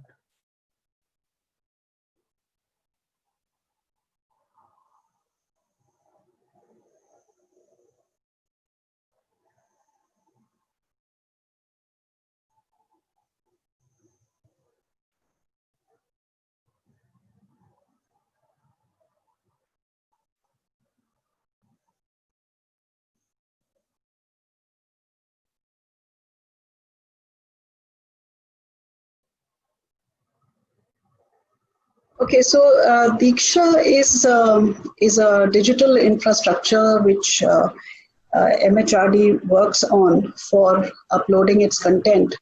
Though we started a few years back, it's almost 3 years since we started this platform. What we have been focusing is on preparing energized textbooks. So DIKSHA is a platform where the audio video content that you see on QR codes of textbooks in 27 states. This QR code has this content in its background. So that content is there on DIKSHA as of right now. And the scale is really huge. It is unimaginable, actually. DIKSHA has 1,900 textbooks from 27 states in 15 languages, which are energized, which means they are QR coded, and this QR code has content in it. It has 88,000 pieces of content as of today. And the best part is that the content is prepared mostly in-house. We do have a lot of private players also who have contributed. Also, ever since the pandemic, the reach of DIKSHA is to be seen, to be believed.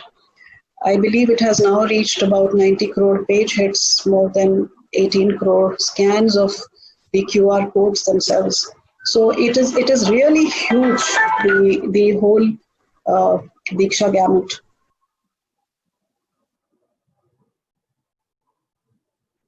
So aside from energized textbooks, DIKSHA also has things like entire modules, for example, for classes 6 to 10 for CBSE board. In some other languages like in Tamil, Marathi, Assamese also, a lot of content is there. So this is with regard to school education. With regard to teacher education also, DIKSHA has been used during this time extensively. States like Uttar Pradesh, Madhya Pradesh, they have actually put their teacher modules on DIKSHA. And they adopt a very simple methodology of sending the QR code containing that training module to the concerned teacher, who completes the course by simply receiving the QR code on their mobile phone. And you'll be glad to know that I believe almost 6 lakh teachers just in these 2 states combined have completed teacher training. Aside from this, you would have heard of IGOT, which is an initiative of DOPT for training modules, online training modules for government servants. IGOT, during this interim period after the pandemic, decided to upload training programs for Corona warriors, in particular for the entire country, because we needed them in large numbers and they needed to be trained and they needed to be aware of the pandemic. So these courses have been uploaded on DIKSHA, and this happened barely 30 to 40 days back, and today 20 lakh people have been trained and certified through DIKSHA as Corona warriors, who have been made aware of the pandemic and of the responses that are expected from them. So these are just examples. There are many, many other ways in which DIKSHA is being used. Okay.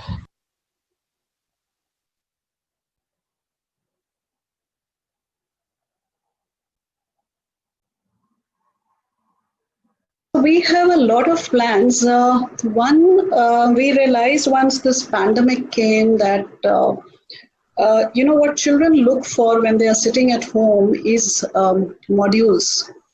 So far we had been focusing on content behind the QR code and some modules related to every chapter of the textbooks. But children are actually looking for complete modules, which means they're looking for the portion that will aid them in the textbook. They are looking at explanation videos. They're looking for explanations for their hard spots. They're looking for tests, assessments. They are also looking for a dashboard which could tell them, okay, this is where you are, you need to complete this much. And some kind of certification when they have completed the course, so that the school also knows, okay, this part of their syllabus is completed. So we are calling it schooling at home, and this will be launched shortly, this part of the development of DIKSHA. We are also looking at other interesting things like chatbots, because children love to interact through these different mediums. So we are looking at that. We are also looking at integration of content on various modes of delivery. So DIKSHA is one mode of delivery. If the same content can be integrated, let us say, with a TV channel or with a radio channel or with a podcast, it standardizes the kind of content that every child is having access to, and the equity factor kicks in, and that is what we are looking at. So these are some of the things we are working on, aside from, of course, working on a learning outcomes based approach for moving towards competency based education, and bringing in that kind of content on DIKSHA.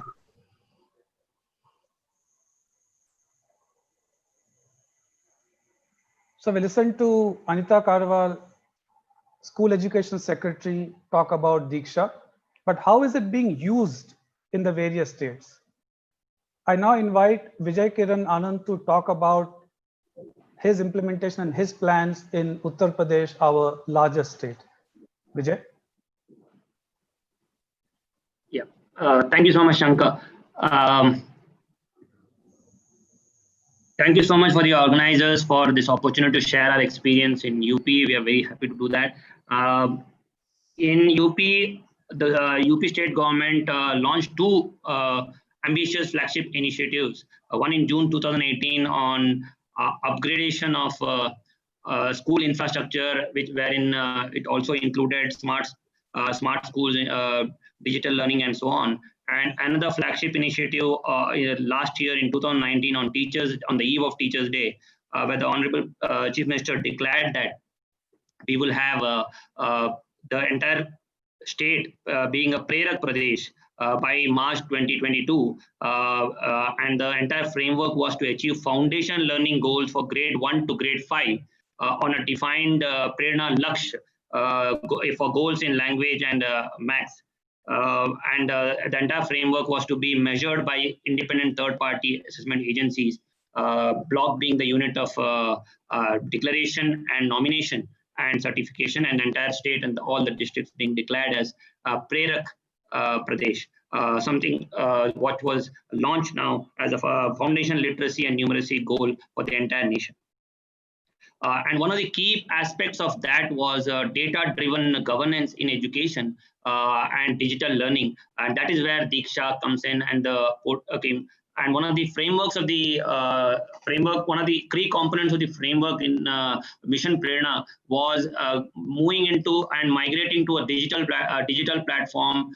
And that is why UP government decided to go big on DIKSHA, massive outreach programs, massive adoption, massive capacity building, and so on. And we've had exciting results, very promising results, and over the last 1 year. And this moment of the COVID-19 situation has actually turned out to be an opportunity, never after opportunity for us to ensure further acceleration of this program for us. So I would like to share our experience in the state. The UP, as you know, is the biggest state in terms of in education sector as well, with 75 districts, 1.65 lakh schools, and 5.75 lakh government public school teachers.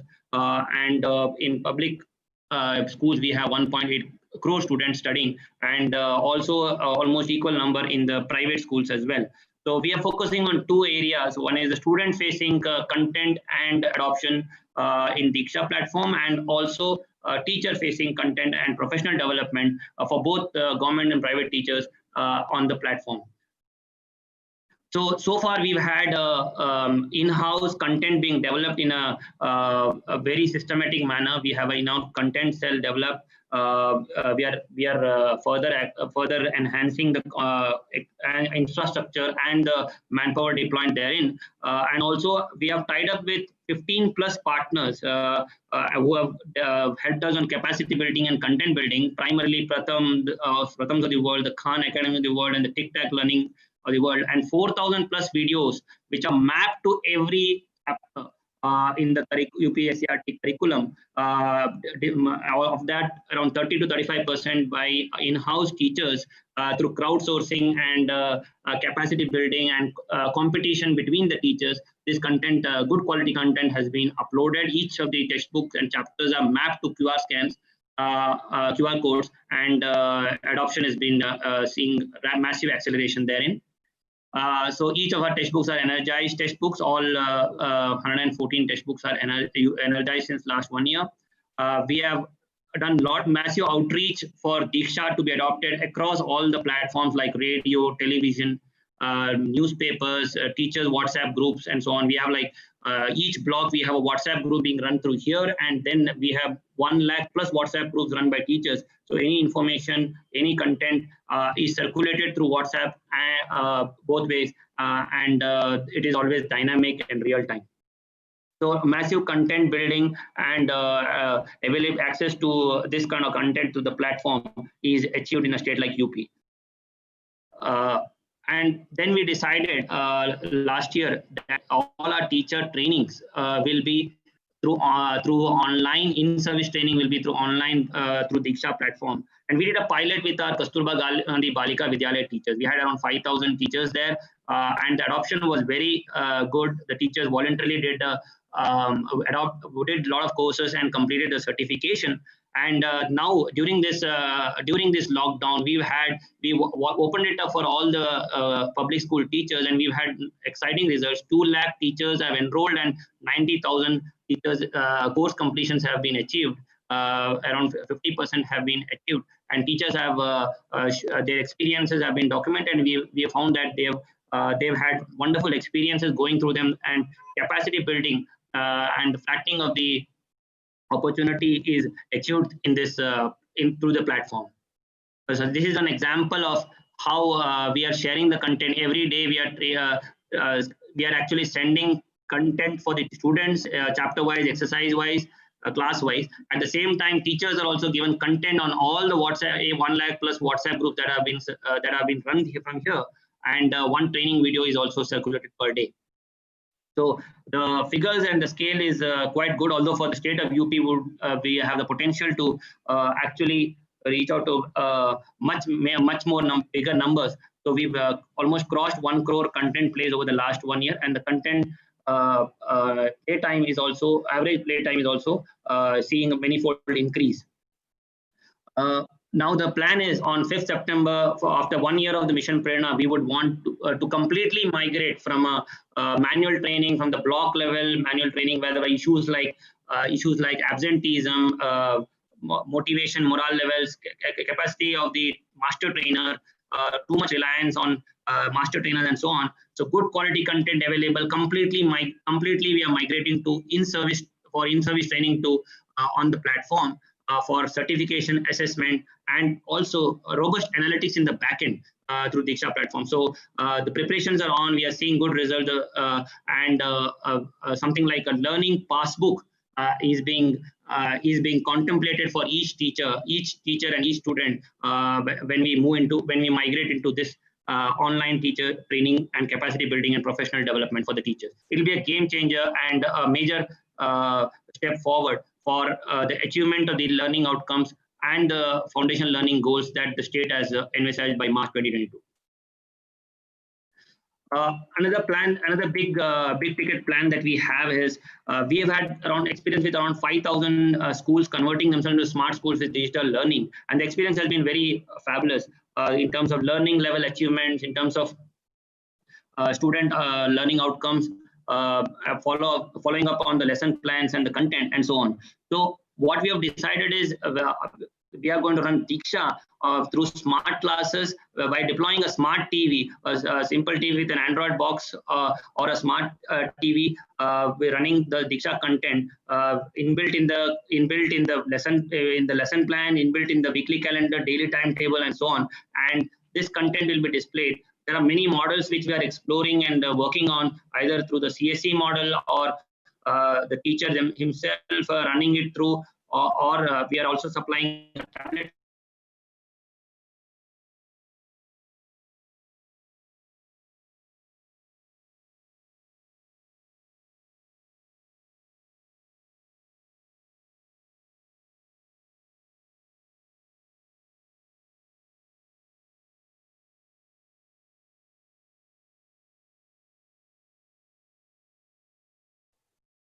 Hello.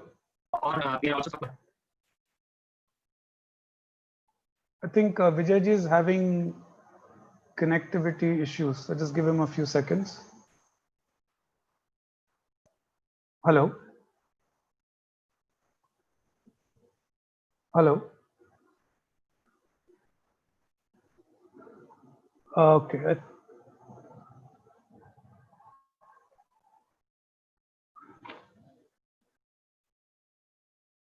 Let's just give Vijayji 10 more seconds.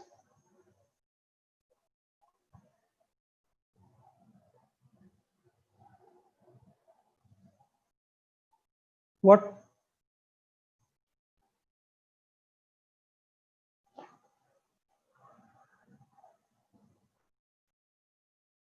Yes, these are the obstacles in online teaching, correct. So in the spirit of being resilient, let us recover from this disturbance, as Nandan said, and try to keep going.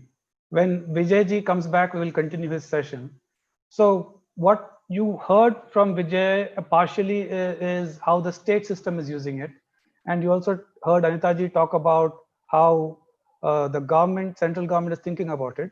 But what is the role of the private sector in it? How can people contribute?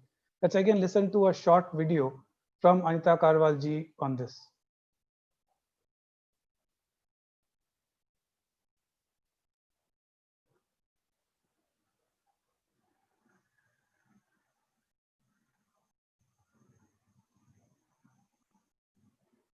So, for contributing to DIKSHA, we have an excellent initiative. It was started last year in September, in August rather, and it is called Vidyadan, where we, Vidyadan, you know, what it means is donation of knowledge, okay?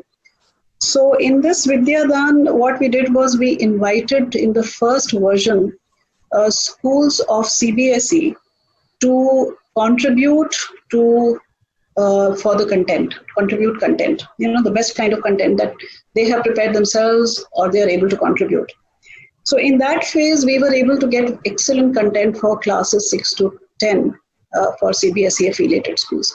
Then we realized that how well it works, because at that time, almost 100 schools got together to give us this content. So we have now come out with Vidyadan version 2, where there is a very, very systematic kind of a structure in which any person, any organization, private or otherwise, any school, any expert, any educationist who would like to contribute content related to certain baskets, certain grades, certain subjects, can actually drop the content there. And then it gets curated, it gets checked by our team, and once it is accepted, there is also acknowledgement on the DIKSHA website. And this Vidyadan version 2, you'll be happy to know we launched it somewhere around, I think, last week of April, and we opened it only for 20 days. We have already received nominations of 2,100 players, both public and private, individual and organizations, to contribute content. So now we are in the process of looking at the content, curating, etc. So this is one way people can contribute when different states open their Vidyadan. So presently, I believe Assam and Uttar Pradesh Vidyadan contributions are open. Similarly, other states will come through and open in different languages. So educationists and others can contribute to this. The other way, what I feel is that teachers in particular, And the teaching community in particular can take the content on DIKSHA to the houses of the students, engage with the parents, show them how to use it, how to enhance the learning levels of their children, and use it extensively. It's an open source, free app as compared to the hundreds of other apps which are there, on commercial terms. And here is a place where you don't even have to register. Your privacy is taken care of. We don't ask for any data. We don't want your name. We don't want to know who you are. So it's a very reliable content which is being sort of prepared and curated and uploaded by government organizations. So would like to request the whole school education community to engage all stakeholders by building their capacities to use DIKSHA.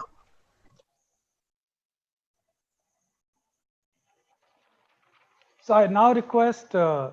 Jyoti Gupta to share with us her experiences of DIKSHA as a private school leader.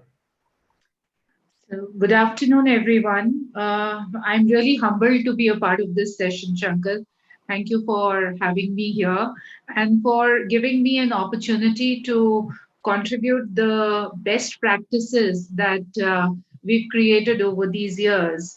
I started digitizing the entire content of teaching learning, right from the lesson plan to the lesson transactions, to the assignments, to everything a couple of years back.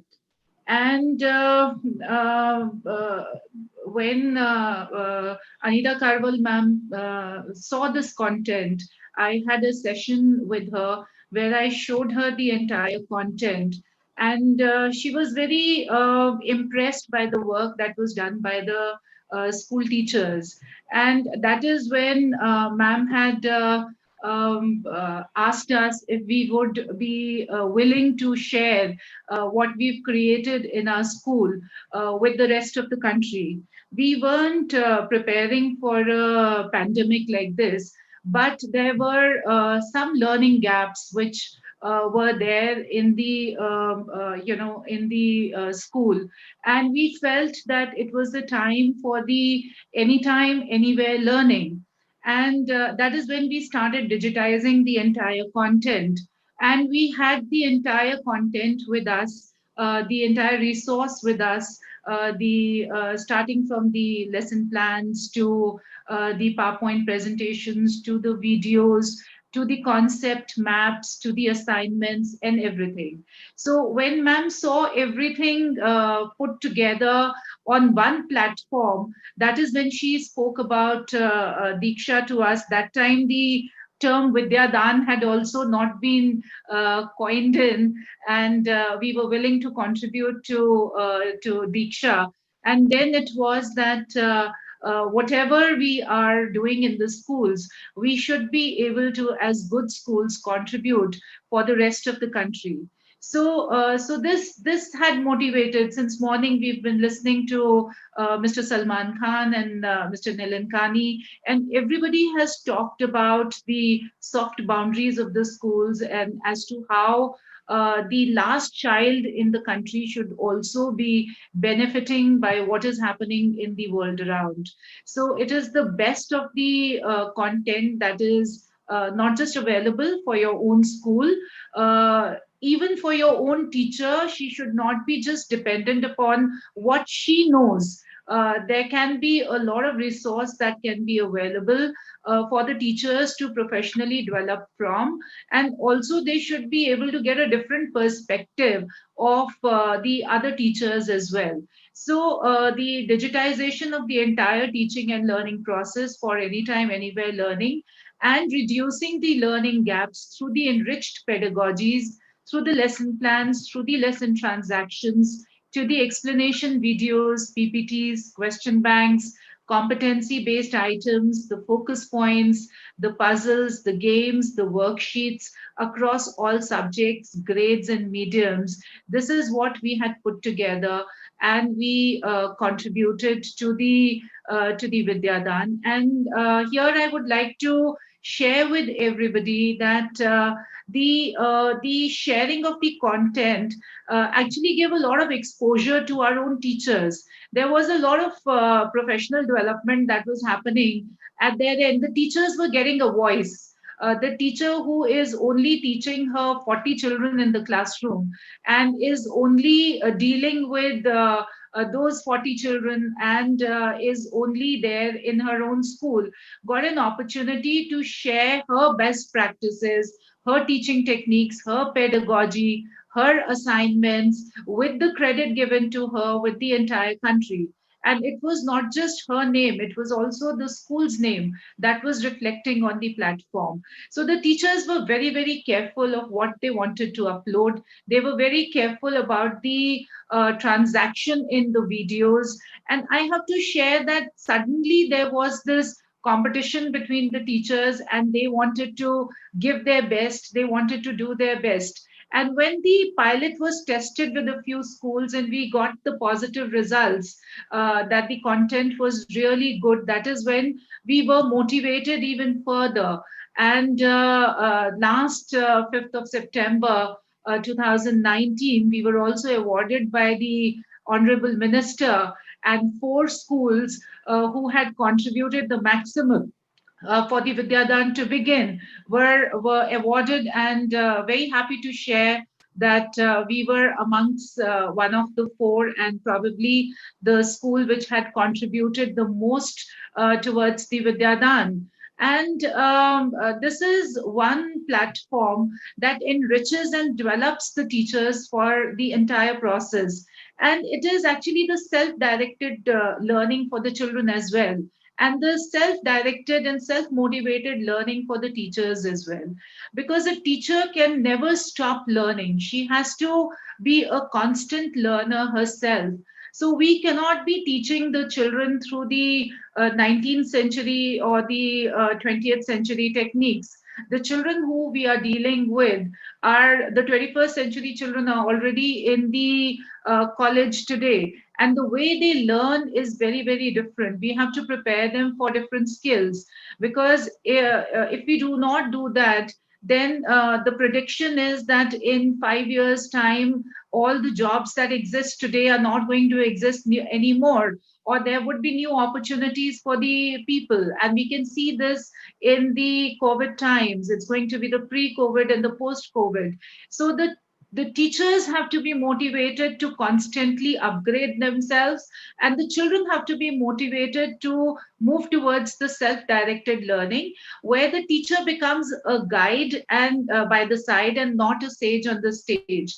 And also, I would say that the schools should come forward and they should also contribute. Good schools should contribute towards the Vidyadan, because our being a good school should not be that we would want to not share our intellectual property with the rest of the country. This is the time to move ahead together, and so we should be sharing, we should be able to share all our best practices and pedagogies with the rest of the country. And also the private schools are also using Vidyadan as a user school.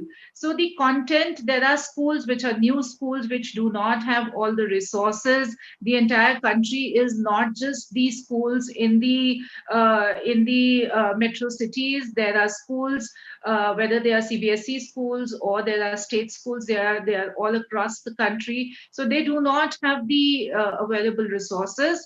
So these resources which have been put together through the Vidyadan on the DIKSHA platform, they can be used by all the children and all the teachers, because it has been curated by the expert teachers. They have been contributed. There are different layers at which the content is curated and reviewed, and it is put together.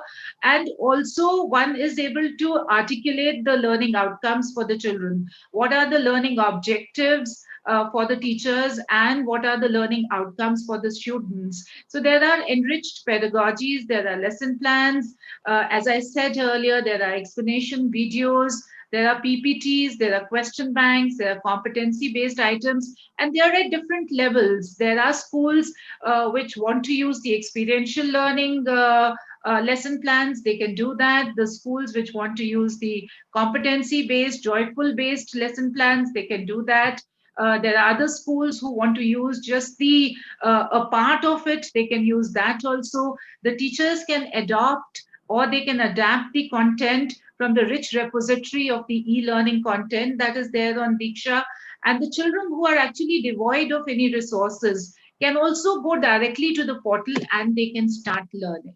So that has been my journey with DIKSHA and with Vidyadan, and I would really thank both the CBSE as well as the Step Foundation for have given me this opportunity to become a part of their journey. Thank you so much.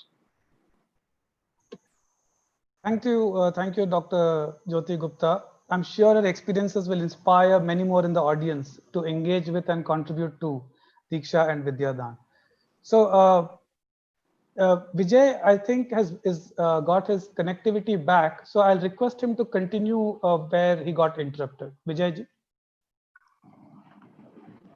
Yeah, so sorry for that interruption last time.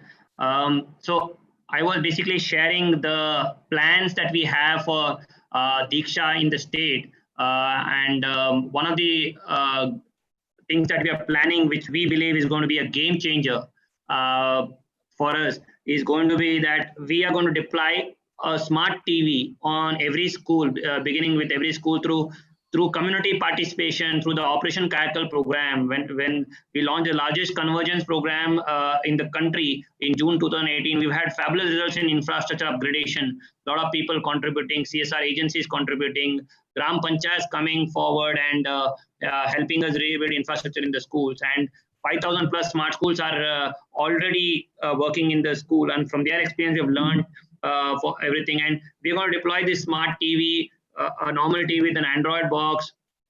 We are also looking at partnering with citizen service centers, young boys who are working there as business correspondents and government service providers to run these smart plazas. Different models we are trying. We are keeping it open for everybody. The school management committees, the teachers, the communities there can decide any of the 3 or 4 options that we are giving and deploying this and running DIKSHA content. We are also having tablets given into every school. The bid process is on for that. And once we have this tablet, we have digital learning as part of the curriculum, part of the daily timetable, 1 or 2 periods run everywhere, and this good quality, high quality content is available for these students to run through, and the community can decide to work around this in the ecosystem, and the possibilities are immense once we achieve this. And we plan to do this over the next 2 years, and see, we have also learned from other states who have had, like Tamil Nadu, who have had a lot of good experience with respect to this kind of a model. We are also going big way on the Vidyadan initiative. We just had a massive exercise of asking all the teachers to come up with good quality content. We got really high quality 250 plus videos, and we have selected 50 plus teachers who are very good, who have natural talent for content building like this, who have had a lot of experience, and we want to draw out of this experience. They are going to be the core team of our content cell, which we are going to develop here. And once we do that, that will be the fulcrum around which we will have a robust content, crowdsourced, working with the partners, building their content in-house through creative agencies, through our experienced teachers, our academic core group, and so on. And this team will be actually doing the content validation, the monitoring, and ensuring that whatever is provided in the portal goes through the relevant guidelines as decided by Government of India and adopted by the state. And that is where we are focusing on going for the next level of content building and adoption through the Vidyadan initiative as well. So this is very much in alignment with the MHRD and the Government of India's framework. So we already, as I told you, we already have launched the flagship initiative on foundation literacy and numeracy mission called Mission Prerna. March 22 is the deadline that the state has decided. And DIKSHA and Regional Earning Initiative is going to be one of the critical components to achieve that achievement of learning outcomes and goals that have been decided in Prerna Suchi. and both the components of teacher professional development through DIKSHA. We've always had struggle over the years. We've been doing teacher training over the last 20 years. And frankly, we've had mixed results on that. So we've had a lot of issues with respect to that, high cost, less return, and so on. We are hoping that this initiative, this intervention, this disruption is going to help us get that high return of investment for teacher capacity building, because teacher is the core of this entire ecosystem. And once we achieve that, I'm sure there will be a healthy environment, there will be a competitive environment amongst teachers, and with my experience in the field, I can say that once we have that kind of atmosphere, then the learning outcome achievement will just be a matter of time. I thank the XSTEP team and the organizers for giving the state of UP this opportunity. Very happy to be part of this and get these learnings and sharing of the best practices. I just saw Jyotiji's presentation. It was very inspiring. And we hope that we will, in the next 1 year, we would be achieving all the goals that we have set up, particularly in terms of this portal and adoption, and also in terms of teacher professional development. And we will be ensuring that we are achieving those results for making the state Prerak Pradesh by March 2022. Shankar, over to you. Thank you. Thank you, Vijayji. It's an interesting point that you made, Vijayji, that Uttar Pradesh is learning from Tamil Nadu and other states. There was a question in the earlier keynote to Nandan as to how can schools learn from each other. And one of the things that Nandan said is that governments are actually leading the way. And here you've also shown that not just schools, but governments are talking to each other, sharing best practices and learning. Uttar Pradesh is learning from Tamil Nadu. Likewise, many other states are talking to each other, comparing notes, cooperating, learning, and innovation from one state is rapidly flowing to another state. That was extremely inspiring. So we've heard a lot about the scale of DIKSHA, lots of plans from the central government, state government, and also private school. But there are three other crucial stakeholders whose voices we have not heard today: the children, the teachers, and the parents. Let us listen to them directly in this short video, which was put together by MHRD.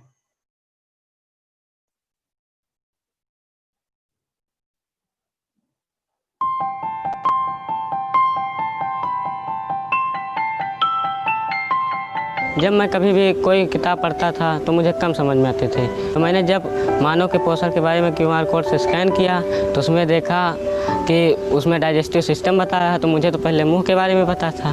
फिर जब मैंने देखा पूरा video तो उसमें पाचन क्रिया ये भी बताया कि इस अंग में पाचन क्रिया होती है। और मैं यहाँ से जाता हूँ घर पे तो QR कोड से स्कैन करके जंतुओं के पोषण के बारे में जानकारी प्राप्त की है।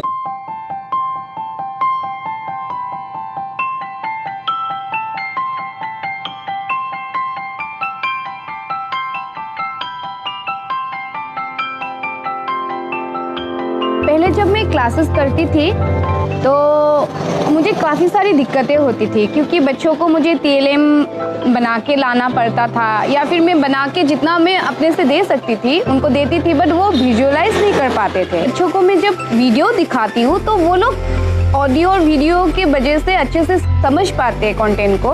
हमको इंग्लिश पढ़ने में बहुत दिक्कत होती थी और हमारा प्रोनाउंसिएशन अच्छा नहीं था। जब हमने दीक्षा ऐप से QR कोड को स्कैन किया तो उसमें प्रोनाउंसिएशन बहुत ही अच्छे से समझा रहे थे तो हमको बहुत अच्छा लगा, उससे मैंने इंग्लिश पढ़ना सीख ली।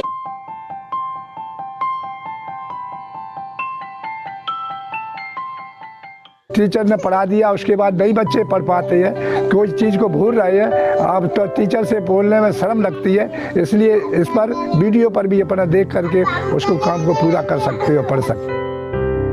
It feels great to use contents from some of the best teachers and schools from the country.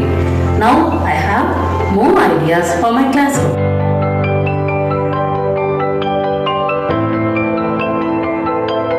The entire class transaction, right from the lesson plans to the mind maps to the videos, everything was created as an online content, and it was shared. Essentially, the idea was that whatever our children were benefiting, we can contribute this for the larger cause of the country, and all the children and all the teachers will be able to use this content. Content piece बनाए तो मुझे ऐसा लगा कि यही वह platform है जिसके माध्यम से बच्चों को बहुत अच्छी विषय वस्तु मिलेगी। मुझे हमारे क्षेत्र के बहुत से टीचर्स, स्टूडेंट्स और पेरेंट्स से प्रोत्साहन मिलता है, प्रेरणा मिलती है, वीडियोस अच्छे बने हैं।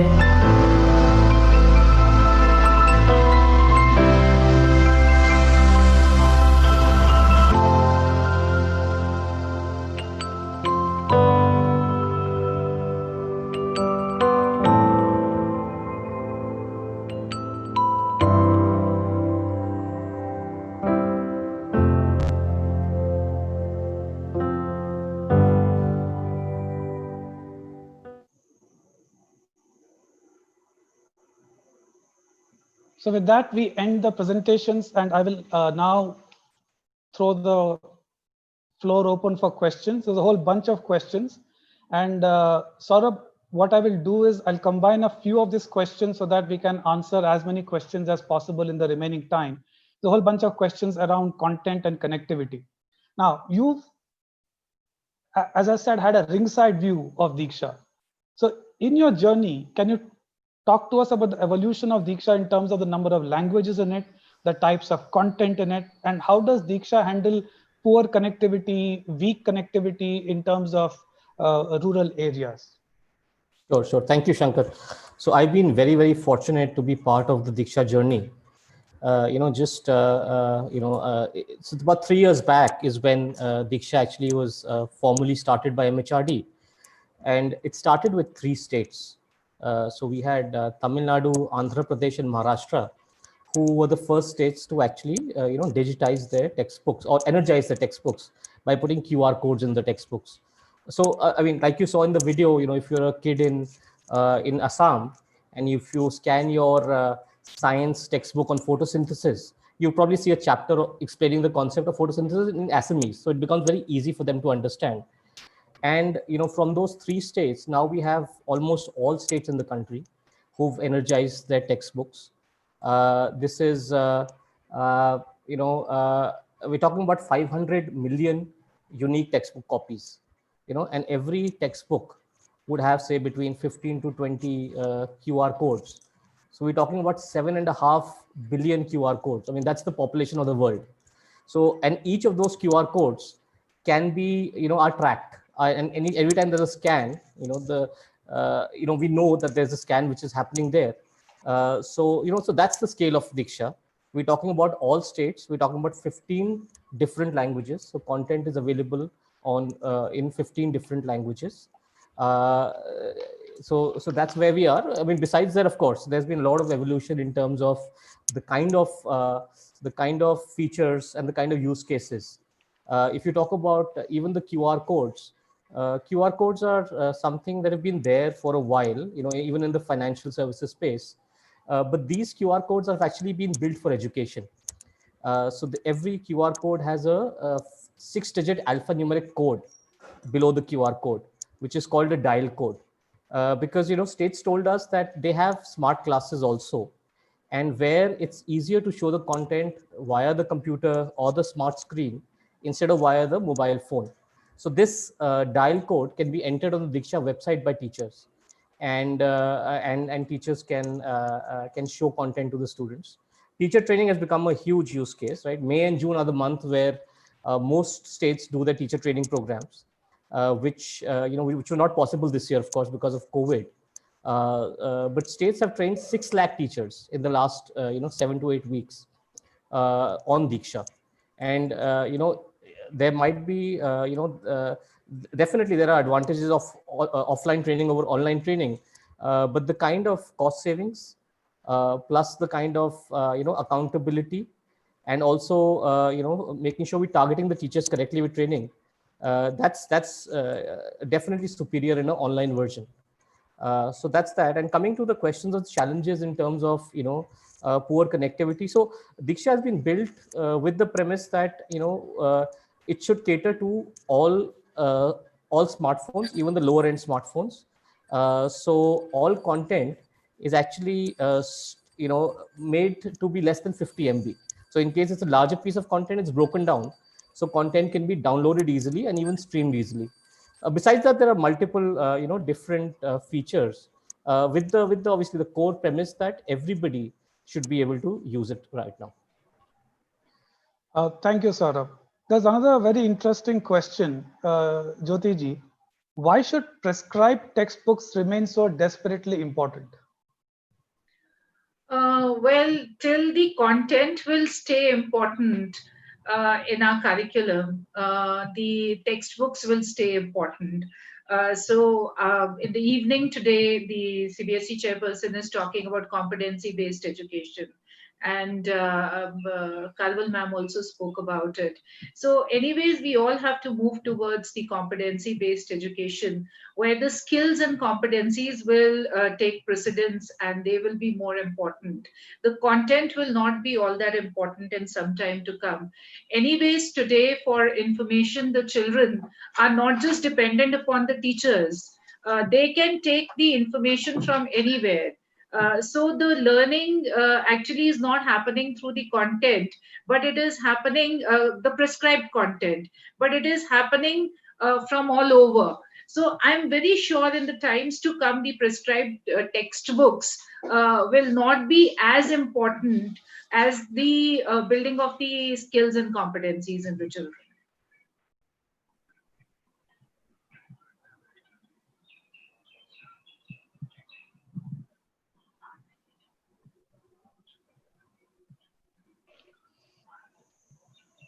Hello?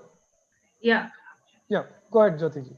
So that's what I was saying, that the textbooks, while they are important now, they wouldn't be important, soon later on. So it's more important that the teachers are able to plan their lessons based on the competencies and the skills and the learning outcomes. And because the content is the same all across the world, mathematics is the same all across the world, science is the same all across the world. The prescribed content is only used in subjects like literature, where the children are supposed to probably read a particular chapter or a particular story. But at the end of the day, that story is not important. What is important is whether the children are able to comprehend what was supposed to be said in that story, and later on they can produce or reproduce, or are able to create, are able to apply the knowledge that they so gained. So the textbooks are not going to be very important in some time to come, is what I want to say. Okay. Thank you, Jyoti ji. Vijay ji, there's a question for you. Were there any changes in how DIKSHA program was running after the COVID outbreak? Yeah, the teacher professional development thing, we have had initiated that before the thing, but we were actually not sure on how to go about it. But this provided an opportunity, and that is where we grabbed onto that.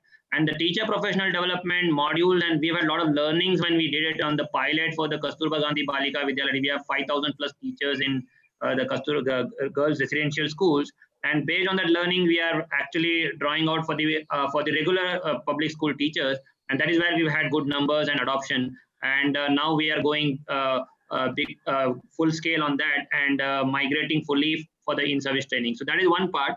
And second part is the experience because it was a major disruption when the lockdown happened, the schools got closed. So we had to adopt every medium for digital learning. We have 4 hours sessions in Doordarshan. We have radio for people who don't have smartphones. We also have these WhatsApp group networks, giving the e-books and so on the website, and banking big time on DIKSHA. to ensure that, and we've seen a lot of increase in adoption. Earlier, there was a little bit of resistance that from some vested groups that digital learning is going to replace the teachers and so on. So that now this has actually accelerated and rubbished all those concerns which were not genuine.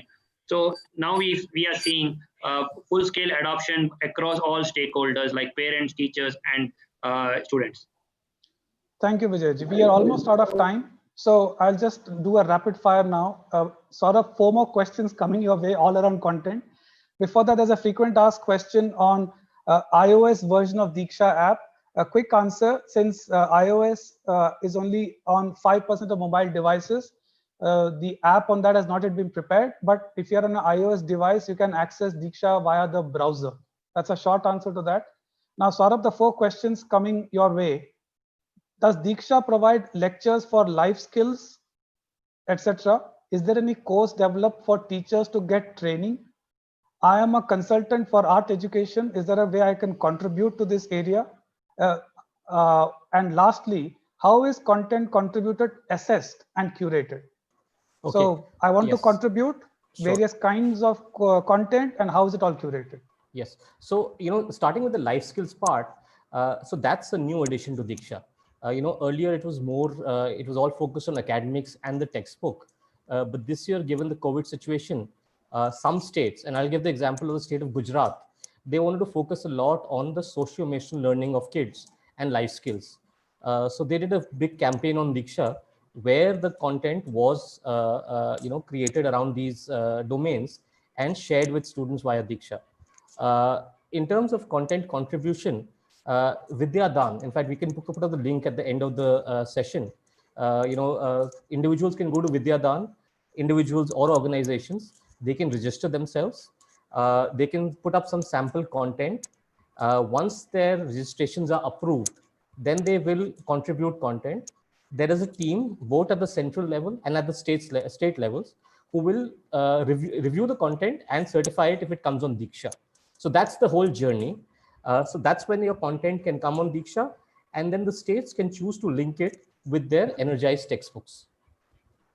So this is the link, so these are the links. The first link is for downloading the DIKSHA app. It's the, it's an Android app right now. It was the #1 app in India for, then there's the website, diksha.gov.in. And the last link is the link to contribute on Vidyadan. That's vdn.diksha.gov.in. Okay. Thank you, Saurabh. You have taken the burden of answering the most questions in the shortest time. So with that, I would like to thank the panelists for a wonderful, educating, enlightening session. Also, thank Anita Karwal ma'am in absentia and MHRD for the video. Thanks to the audience for a patient listening and your questions. And last but not least, Ashoka University for organizing this wonderful seminar at this much needed time where all of us are coming together to share, all of us are coming together to learn. I will now hand it back to our host, Ali Imran. Thank you.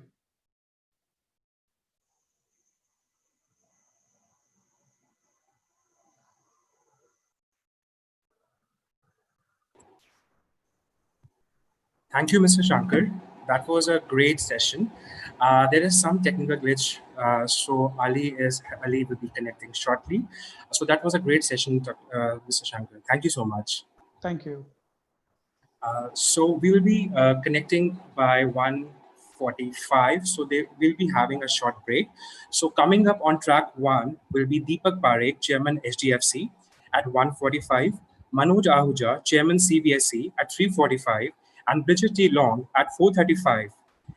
So we'll be joining shortly at 1:45.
I was actually having technical difficulties of my own.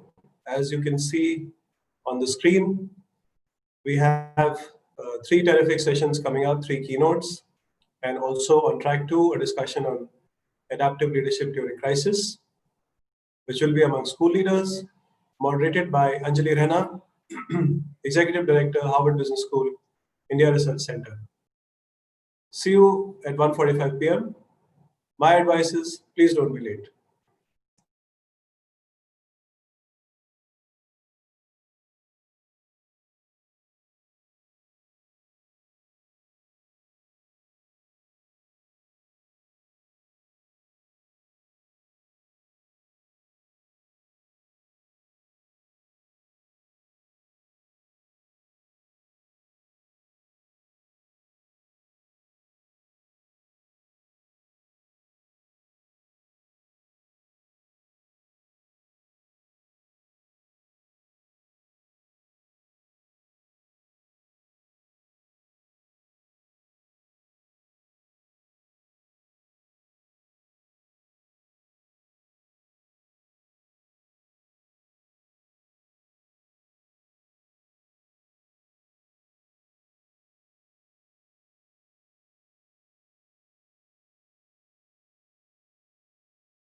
Welcome back.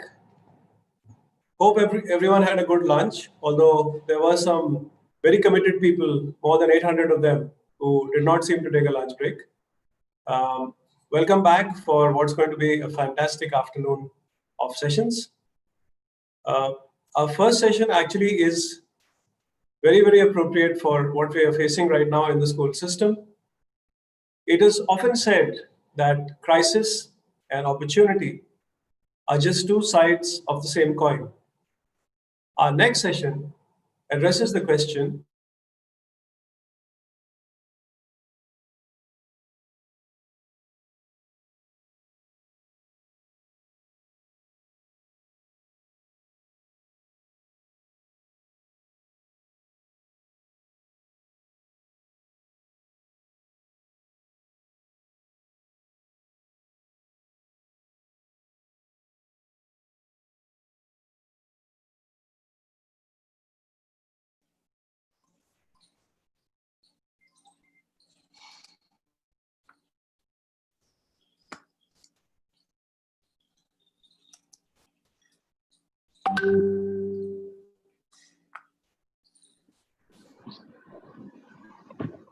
Pramath, hi. I think Ali is having some audio issues. We'll request you to take over. I'm back.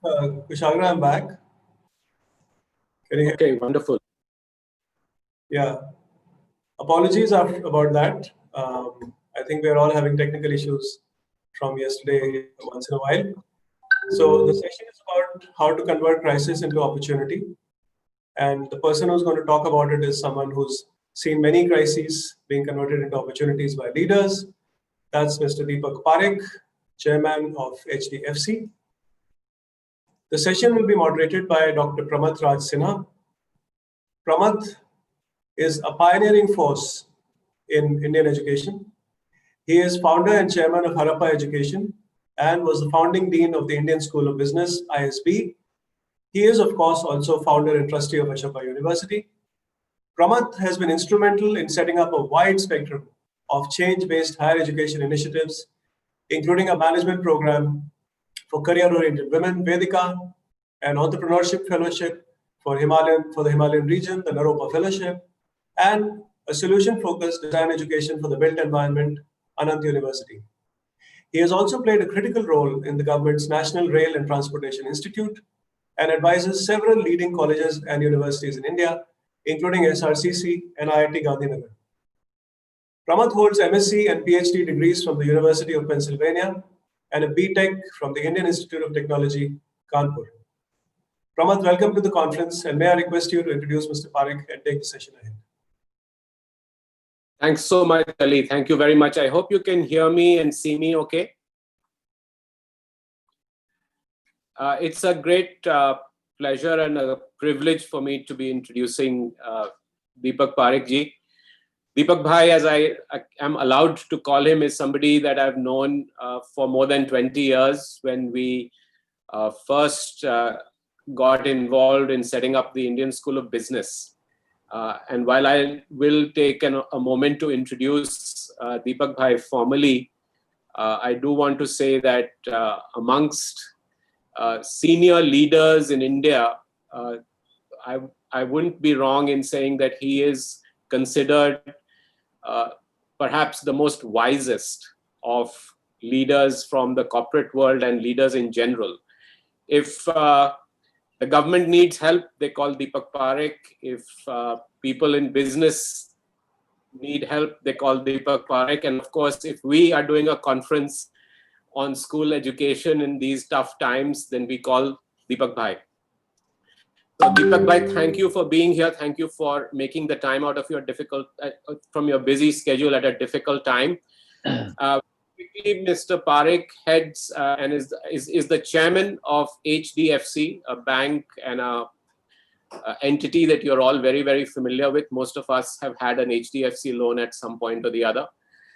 He's also the chairman of HDFC Asset Management, HDFC Life Insurance, and HDFC Ergo General Insurance, all the different HDFC group companies.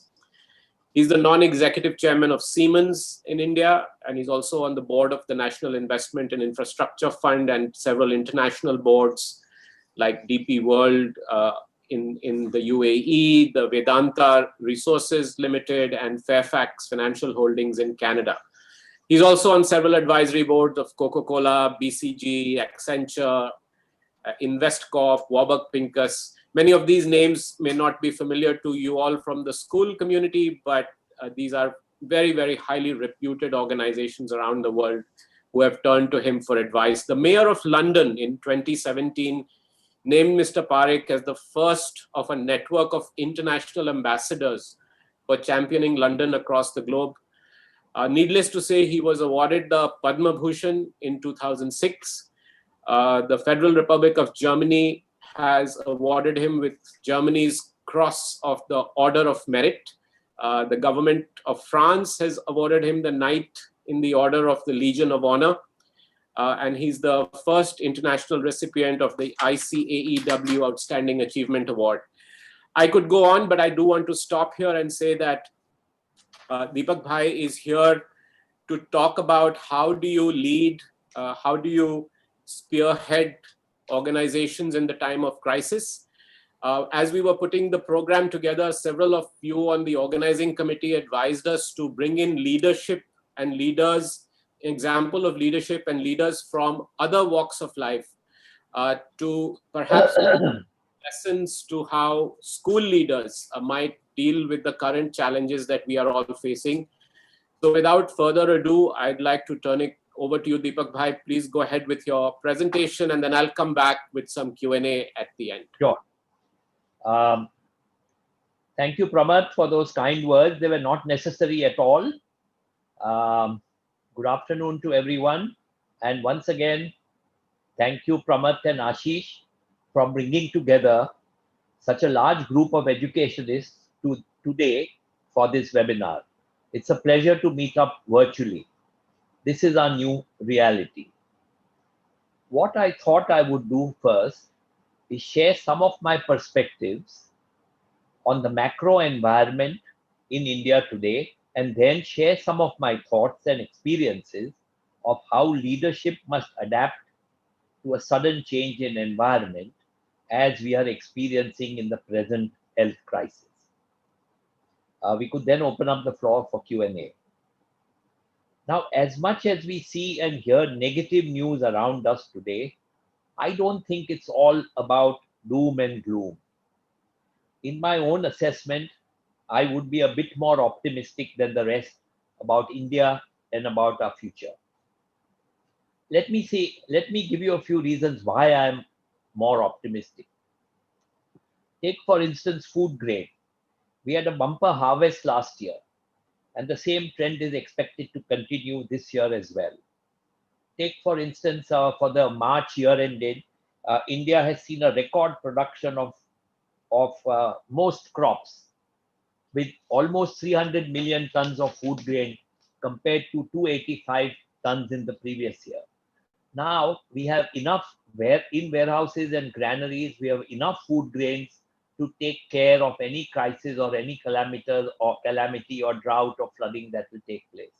Even the Honorable Prime Minister's first economic package which he announced, where it was mentioned that the government would give rice and wheat and pulse, or rice or wheat and pulses to the poor sections of our community, not more than 30-40 million tons would have used. So we have enough food stocks, which was quite different, say 5 years ago and 10 years ago. Our foreign exchange reserves are a record high of $490 billion.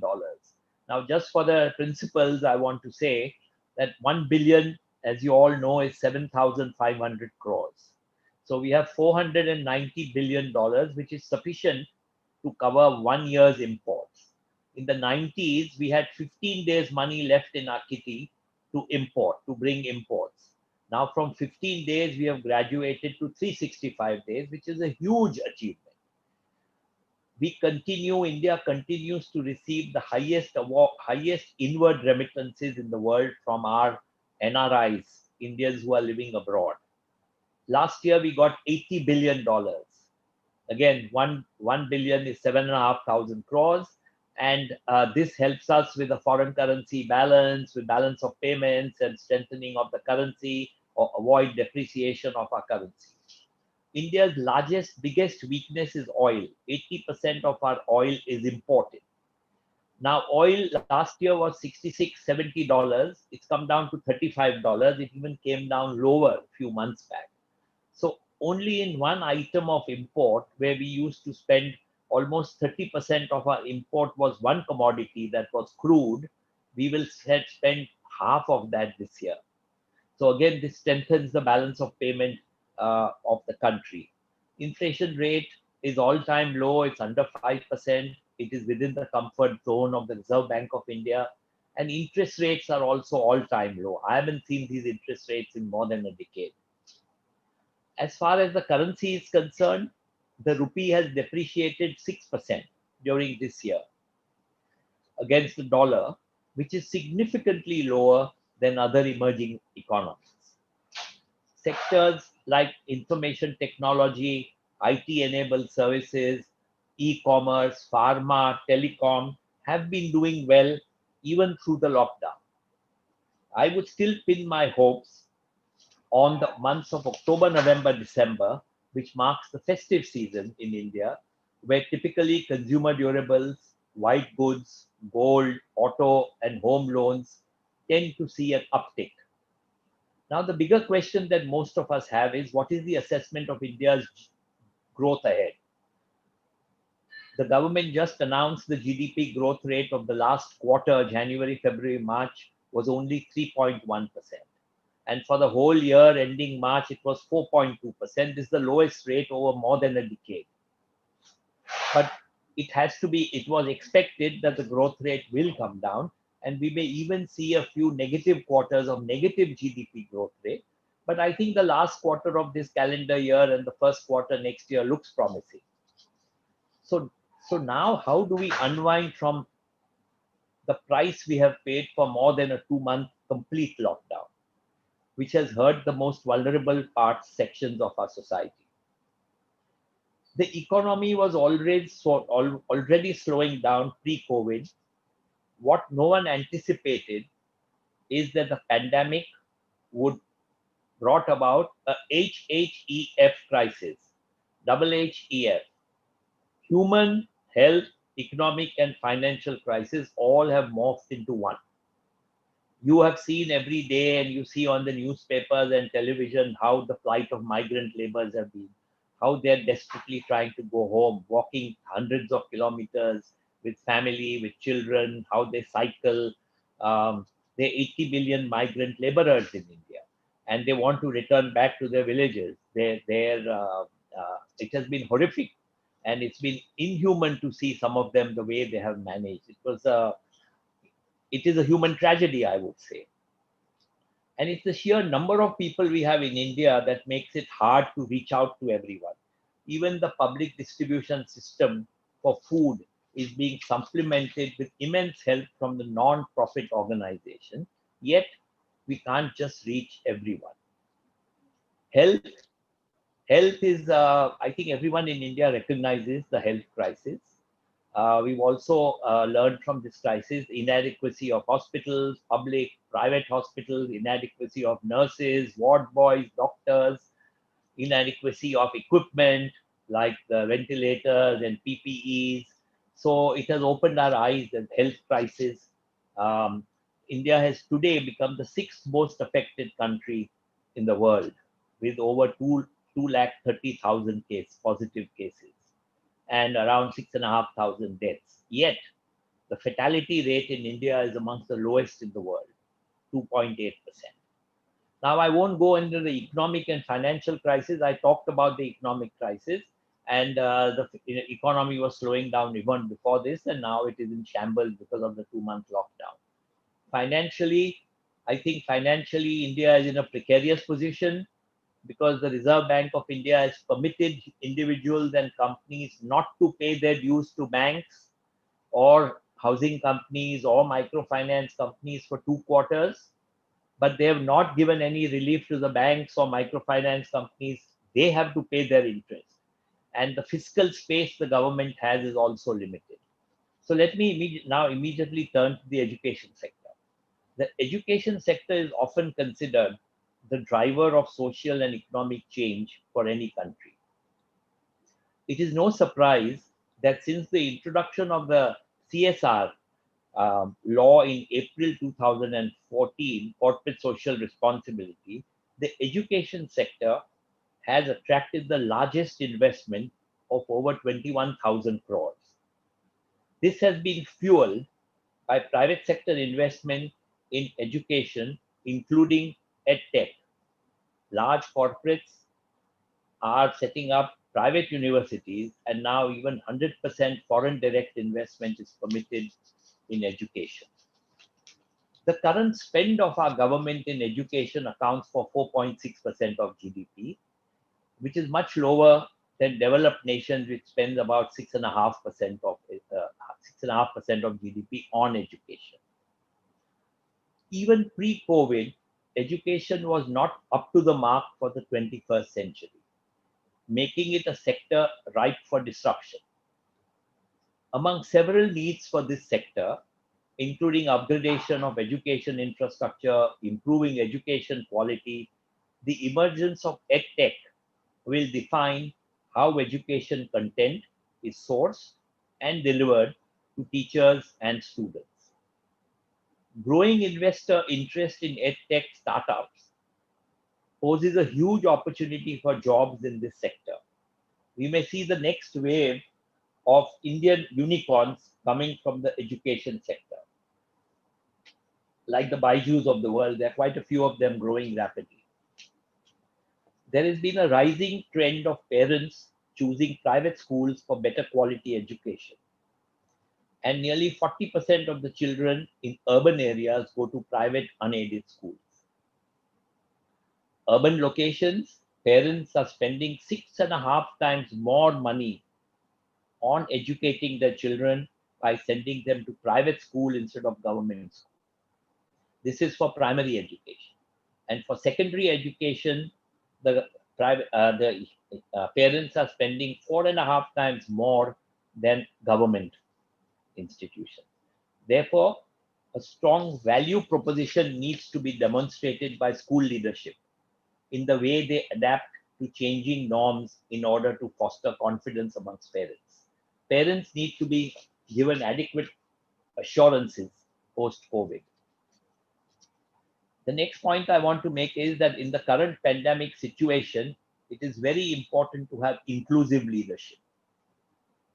It's a new environment for most of us, and reference to past learning may not be an option when posed with the challenges we face today. In fact, it is often said, the first rule of leadership is everything is your fault. Obviously, this refers to the principals. Now, more than ever before, the principals are expected to lead from the front. It is therefore important to be approachable, to be open to ideas, and for principals to drop hierarchies. One of the factors that drive successful leaders to go beyond their call of duty are the value systems and culture of the organization.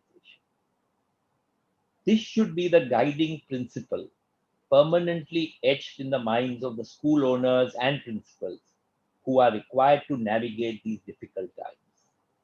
Value systems and culture of the organization. Now, as you know, organizational culture starts at the top. It has to be nurtured. It has to be developed in every organization. And it cannot be done overnight. It takes time to develop this. Ultimately, it becomes part of your brand value. Ultimately, it becomes your identity and recognition in the marketplace. My experience has been that there is no substitute for time-tested values of honesty, integrity, and accountability. Now let's see reimagining education by leading from the front. Organizations with a history and legacy of excellence in operations will need to change what was up to now the best practice. So what was the best practice up to COVID and post-COVID would be totally different. I just want to give our example that in HDFC's 43 years of existence, we've never had a culture of work from home. However, the current pandemic has forced us to relook at various aspects of our business to see how some percentage of our staff can work from home even in the long run. On the other hand, our focus on strong relationships and customer orientation has held us in good stead. So considering the uncertainty in the way forward, during the medium term, schools will need to make plans under two scenarios.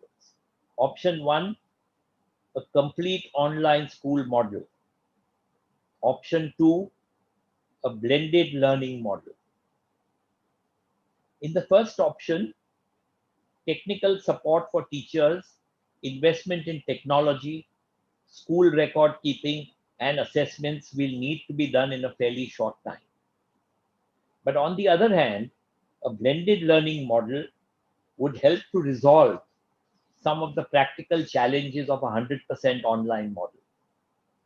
Students will return to school in the medium term, but will continue online learning maybe for about 40% of their lessons. Developing plans for a school to function at half capacity with rotating schedules will have to be established as we move on, again with the mutual consent of parents. Now a word about PTA.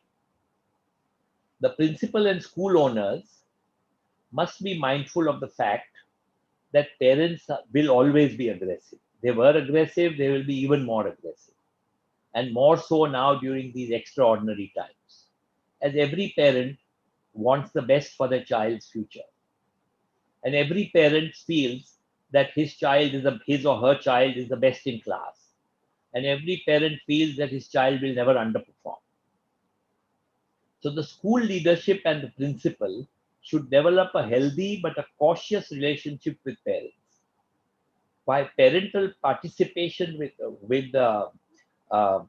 should be encouraged, a strong PTA could overthrow the school management in adverse situations and take charge of running the school. I have noticed this during my lifetime in quite a few schools. As the PTA becomes so powerful that the school management is thrown out and they bring their own management. So the point I'm trying to make is avoid such dire situations on sensitive issues like school fee negotiation, children's safety, which will surely be a concern post-COVID-19. What you need now for this is a very strong principle. The bottom line is you need a strong principle to allay the concerns of anxious parents. Now let me give you a small anecdote. A mother goes into the room and wakes up his son. I'm sure some principals have heard this. Many principals would have heard this. Mother goes into the son's room and wakes him up and son, you are late to school. Get up, get up. So the son said, no, I don't want to go to school.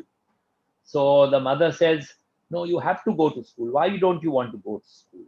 So the son says, everyone hates me in the school. Teachers hate me, students hate me, everyone hates me in the school. That's why I don't want to go to the school. The mother wakes him up and says, you have to go to the school because you're 52 years old and you are the principal. So principals will never win a popularity. No principal will win a popularity contest.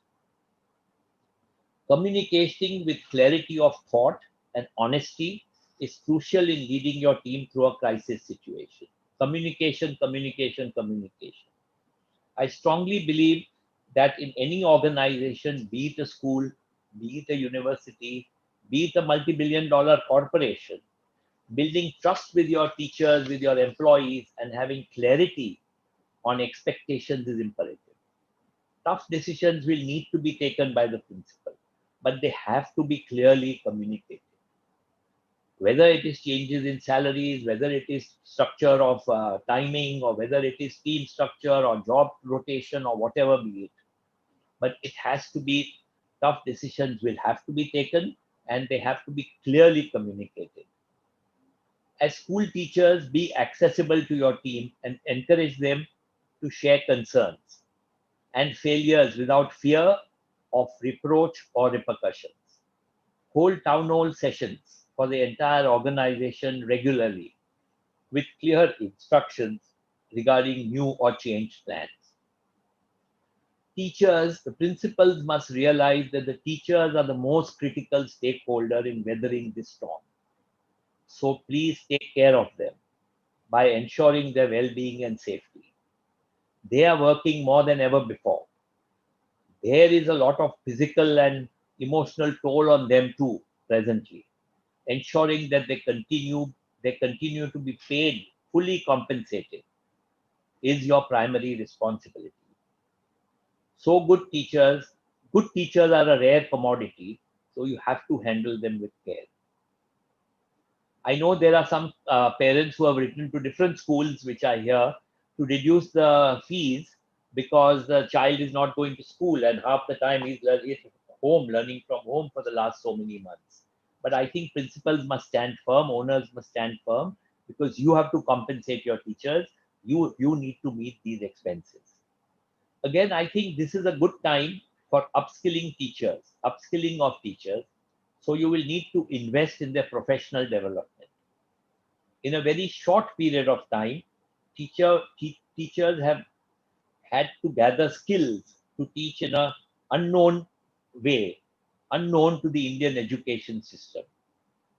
Better technology must be made available to teachers by providing them with smartphones or laptops or computers or iPads, and consider this as investment, as long-term investment for your school and not merely as an expense.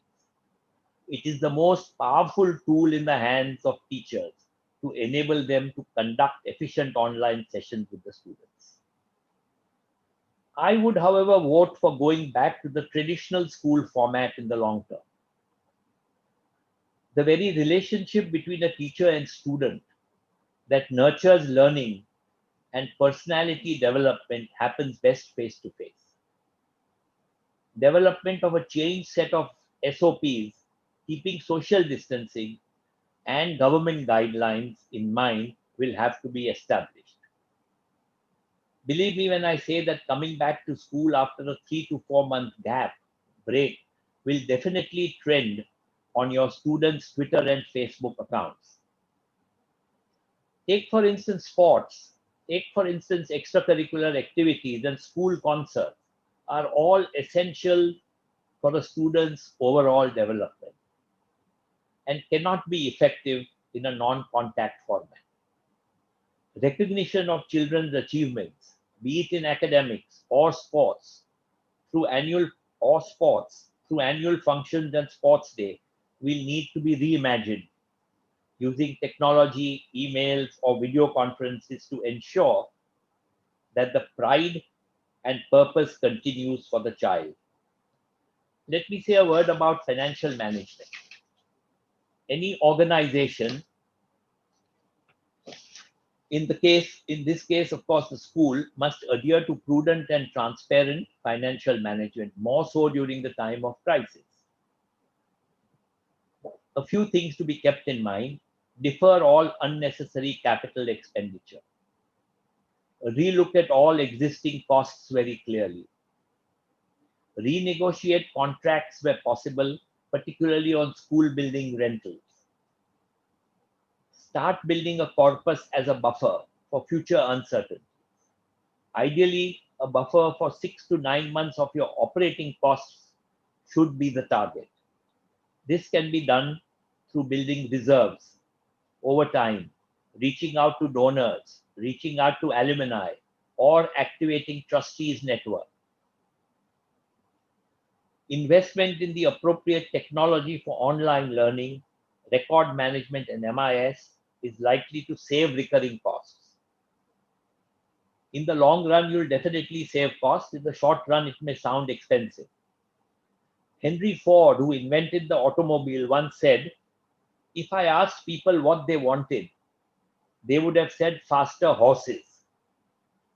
As a leader, you will be in that unique position to see what your organization needs. For the future may be dramatically different from what it needs now. Reorient the health and sanitation infrastructure in schools, which will require again some investment. This is important not just for the long-term safety of the students, teachers, support staff, but also to instill confidence amongst parents so that they start sending their children back to school. Ensuring financial security and health insurance in the medium to long term for the school teachers and staff may also become a necessity. Most of these above items will require additional cash outflow for the school in the current year. This will be over and above the existing operating expenses. So the school owners, particularly the principals, must positively impress upon parents. As I mentioned earlier, there is no way you can reduce fees despite pressure from parents. You have to ensure that the cash flow of the schools is adequate. Conclusion, let me say there are several examples in business world organizations that businesses become bigger and stronger post downturns. Businesses become bigger and stronger after major disasters. And there are lots of examples like Alibaba after the SARS epidemic, Paytm after demonetization, Boeing after World War II. So the current crisis could well give us that time to pause, relook, and reorient ourselves towards this goal. I think Ali in the introduction very rightly says that crisis and opportunity are same part of a coin, same side of a coin. That's the point I'm trying to make. A few lessons as I sign off. Look beyond academics to differentiate your school from the rest of the pack. Brainstorm as a team. Brainstorm as a team to develop innovative practices for school operations and management. Keep talking to teachers to get new ideas, how to change, how to improve, how to excel. Focus on the mental health of all students. Expand your school's counseling and well-being vertical. Introduce experiential learning. Teach a concept or teach a subject through a new medium, such as a puzzle or a game or a quiz or something like that. Encourage students to read more, not just to increase vocabulary, not just to increase their knowledge, but to encourage independent thinking. Again, this may be a good time for schools that can afford it to hire best talent available, who can build a school of the future. We can start looking, this is the succession planning I'm talking about. We have to look at talent. We may be able to get good talent. Talent today for building the school of the future is quite different than the past. Who knows, every school in future may require a CTO, a chief technology officer for a school. That may become the new normal. So I take this opportunity to compliment all the teachers present here today for rising up on extraordinary responsibilities in such a short time frame.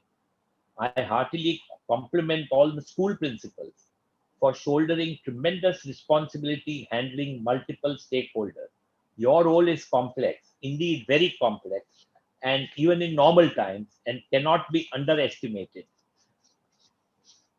So it cannot be undermined. I try to say that it cannot be undermined even for a single day, because the buck stops at you ultimately. Thank you, Pramad. Thank you, Ashish, for inviting me today. Both of you are an example today of exemplary passion and dedication to supporting quality education. I am certain you will be the leaders taking the plunge to reimagining education in post-COVID India era. Thank you. Thank you so much, Deepak Bhai. That was that was very inspiring. I was taking notes, and I'm sure others have as well. When we first approached you, you were reluctant to do this, saying, "I don't know much about schools and so on." But I think, have you considered a stint as a school principal? I think it would be great to have you lead a school sometime. Deepak Bhai, obviously you're spot on with so many of your recommendations. And I think even on the chat I was watching as people were commenting on some of your comments, it seems like that you really resonated with everything. But obviously at a time like this, as a principal, you're under tremendous pressure. And like you said, first rule is, it all starts with you. You are the one who's at fault. You are the one that's responsible. How do you as a leader build resilience and strength at a time like this? Are there 2 or 3 things you do? You've weathered many crises as the head of HDFC. Any tips for them, practical tips on how to think about a crisis like this? See, I would say, first of all, the principal, the CEO, or whoever is the head of the organization should have clarity of thought in his own mind. Mm-hmm. Crisis or no crisis. If you're put on a spot, like there is a virus like this, what we are saying, what could the principal do? So the principal, first of all, should be a strong individual who can weather all storms, but who has clarity also in his or her mind. How can I solve this problem in an efficient manner that is satisfactory to all the stakeholders? And this is very important. So the talent required, the multitasking a principal needs has to be there to be a principal. To be eligible to a principal, you should be able to handle different stakeholders. Like take, for instance, I'm connected with the school for many years, the Bombay Scottish School. And I think our principals of, we have 2 schools in Bombay, and both should be on the line. But for instance, the principal has to look at minute detail, even when every day when the school finishes, despite having admin guys, you have to ensure that the young kids, the school, they get into the school bus in the heavy traffic area in the heart of the city and go home. In sometimes in heavy rains, the buses don't reach home. You must be available 24 hours of the day. Some cranky parent is going to hassle you in the middle of the night. You must have all that in you to be the principal. Otherwise, don't try to be a principal. Be a teacher. And at a time like this, when you are dealing with multiple stakeholders, how do you keep your teachers and your staff motivated? How do you keep them positive as well, even if you are positive? See, the point is that first of all, one disease, I would say, or one disease in our education system, particularly in urban schools, is tuitions. Although most schools say that tuitions are prohibited, private tuitions after school hours are prohibited for students of your own school. I think most teachers give tuitions to their own children who are in their class. And that's how they make that extra money, because the salaries of teachers are very, very low.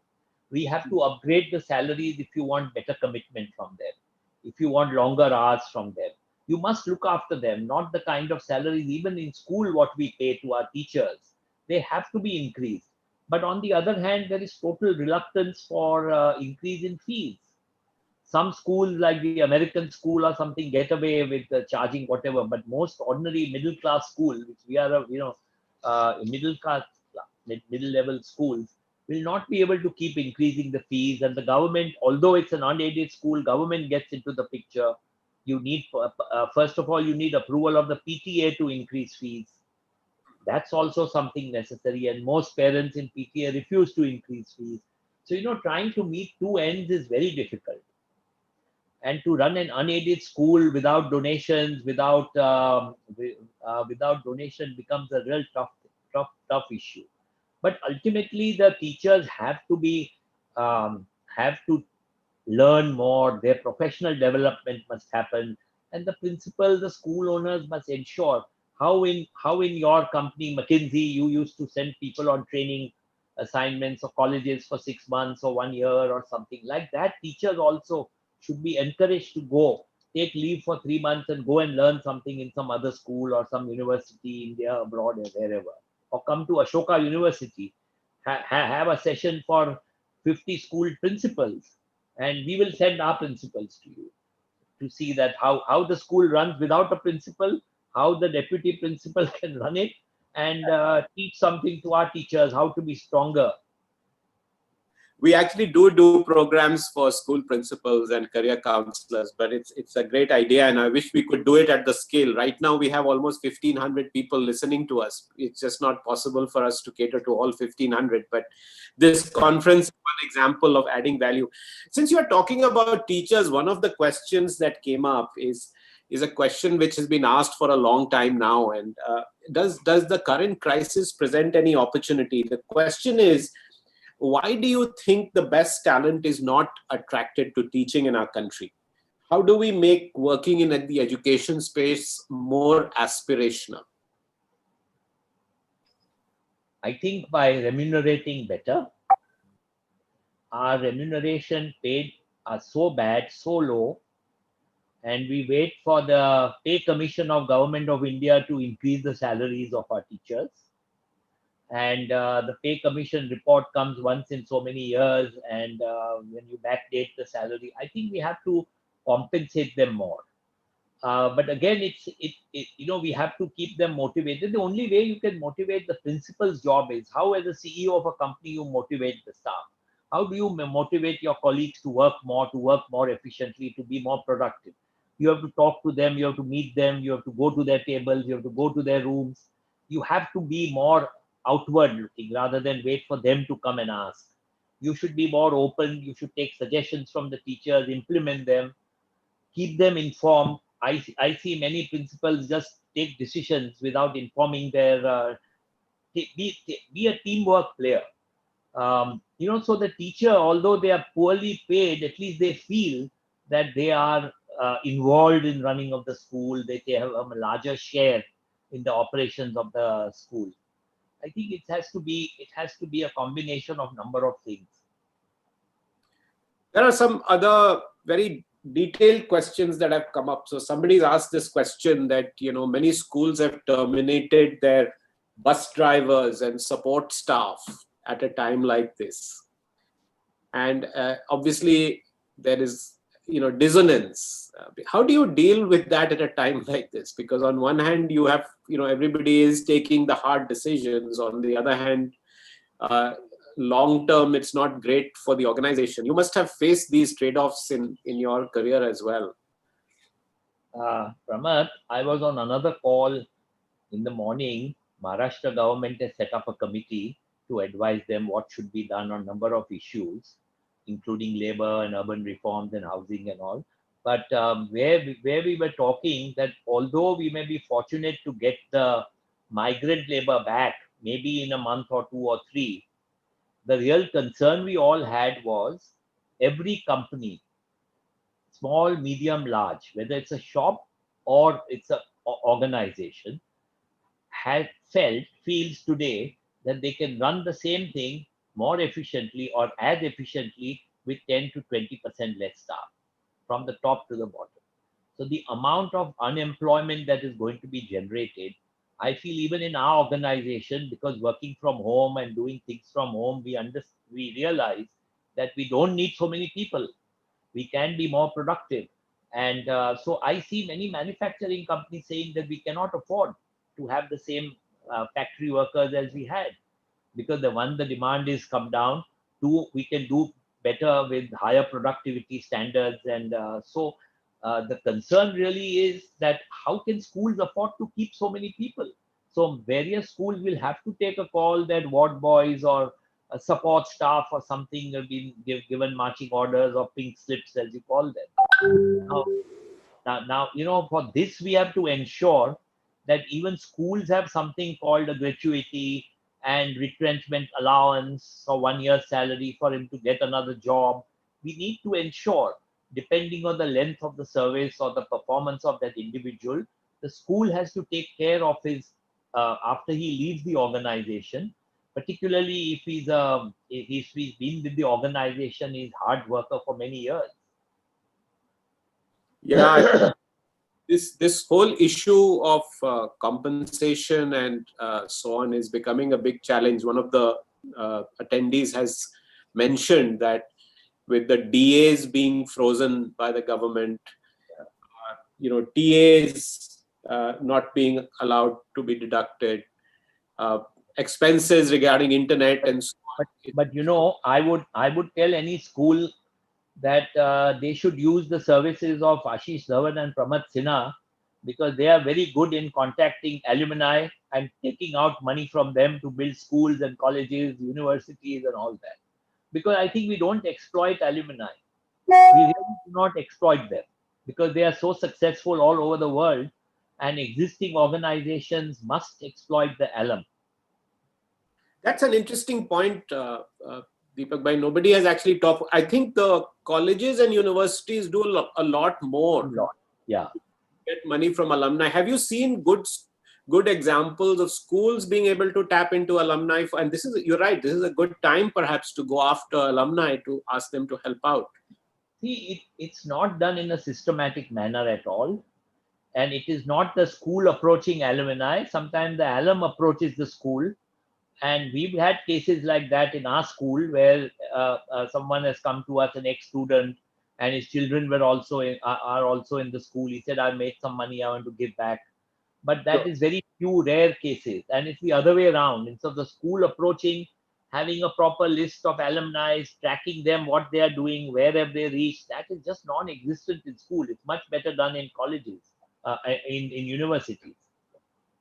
One of the questions, Deepak Bhai, given your background, that has come up is how can banks and schools partner in a time like this to create a win-win? Is there any way that schools can approach banks for soft loans or anything at this point in time?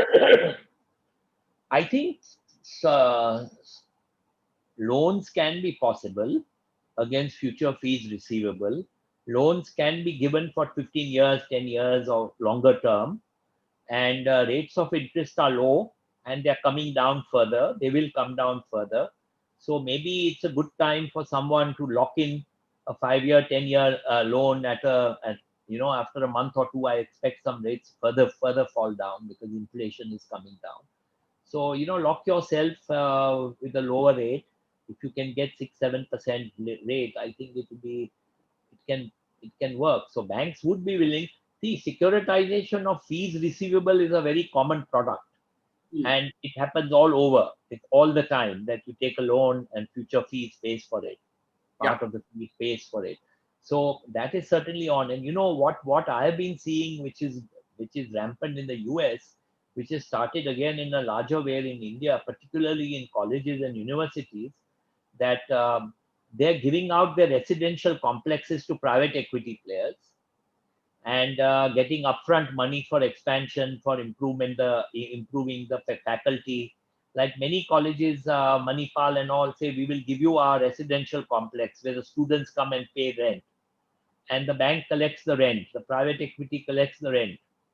And then 2 years later, new students come. So, they are trying to raise money in different manners. Right. On this subject of finance, one last question which also came up you also mentioned that try to convince parents not to get into a discussion about fees and lowering fees. Any practical, concrete suggestions to our principals on what kind of arguments they could be presenting? You've been in similar situations, I'm sure, where people want to renegotiate fees and so on. What could be some practical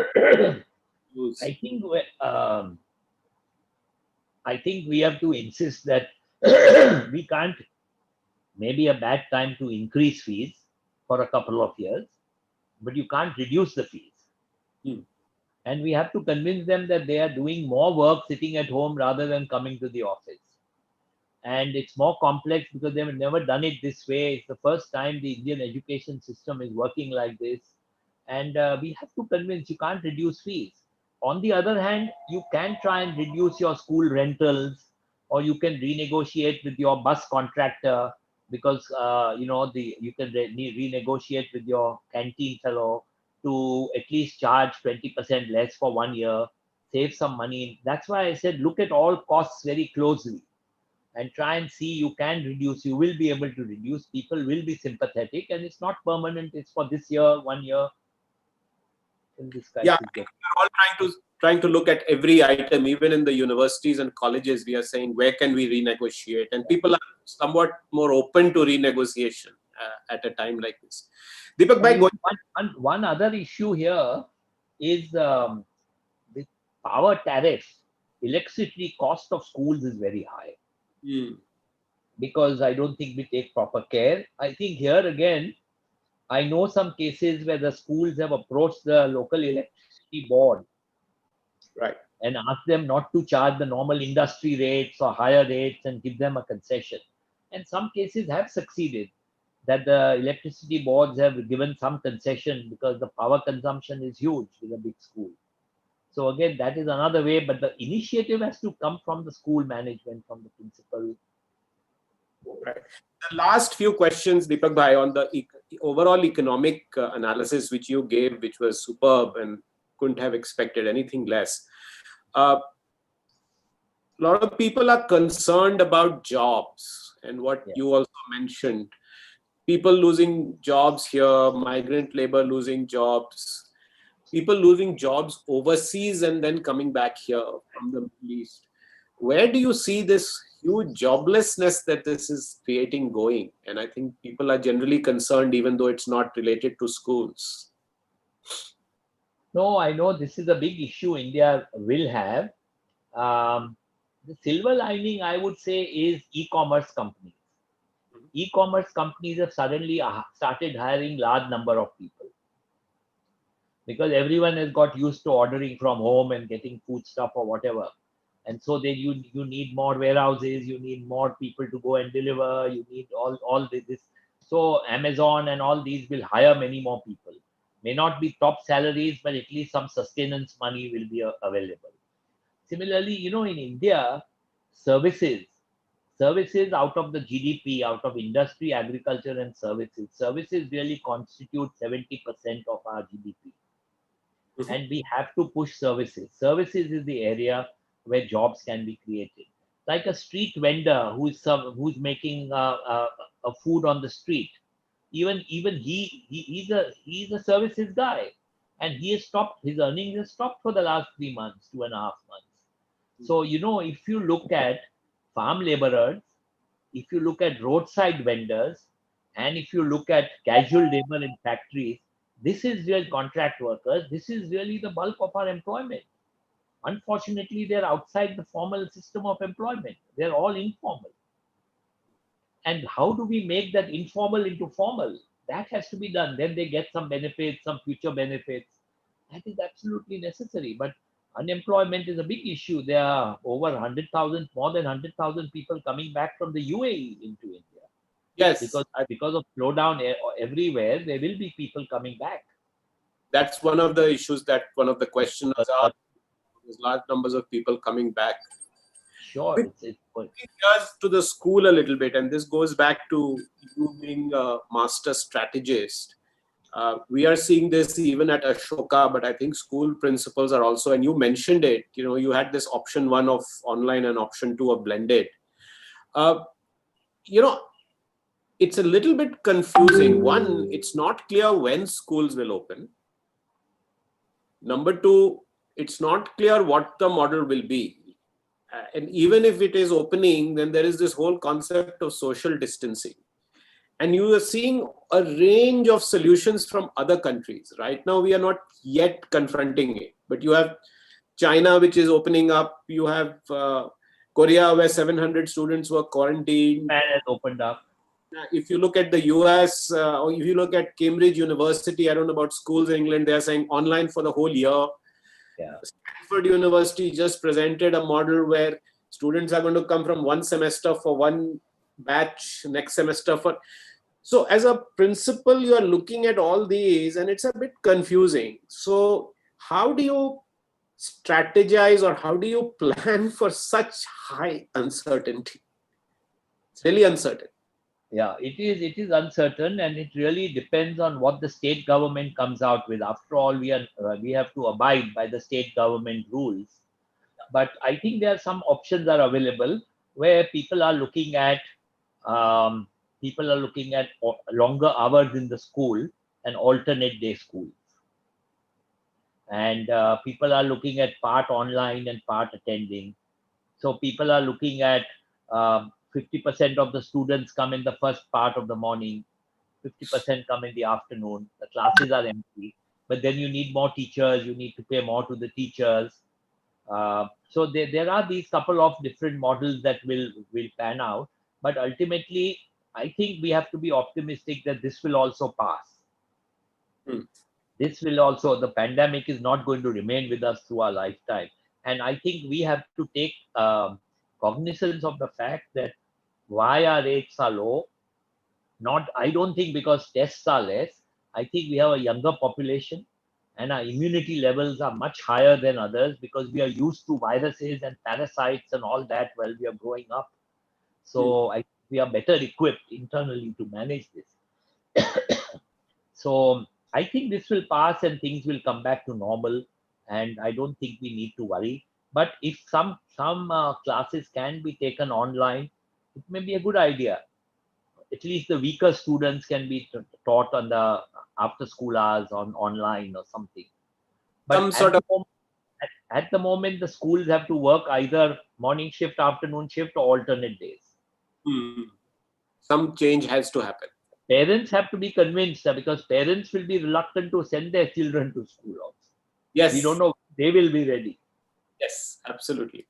Deepak bhai, where did you go to school? I went in Bombay, St. Xavier's High School. Any memories from those times? Were there crises like this in your time in school? There were no crises, but I remember my parents paid 5 rupees on the 5th standard, 6 rupees for 6th standard, 8 rupees when I was on the 8th standard, and 10 rupees when I was in SSC. Now you just have to add 3 more zeros and then... Thank you so much for a great session. We are very, very grateful that you so enthusiastically spoke for a full hour. And I can see from the chat that everybody is really inspired. And thank you so much. Thank you for having me. Bye. Thank you very, very much. Bye. Thank you. Bye. Thank you. That was a masterclass, Pramod. Thank you so much for having me, and I just want to welcome again everyone who's attending. And we had quite a massive group joining us for this session, and I hope you stay for the rest of the sessions. We have some wonderful sessions ahead. Thank you very much. Thank you, Pramod. I mean, that really was a masterclass. I think for all of us, the lived wisdom of Mr. Parekh, the leadership that he has seen over so many years, the ability to understand problems that he is not directly involved in. I have to tell you that initially when we spoke to him, he wasn't sure if he would talk specifically about schools. He said he would talk about leadership lessons that he has learned. But as you can see, he ended up doing not just leadership lessons that he's learned, but he converted it into the school context. So now here's a man who converts everything into an opportunity. Really, really, really inspiring. We are, I think, a couple of minutes early for this session. So let's just talk briefly about what's going to follow. On this track, we have Mr. Manoj Ahuja at 3:45, Chairman CBSE. And then the concluding keynote, which is Bridget Long, who's the Dean of the Harvard Graduate School of Education at 4:35 p.m.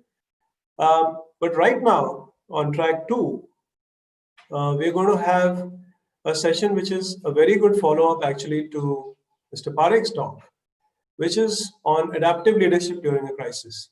And we have a stellar panel there. We have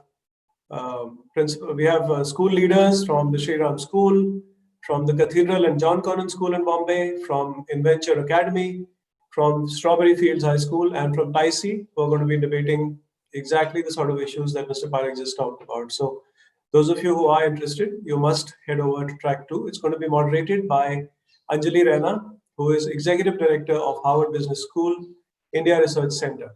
Promises to be an absolute cracker of a session.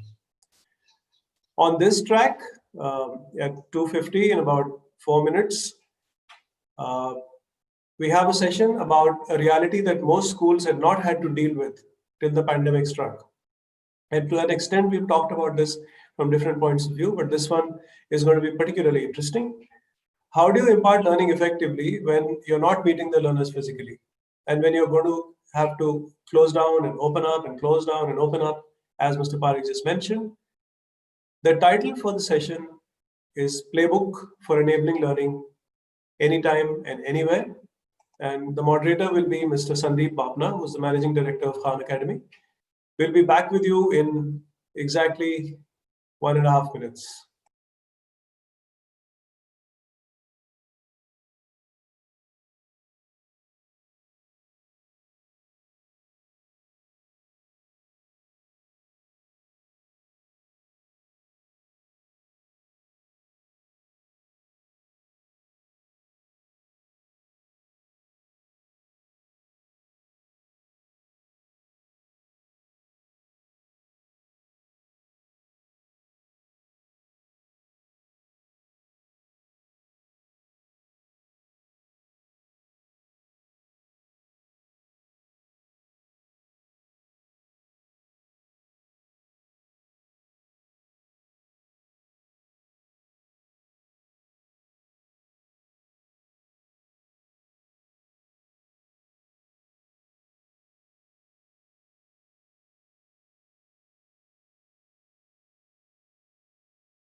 Welcome back.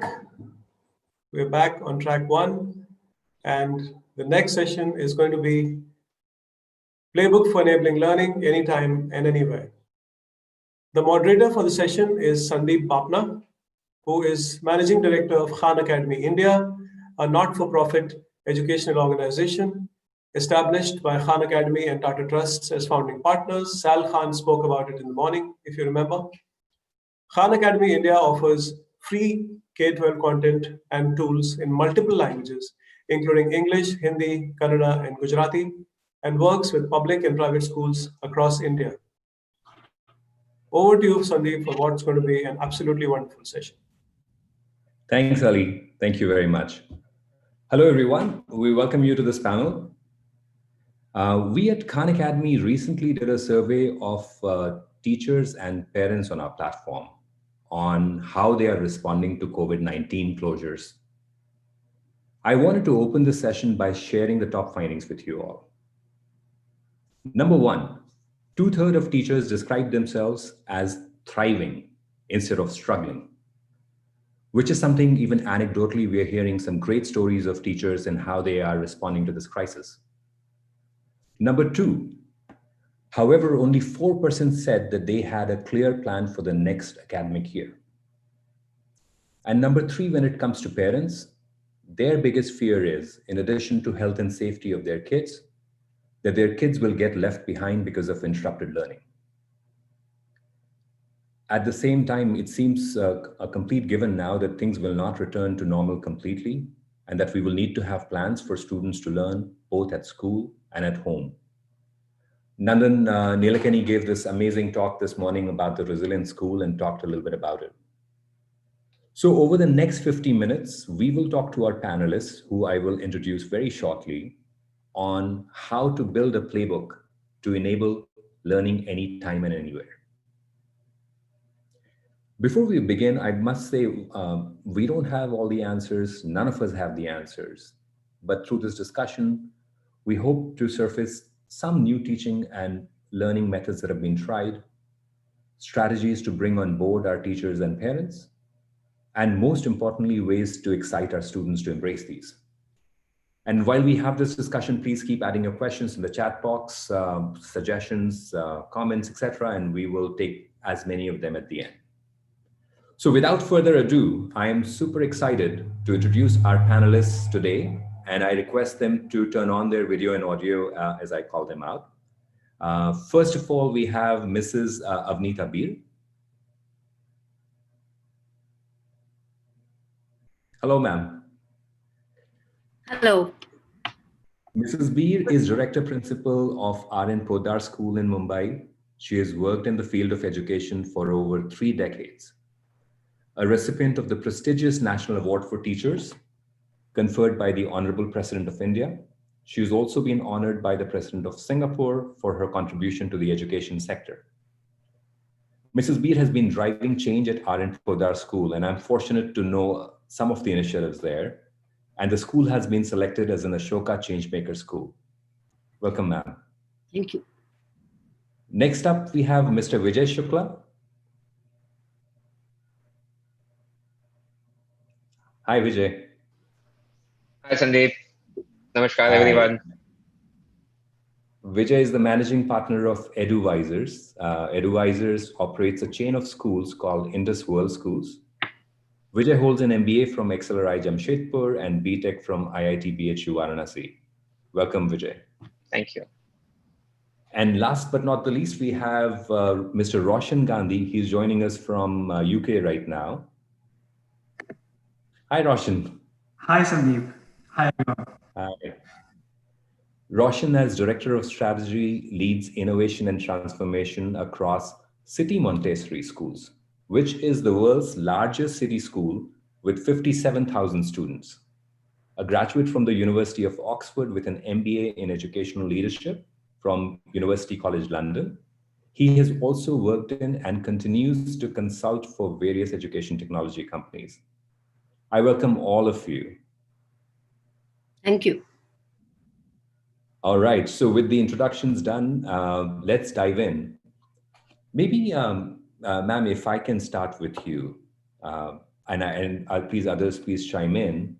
The first thing that I wanted to put in front of this panel was that if you were to go back a few years and look at the investments that you've been making in your own school, both hard and soft, and by hard, I mean devices, labs, and things like that. And by soft could be training programs, communication strategies, etc. What are some of those investments that you've been making that is helping you to be a little bit more prepared in the current times? Thank you, Sandeep.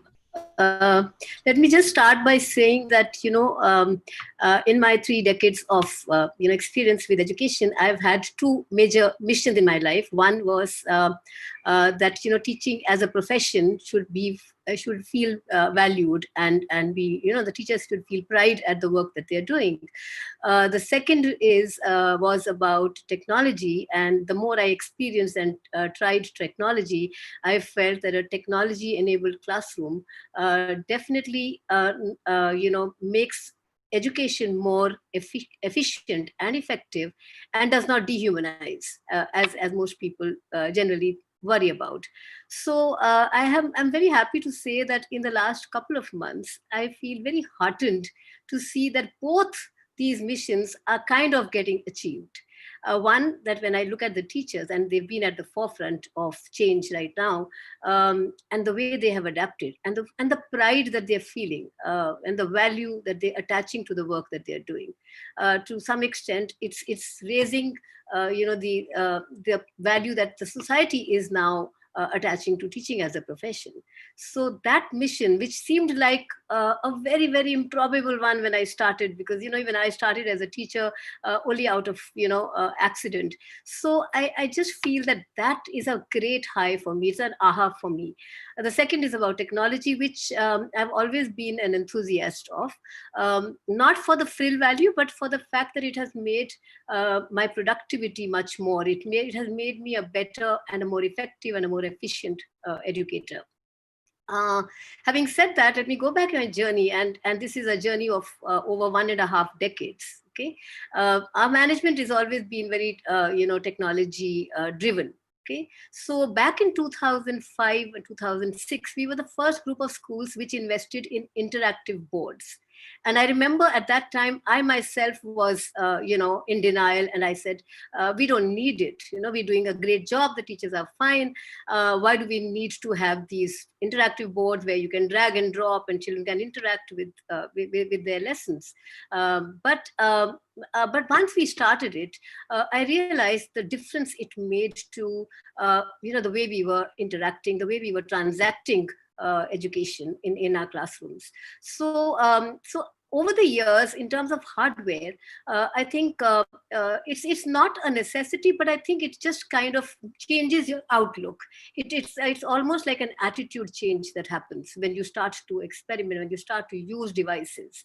So it went on to iPads, to Chromebooks, to visualizers, and our management. I mean, there are these conferences and exhibitions which happen internationally. So keeping updated on what is available, what's the latest that can be brought into education. And again, like I said, not for frill value. It was more for how do I make my transactions more interactive and more engaging. So that was in terms of hardware. But in terms, and of course, when we brought in technology, we had to invest in teacher training.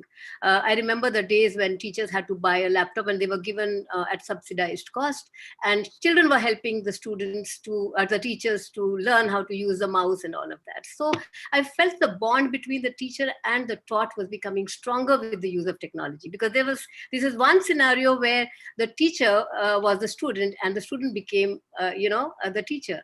So the role reversal kind of, actually I felt that, that whole myth about technology dehumanizing or making education inhuman just got dispelled. So so teacher training happened, and then came 2010 when the CBSE board introduced something called CCE and examination reforms, where we had to now assess and evaluate children on across the board on many parameters, and not just one teacher, but a group of teachers evaluating one student. So I realized that the work of teachers would grow many-fold times. And that's when I said, let me look at technology as a solution. And I found something called Google Docs. At that time, it was called Google Docs. And we started to use these as collaborative and communication tools. Okay, we did not invest in any ERP or LMS solution. This was free. We found that it was very magical, and a whole new world of the web opened up for us. And that's when I discovered your company where you work, Khan Academy. And I happened to listen to Sal Khan, and I listened to his concept of mastery of learning, and also, the flipped classroom, and also, I felt that this would give ownership of learning and, the accountability of learning to the students. So I started we did a pilot with Khan Academy back in 2012. Cut to today, we're doing a full-fledged program with Khan Academy. We've brought in BYOD, worked on it successfully. So it's been a journey, a beautiful journey. I remember when I started out, there was a lot of skepticism. And today I just feel like I feel vindicated. I feel like, okay, so what I said at that time, so I've been listening to all the talks of all the speakers and amazing Mr. Deepak Parekh, Sal Khan. Before that, we had Mr. Nandan Nilekani, even Prithviraj. So I just felt like everything that they were saying resonated so strongly. And so today everybody's speaking the same language. And that for me is a great big high. No, that's fantastic. And it seems like it was a very organic journey for you, Yes. starting in 2005 and then going from there. I'd love, like, Vijay, if you were to chime in. Yeah, thanks, Sandeep. Thanks, ma'am. It's great to be here. Thanks to Ashoka University to organize this wonderful conference. I am reminded of a time which was 12 years ago, when along with a friend and partner Bharat, we set out this journey of advisors. And our fundamental, both of us come from IIT, IIM, these kind of background, corporate jobs, etc. And we thought that let us make a difference in the Indian education system, because it really pained us that India produces so many wonderful managers, so many entrepreneurs, but when we generally talk about the school system, there are very few schools that we can turn around and say that we are proud of these schools in India. I mean, there are of course very many good schools, but if we look at large number of schools in India, they produce poor quality, they deliver poor quality education. So that was the journey that we started 12 years ago, and last 12 years have been very times we have been wanting to make a big difference, but there and it's not that people do not have intentions. Everybody loves or wants to have good schools, good education to be provided, because that's not just our moral responsibility, but also as society, we must provide good quality education, not just to select few students in big cities, but everywhere across the country. But it has not been happening, and we have been secretly hoping that some big disruption should come, and here it comes in 2020. Cut to 2020, COVID has done a few fantastic things for school education. It has basically changed the landscape. 4 things that I would like to highlight. The classroom walls are demolished. I mean, whether we like it or not, some people are still saying that there will be a time one day when we will go back to our usual traditional mode.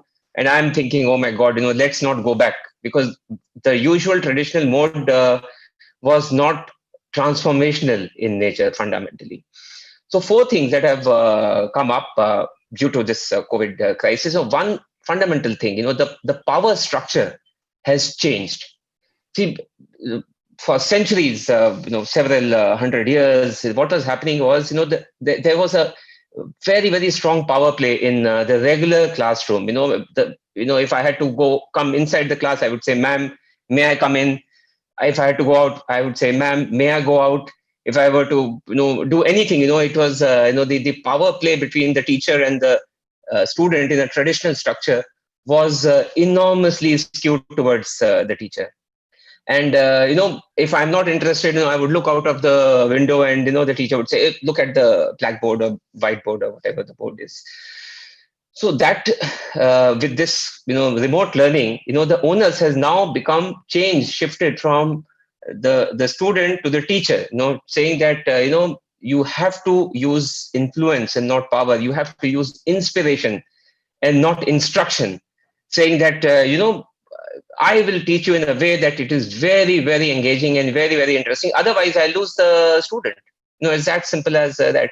So this new power structure is one. Second, and the other big shift, tectonic shift, is transparency in the classroom transactions. We've been working very hard in classroom observation, trying to teach, trying to learn from the best practices, and trying to tell teachers that what to do, what not to do. But it is humanly impossible. Let's say if a school has 100 classrooms, the principal or whoever, the person is, it is impossible to observe all the classes all the time. And also,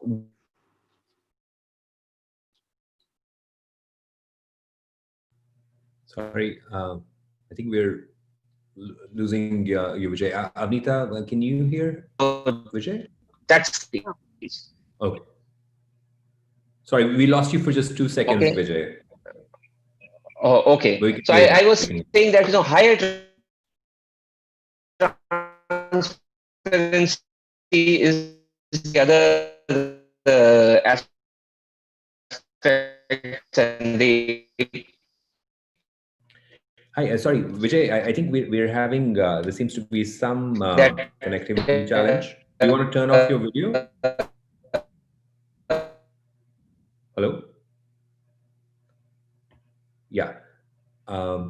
Maybe while Vijay comes back, Roshan, do you want to take that and talk a little bit about your journey with City Montessori schools and how's it been? Yeah, sure. Thank you so much, Sandeep, and thank you very much to Ashoka University for organizing this fantastic event. It's been fascinating hearing the insights from Avnita ma'am and Vijay sir, because in some ways there are a lot of parallels. And then in other ways, of course, every school's journey is unique. And the challenge for us has been managing scale, because we've got 57,000 students. And I think if we've had any success now at this time in rapidly adapting to online teaching, it's because we're really standing on the shoulders of giants. You know, for us, technology has been a journey over quite some time now. So the very first investment in educational technology in CMS was about 8 years ago, which was a hard investment. That was in interactive whiteboards being placed in all the classrooms. But we quickly realized that they're no use unless there's a lot of training. So we realized that really the most important thing would be soft investment in training teachers to have the skills to use the educational tools available to them. And training has been a process that has evolved and developed over the last 8 years. What we have now is a very structured training program that all teachers undertake. We have a very systematic process of level 1 training, level 2 training, level 3 training even now, which kind of takes teachers through different levels of technical skills. And we have examinations in those levels as well for teachers. They're not high stakes examinations. It's not meant to be instilling any fear in the teachers, but rather a kind of a little motivational exercise to get them certified in level 2 or level 3 or whatever it is. And that has really enabled them to carry forward technological usage very successfully. And apart from that, that's required a lot of investment in our training infrastructure at scale. So across all these schools, we've built various computer labs, which are actually primarily dedicated to IT training purposes. So they're used less by the kids and more by teachers during training periods and during free periods of teachers.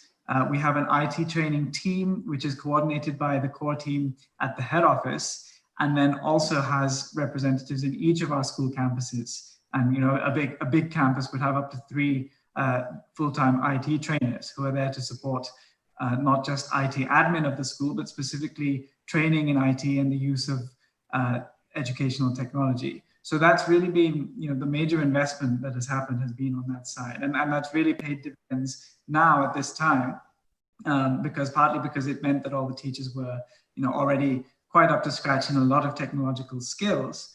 And also because that IT training team has been on hand to keep handholding teachers as they transition into online teaching. And they've been very successful at that. Got it. Thank you. Vijay, you back? Can you? Yeah, I'm sorry about that. There was some internet glitch. No problems at all. In fact, I think I would just move on to the next question here. And, both what Ma'am Avnita, you said, and Roshan, what you were talking about. And I think, Vijay, you were alluding to something similar as well, a 12-year journey. So the question here is that, all of you had the time and foresight to think about it for a long period of time.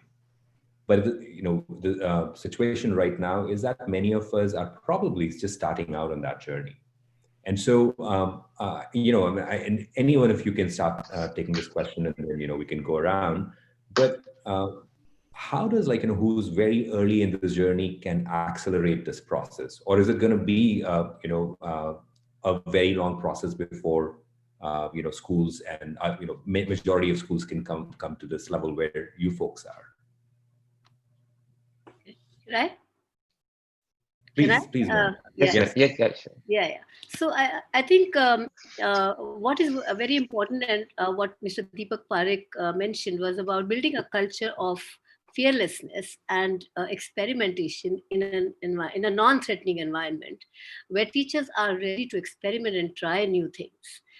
Because you see, why are teachers complacent, and why do they not step out of their comfort zone? Because they fear of failure. There's fear of failure. So I think building that culture of fearlessness is extremely important. So mentally, I think we, as a school, we were prepared for this pandemic. I mean, in the sense that we knew what to do, because we've built this culture where teachers are not scared of a new thing. So, we've been, and this is something that it just struck me the other day, that we, as teachers, keep talking about change being the only constant, and change is unprecedented and uncertain. And this is something that we talk to children about, and we talk about 21st century skills. And we're supposed to impart those to our children. But this is the first time we're actually living that uncertain change. We're living that, unpredictability. We don't know what are the answers, where we're heading, when is it all going to end. So for the first time, the wolf has actually come. So and that's something that we need to really get out of. I mean, that feeling that if something goes wrong, what will happen? We've built over the years, we've built institutions. We've built this credibility with teachers and parents. I think that is what we need to now dip into and say, okay, so even we don't have the answers, but let's all be together in this journey of trying out a problem solving. So for me, it has to be by getting your hands dirty. It cannot happen in ivory towers. Technology cannot be learned sitting in an ivory tower. There cannot be no silos. So I feel like principals, first of all, need to walk the talk. They need to learn it, because I often find that principals say, my mail is printed and kept on my table. Now that cannot happen, because if you're expecting the teachers to learn those tools, I think we ourselves as principals, we need to walk that talk. And nothing happens. I mean, there are solutions. We do, every problem, there is a solution. So I think that mental framework, if we can change, if we can open our minds to experimentation and handhold teachers, okay? And because unless they do it themselves, nobody can teach you how to use a tool, right? So, I mean, what we've done in the last few months, the last month or so, I have spoken to principals and teachers across different cities, and we've said, okay, come into our classes. And that's the big advantage that we're seeing right now. Everybody is on the same boat, so everybody's struggling. So when we're organizing a class, I just send the link to them, and they've entered, they've seen and witnessed how a class is happening. So boundaries have just completely disappeared, and if we can get that into our heads, I think that will be a big kickstart for all of us.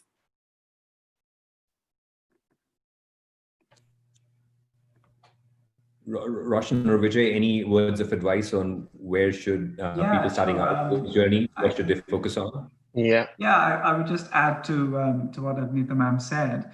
I think it was Winston Churchill who said, "Never waste a good crisis." So what we have now is a crisis from which we can draw certain silver linings, one of which is this major acceptance of the importance and value and power of technology, and of the importance and value of being able to adapt to new situations rapidly. So whereas previously school leaders may have been struggling with teachers who, these are experienced teachers, they have established classroom practices that work for them. So when some school leader comes in and says, oh, you have to come and learn this technology, understandably, sometimes teachers are not going to jump to embrace that. But now I think we've moved forward very rapidly to an understanding of the importance of that. And so when school leaders are setting out on their journey of change management, and the first step, of course, is to build that buy-in, to build that acceptance from teachers, I think this crisis may make that easier than it might have been before. And therefore, that should not be a wasted opportunity, that should be capitalized upon. And then I would also just advise that provided that training is very structured in nature, I think you can train people pretty rapidly, even from zero knowledge. We had teachers who had never held a mouse in their life. We had teachers who were at the very beginning in their level 1 IT training assessment were sort of doing a puja on the computer to try to boost their chances and all of that sort of thing. We've come from there to where we are now, where all of the teachers are using things.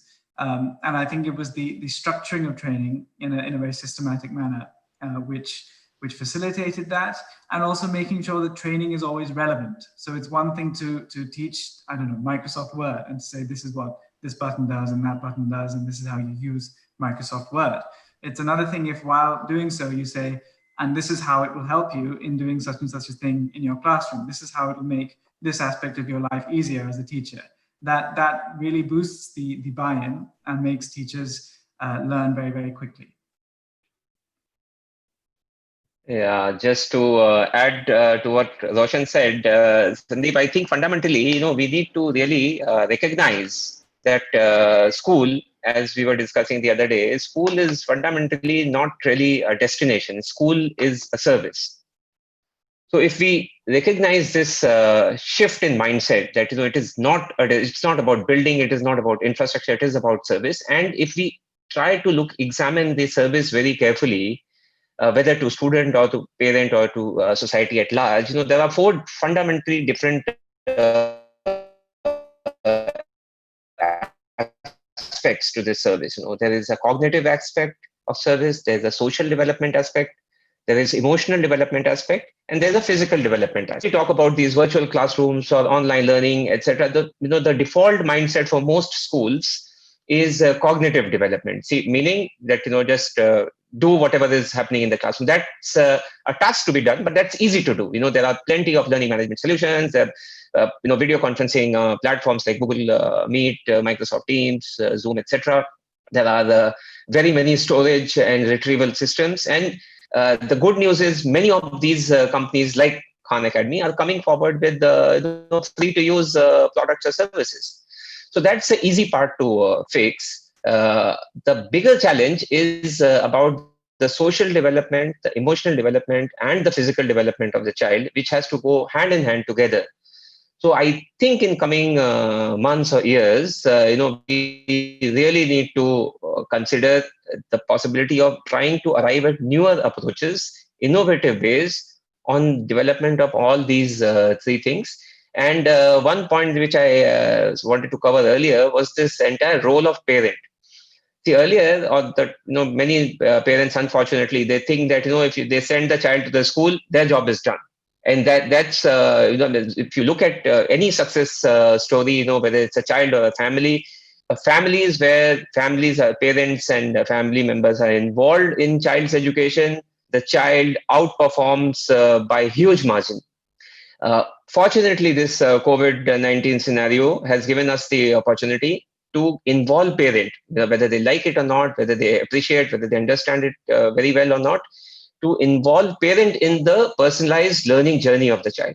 Now that, to my mind, should be something which we should try and incorporate in school's agenda, saying that, we will try henceforth, get parent fully involved in child's personalized learning journey. Yeah. No, Vijay, thank you so much for bringing out that third angle. I think Roshan talked about the training structure and how you can get teachers to be trained much faster. Ms. Beer talked about, this whole change management thing that has to be brought in. And then there's the parent angle. And when we're talking about enabling learning anytime, anywhere, that's kind of like, critical piece. I actually wanted to go to Mrs. Beer again. And I, because the thing that's I'm recalling is this, you tried this bring your own device policy. And I think that did require a little bit of chats and, understanding with parents. So I'm just wondering if you want to talk a little bit about this parent angle more. Sure. So, we've been trying out a lot of technology tools, especially when we introduced the Google suite of apps. And this was long back in 2010. So it's almost a decade of working with parents using technology. So every student is using the Google Classroom. So parents are quite familiar now with the fact that we use technology for communication and collaboration. Having said that, our parents are still very traditional and conservative in terms of academic outcome of their children's learning. So over the years, we needed to build that trust and that credibility that whatever experiments we try out, if we're bringing technology, we're bringing in life skills, whatever new things that we bring into the school, the academic performance and the academic rigor of the program is non-negotiable. So once parents had that confidence that the school will take care of, at the end of grade 12, will my child get into JE or some good engineering college? I mean, that's the aspiration of most parents, right? So, we kind of built that in place, we put it in place, and then we said, okay, so parents, when we now go to them with a new idea, bring your own device, they trust us. So there is a trust that has got built. And so when we integrated Khan Academy in the school. So we earlier did it as a pilot, which was at home, but now since it came into the school and they had to use their devices, of course there were some parents who could not send a device, some children couldn't bring a device. So we have a few sets in the school for those kids, but just enough for a few. But otherwise, the parents are quite comfortable. Children have learned to use it responsibly. We've not had any issue of misuse. And also it gives us actually an opportunity to educate kids about safety. So I just feel that we can't run away from reality. We need to face it, embrace it, and use the opportunity of using it to educate and train our kids and prepare them for the world. No, thank you very much. Roshan, any comments on from you on that one? Yeah, in fact, Agnita ma'am very kindly, she and her team gave a lot of time to very kindly host us on a visit to her school to witness this Bring Your Own Device program. And actually, perhaps that puts me in a unique position of being an outsider who is trying to look for questions on how that works. What we were able to gather, some of the key points, because we and our principals were a little skeptical about it, but then we saw it working. So some of the key points, I think, were one, first of all, the school has developed a very, very positive culture about technology and the responsible use of technology. I think they've spent time educating parents and children about how to use technology responsibly, what is a good way of using technology, what is a bad way of using technology, to assuage the fears of parents that they may have had. Secondly, they do account for children who may have problems in bringing devices, maybe their device isn't working or their parent needs it or they don't have one available. So the school has a reserved set of devices in-house, I understand, and so it will distribute those to the few kids who may not have been able to bring their device. So that ensures the equality, so that no kid is left out in case they're unable to bring their device. And then, thanks to the culture that they've developed with the parents, there aren't any problems. But even then, I believe the school has an undertaking with the parents to sort of make sure that the responsible usage of the devices is done. So I'm trying to remember from a visit several months ago, although I have notes written somewhere. These are the key takeaways that I had, and that was basically something that we were going to experiment with in CMS from this session, from April, in a couple of our branches, thanks to that visit, thanks to the confidence that we got. So we do believe in the potential, and we were going to pilot it. For obvious reasons, that pilot has been put on hold until we actually have a Bring Your Own Device school. But we've gained more confidence in this time, I suppose, because it seems that a lot of parents at home, clearly they do have devices available. We had this fear that maybe they don't have devices available. Clearly they do, because all of our kids have been logging on to online classes. So that has given us even more confidence to try this out when we get back. Yeah, I think if you can make, there were some questions about access and that not everyone may have it. But then if there is a combination of bring your own device plus a smaller, maybe a school lab, that may be one way to address that.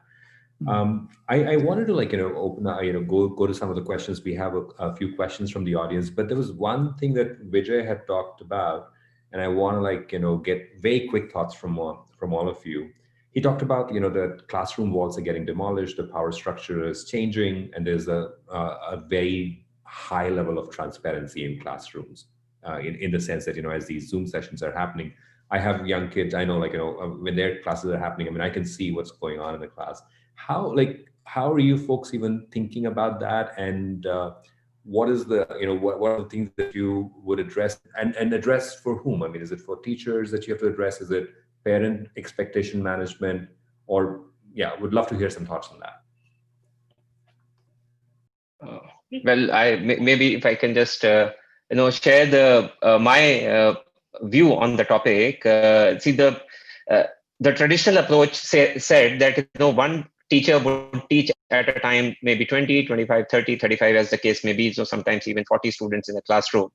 Now, we all know that no two teachers are identical. There are good teachers, there are bad teachers, there are great teachers, there are outstanding teachers. What this transparency is likely to bring is that teachers who are very, very good, and it could be a topic wise, subject wise, chapter wise, whatever concept one may follow.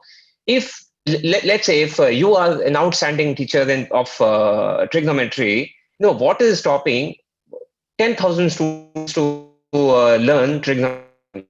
There's nothing. It has opened up. The walls are demolished. So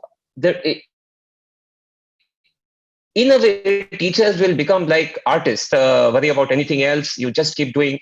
You may be good in just one topic, but you will find your students from all across the country, or maybe perhaps the globe. And if you're not good at your job, there'll be fewer takers, because this artificial restriction of mapping X number, maybe 20, 30, 40 students to a teacher, that itself is being challenged. So that I see as good news, because students, so I don't have to learn geography from one teacher. I can learn geography from 5 teachers, in times. So that, in my view, is going to be a very, very significant shift. Yeah. Thanks, Vijay. So I think, Sandeep, what I've seen is that in the last 2 months, this has been a fantastic joint partnership and collaboration between home and school, parents and teachers coming together, working together towards the interest of their children. So of course, lessons have gone home and all of that, but we've also involved the parents. So for example, one of the things that we realized was that there's going to be angst at some point of time in the children, in the parents, in the teachers. So we've collaborated together. We've got parents into the classroom in a life skills session where we're discussing relationships and between parents and children, because we also realize that children are now in close proximity with their parents, and sometimes it can be a cause of concern and angst for them. So we decided to use this opportunity of access to parents today to bring them into the classroom and interact with them and discuss openly problems that children and parents might face at home. So that's one of the things. So I think during this period, we've actually utilized more resources than ever before. I've been able to interact with more parents because it's so much easier now for me. I mean, especially in terms of logistics. We've also been able to get in our alumni across the globe to come and talk to our current kids, which is something that I've always aspired to during their vacations when they come to Mumbai, and we can take them to meet the kids and interact with them. But this was such a great opportunity because across the world now it's so easy to access the alumni and get them to interact and share their journeys with the students. So I mean, it's about the sky is not a limit. I mean, there's so much that there are increased immense possibilities today. So I think that's what I have seen happening. Yeah, I'm going to just actually add, ask one of the questions that has come up from the audience. This is related to parents, and the question is that in nuclear families where both the parents have professional jobs, are there any tips on how they can effectively manage their children's online classes at home? Yeah, maybe I'll take this one. So it's not good news really, because as also mentioned by one of the professors from Harvard yesterday, that involvement of parents in education needs commitment, needs resources, needs time. And traditionally, because schools typically, especially if they are extended day schools, would do two jobs at the same time. One, they would say that, okay, I'll take care of education of your child, and I'll also take care of your need to do parenting, after maybe 2 p.m. or 3 p.m. Now, with this type of scenario, it's a tough call, but it has to be taken that, one of the two, large number of people in the US are already struggling with this, and also developed economies, that, if you're serious about education of your child, you have to earmark, you have to take time out, you have to compromise, even if it means working half day. And there are the corporations and companies which are now considerate. You take half day, you alternate, maybe one day father goes, the other day mother goes, but there is no shortcut to it. You have to be committed at least till the time your child is graduates from. So in short, you have to take time out for kids' education. Yeah. But can I push this thinking a little bit?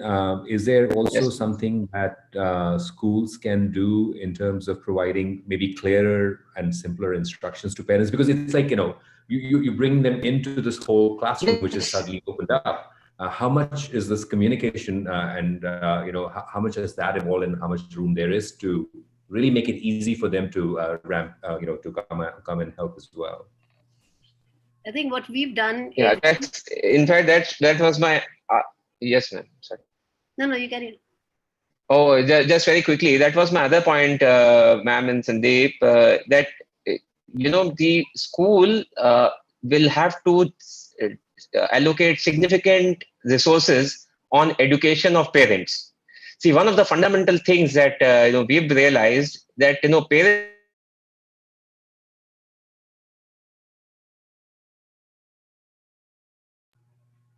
Sorry, we're having, Vijay, some trouble in hearing you. Oh. Is it you better now? You cut out for 5 seconds. Yeah, please. Yeah. Okay.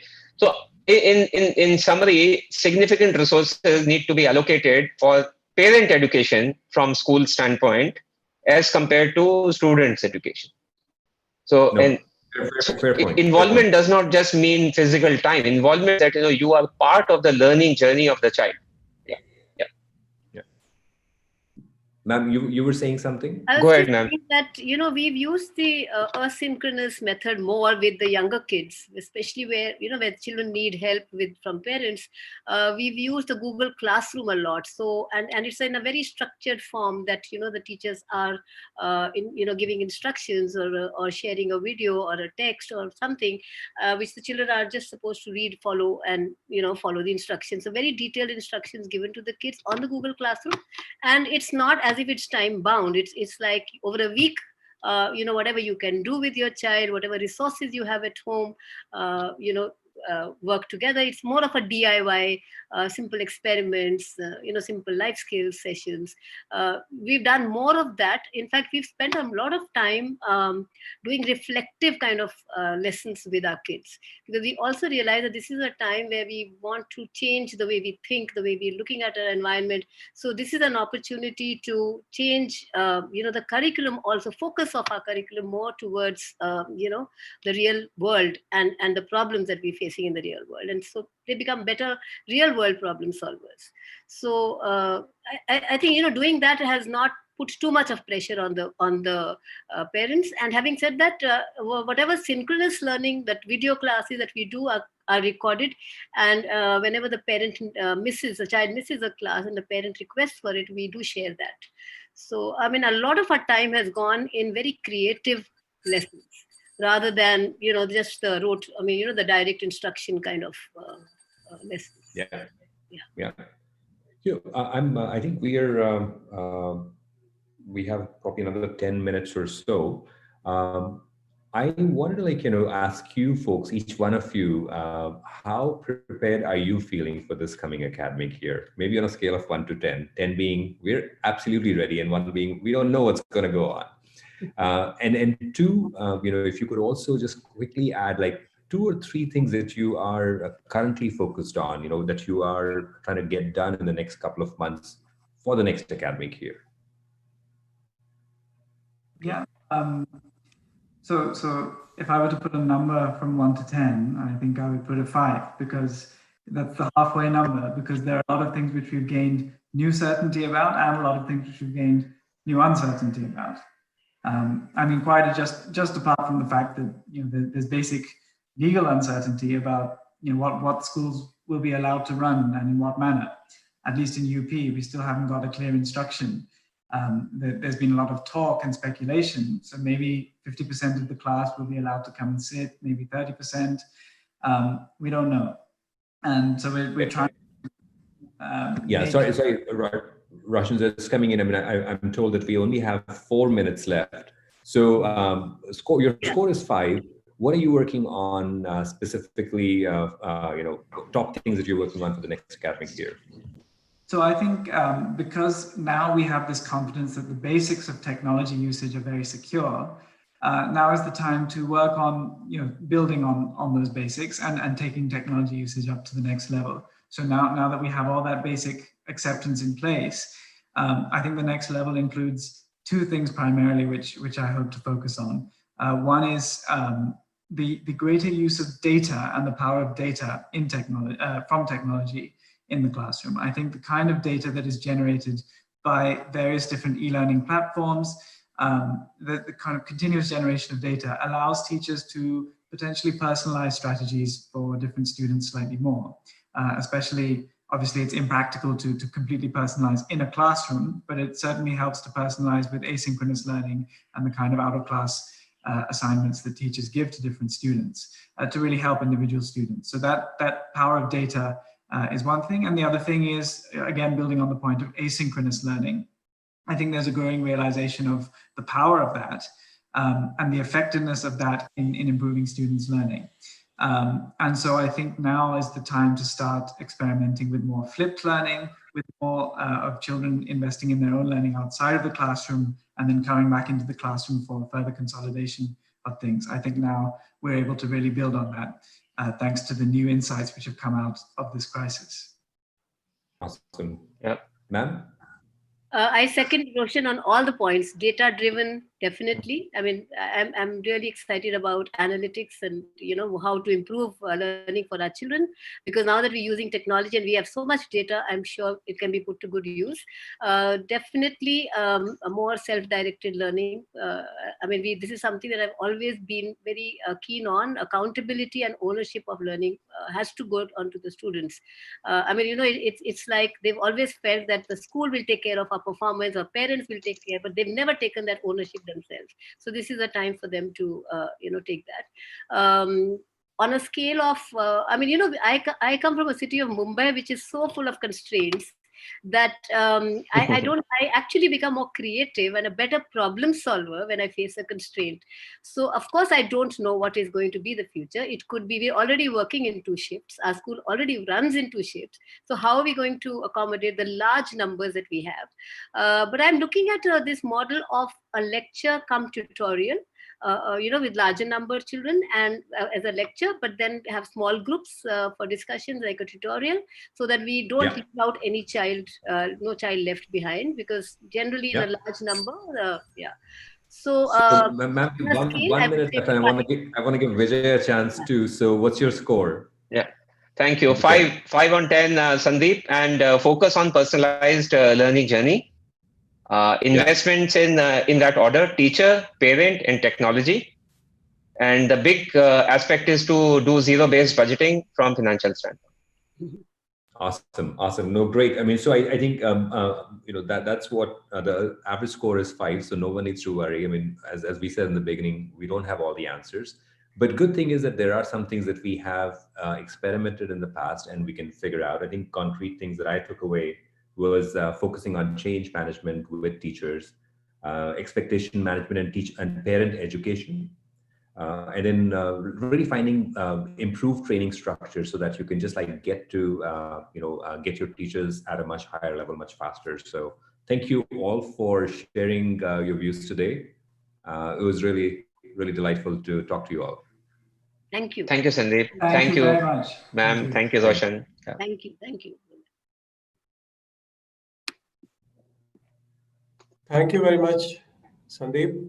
That was again a very interesting take on another aspect of the problem. And I think the more we look at this problem, the more it becomes clear that while it looks like gloom and doom, but there are shards of light everywhere. So being data-driven and being caring are very much compatible. This is the thing we learned from this session.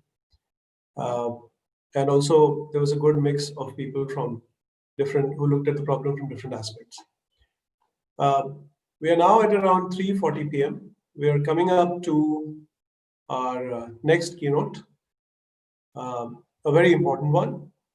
It's going to be delivered by Mr. Manoj Ahuja, the chairperson of the Central Board of Secondary Education, or CBSE.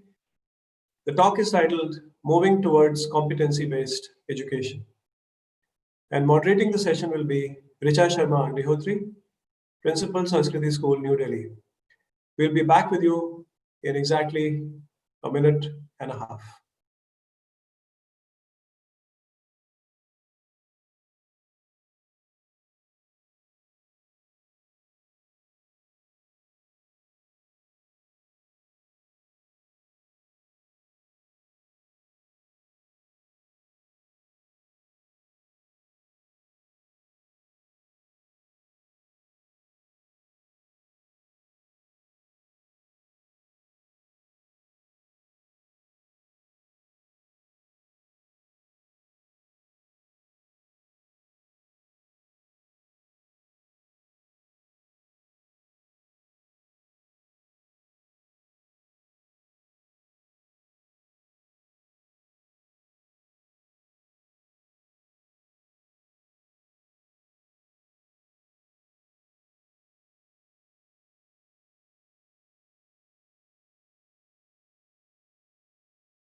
Welcome back. We are here for the fourth keynote of the day. We were just waiting for the track 2 conversation to finish, and it is over, and people are moving in to track 1 to attend the keynote.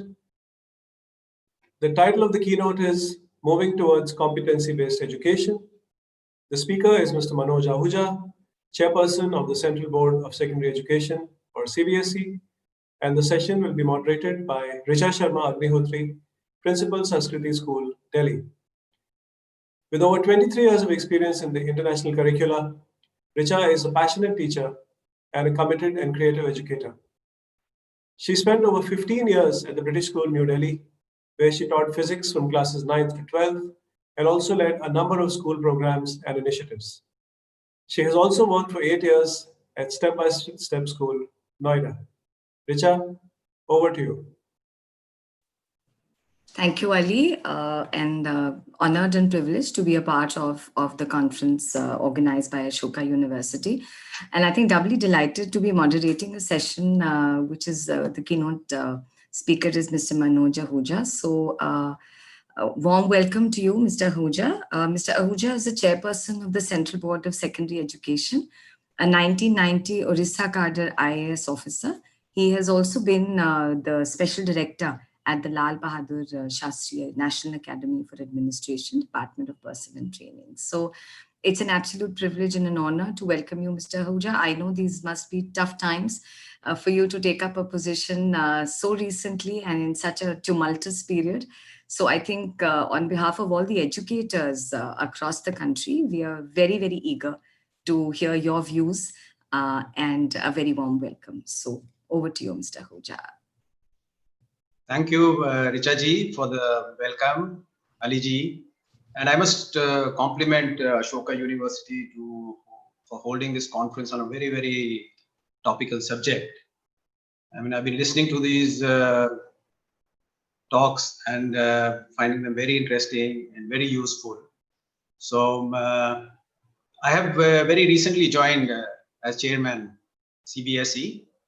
And my illustrious predecessor was Mrs. Anita Karwal, who is now the secretary, and you've already heard, and she spoke to you about the efforts being made to, take care and ensure quality education in these times of disruption and the new things which have been done, including the Prime Minister's e-Vidya program, which focuses on bringing education to everybody, ensuring last mile connectivity, ensuring inclusiveness. So just, Richa, what I would request you is we have a 40-minute session. So I have a presentation structured for around 25 minutes. Just in case I overrun the time, please be lenient with me. And Mr. Ashish Dhawan invited me for the conference. I did tell him, Ashish ji, I'm very new to this job and I would rather like to join as a listener rather than a speaker. But I think it's a tribute to his risk-taking ability. And that's why probably he was a successful entrepreneur and a successful philanthropist now, that he insisted that I should speak. So it's a great opportunity to me to be able to speak about CBSE and this topic, competency-based education, and how we are moving towards it. These are very uncertain times, and this uncertainty has been accentuated. And we've not faced this kind of unprecedented situation since more than a century. So naturally, when there is disruption, when there is uncertainty, people are grappling as to what to do. There's a heightened sense of insecurity, but at the same time, it presents opportunities for us to path a way forward. For example, blended learning. It's something which we feel can be integrated with learning. It can be an integral part of learning. And it's forced policymakers to rethink and come out of their business as usual scenarios. For example, Anita ji did talk about in detail about the Prime Minister ji's e-Vidya program, about DIKSHA and the initiatives they have taken, which would normally would have taken a much longer time. Teachers on the field have been doing a great job. Now they were used to a classroom, they were used to a structure, all that has been disrupted.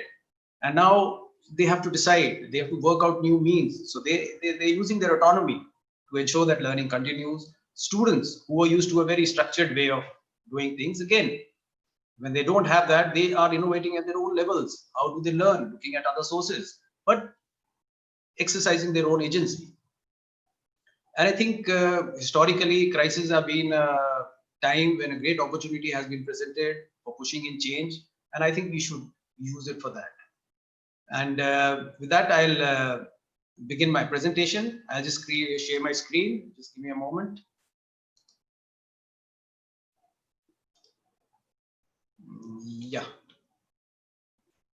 Yeah, I hope that is visible. Okay, let me start with a small circular which CBSE issued.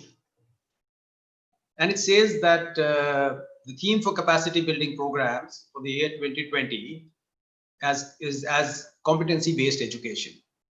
And then he says our thrust would be that we would initiate corresponding changes in the examination and assessment practices, besides other things. And further, the board has introduced 20% case-based questions in class 10 and 10% case-based questions in class 12 board examinations in all subjects for the annual year 2021. Generally, when we send circulars, if they're far away from the examinations, we don't get much interest and very few queries. But as the examination comes near, there are a lot of questions. What does it mean? How do you prepare for that? Give us sample papers. And how do you score marks in all this? And hopefully, but I hope people have read this circular, but I take this opportunity to actually unpack what do we mean by it? Because it marks a fundamental shift in the direction of the education sector in India, basically school education from K to 12. What do we mean by competency-based learning? I think we need to keep two things in mind. One would be it's contextual, and second, the instrumentality of learning. So, for example, if you take the era when we were long back, when we were hunter-gatherers, I mean, what were the skills or the competencies you required to live a life, a good life? I think primarily they would have been get food, provide shelter, escape predators, and therefore the entire learning was, or competency-based learning would be oriented towards that. And what was the instrumentality? It would have been experiential learning. There was nobody to teach, nobody to learn. Probably kids, as they grew up, would go with their fathers, watch, learn, observe, experiment. And that's how that would have been the education for them, the competency-based education. Similarly, coming in an era of agricultural, when we started settling down, that would be around 10,000 years back. Again, you would find that maybe crop and animal husbandry, a little bit of social relationships, interrelationships. That's what we needed. But the instrumentality was still experiential learning. You learn from each other. Then came the Industrial Revolution and the modern era, where I think because of the need of the economic system, where humans, and we started calling them human resources, played an important part in the production process, we came up with schools and the modern schooling system. And along with that, instrumentalities were structured courses, etc., so that as a part of that, they become productive agents or elements in the entire economic system. And finally, now we are talking about 21st century competencies, and to take from Yuval Hariri, the 4 competencies he mentions: critical thinking, creativity, communication, collaboration, broadly outline what he says are 21st century competencies. So what do we mean when we say that we are introducing competency-based education, and what does the circular actually mean? So first of all, we started with how do we assess what are we doing right now? So if you would recall, in 2009, we had this PISA, which, as you are aware, it's organized by OECD. It's taken by 15-year-olds from over 80 countries. Subject areas are math, science, and reading. And we fared quite poorly, in fact. Amongst a lot of countries, we were towards the bottom. And the testing approach or the assessment approach of PISA is that it focuses on conceptual understanding of students to the extent that you can capture it in a written examination. So it focuses on conceptual understanding and not bookish knowledge, not teaching to a test, not mugging up concepts. Talks about practical applications. So the competencies you're learning should have a practical application in your life and not on theoretical questions. talks about multiple competencies and not a single concept. So you look at it in a holistic manner. It won't help if you just mug up single concepts and regurgitate them in an exam. And also talks about systemic assessment rather than a test of an individual child. We look at it not as an assessment of a system, which indirectly it does throw light on that, but as a very strong feedback. And if we say that we are going to impart our students with the 21st century skills, then we have to understand that right now our schooling system focuses more on what we all say examinations, rote learnings, rather than this. And by competency-based education, this is what the direction we plan to go to, or we are intending to go to. Now, what would be the, let's say, hook on which we are hanging CBE? I think something very fundamental to this is learning outcomes. Learning outcomes in the sense that they should be observable, they should be measurable, and help students, teachers, and larger community in improving the overall education experience. And as I mentioned, central right to education rules have been amended on 20th February, which includes reference on class-wise, subject-wise learning outcomes. And one must hand it over to the National Achievement Survey of 2017, which tested students in grade 3, 5, 8 on learning competencies, or learning outcome, following a learning outcome-based approach. And it did bring this into the common domain of discourse, learning outcomes. So having said that, we're talking about competence-based education. I told you how we performed in PISA, and then we are hanging our hat around the learning outcomes-based approach. So this is one example which I would like to spend some time on and trying to explain what do we mean by that. We talked about grade-wise, chapter-wise learning competencies. So if you see this graph, I mean, since there was so much of information, it was very difficult to compress it in a meaningful manner. So I'll help you in interpreting it. What you find on the screen on the left, a code represents a code for each child, and each row is his performance. Each row is a performance, represents a single child, and his performance in different micro concepts is given in each column.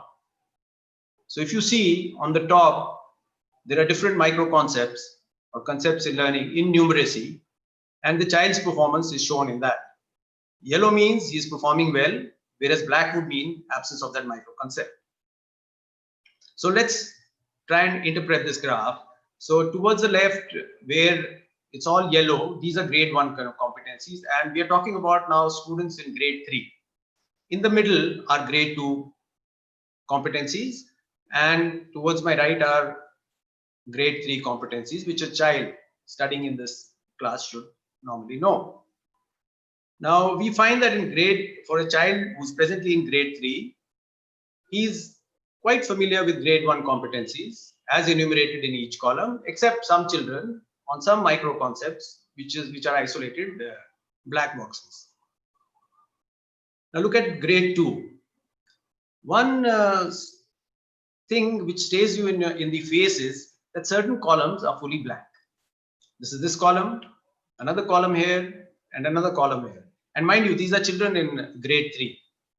If I read what is written on the top of the first column, it talks about the concept of place value in numeracy, which means that children in grade 3, none of them are skilled or are able to understand this concept properly, which is a grade 2 concept.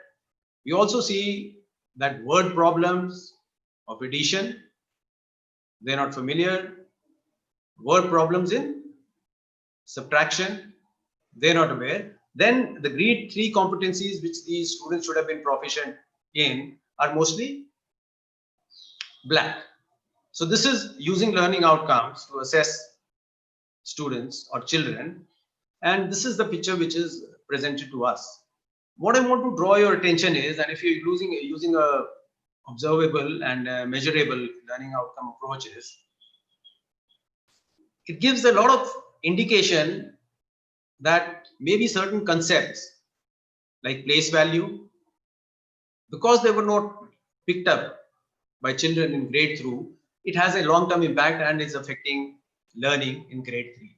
Thus, it becomes a very, very important concept which is affecting learning subsequently. Similarly, when you're talking about addition and subtraction in word form, the children are not familiar or don't perform well in the concept, which again implies that perhaps foundational reading is a skill which the children are not well versed in and that they are failing in it. So this kind of a learning outcome map is actually very helpful for the shift we are trying to bring in, and gives us these fundamental, outcomes and benefits. One, for a child, it can serve like we have a GPS system. We know where we have to go. Your directions are known. You know which places you are and where you want to reach. So it serves as a GPS for education. You know where the child is, where he is going. Second, I think an important aspect is learning gaps in the initial stage are cumulative. And you would have known that in the draft new education policy, there has been a mention of a national foundation numeracy and reading mission, which tries to address this and saying that the foundational layers are very crucial. You need to understand the concepts and the gaps and address them. And this is what the graph shows, or the chart shows. Excuse me.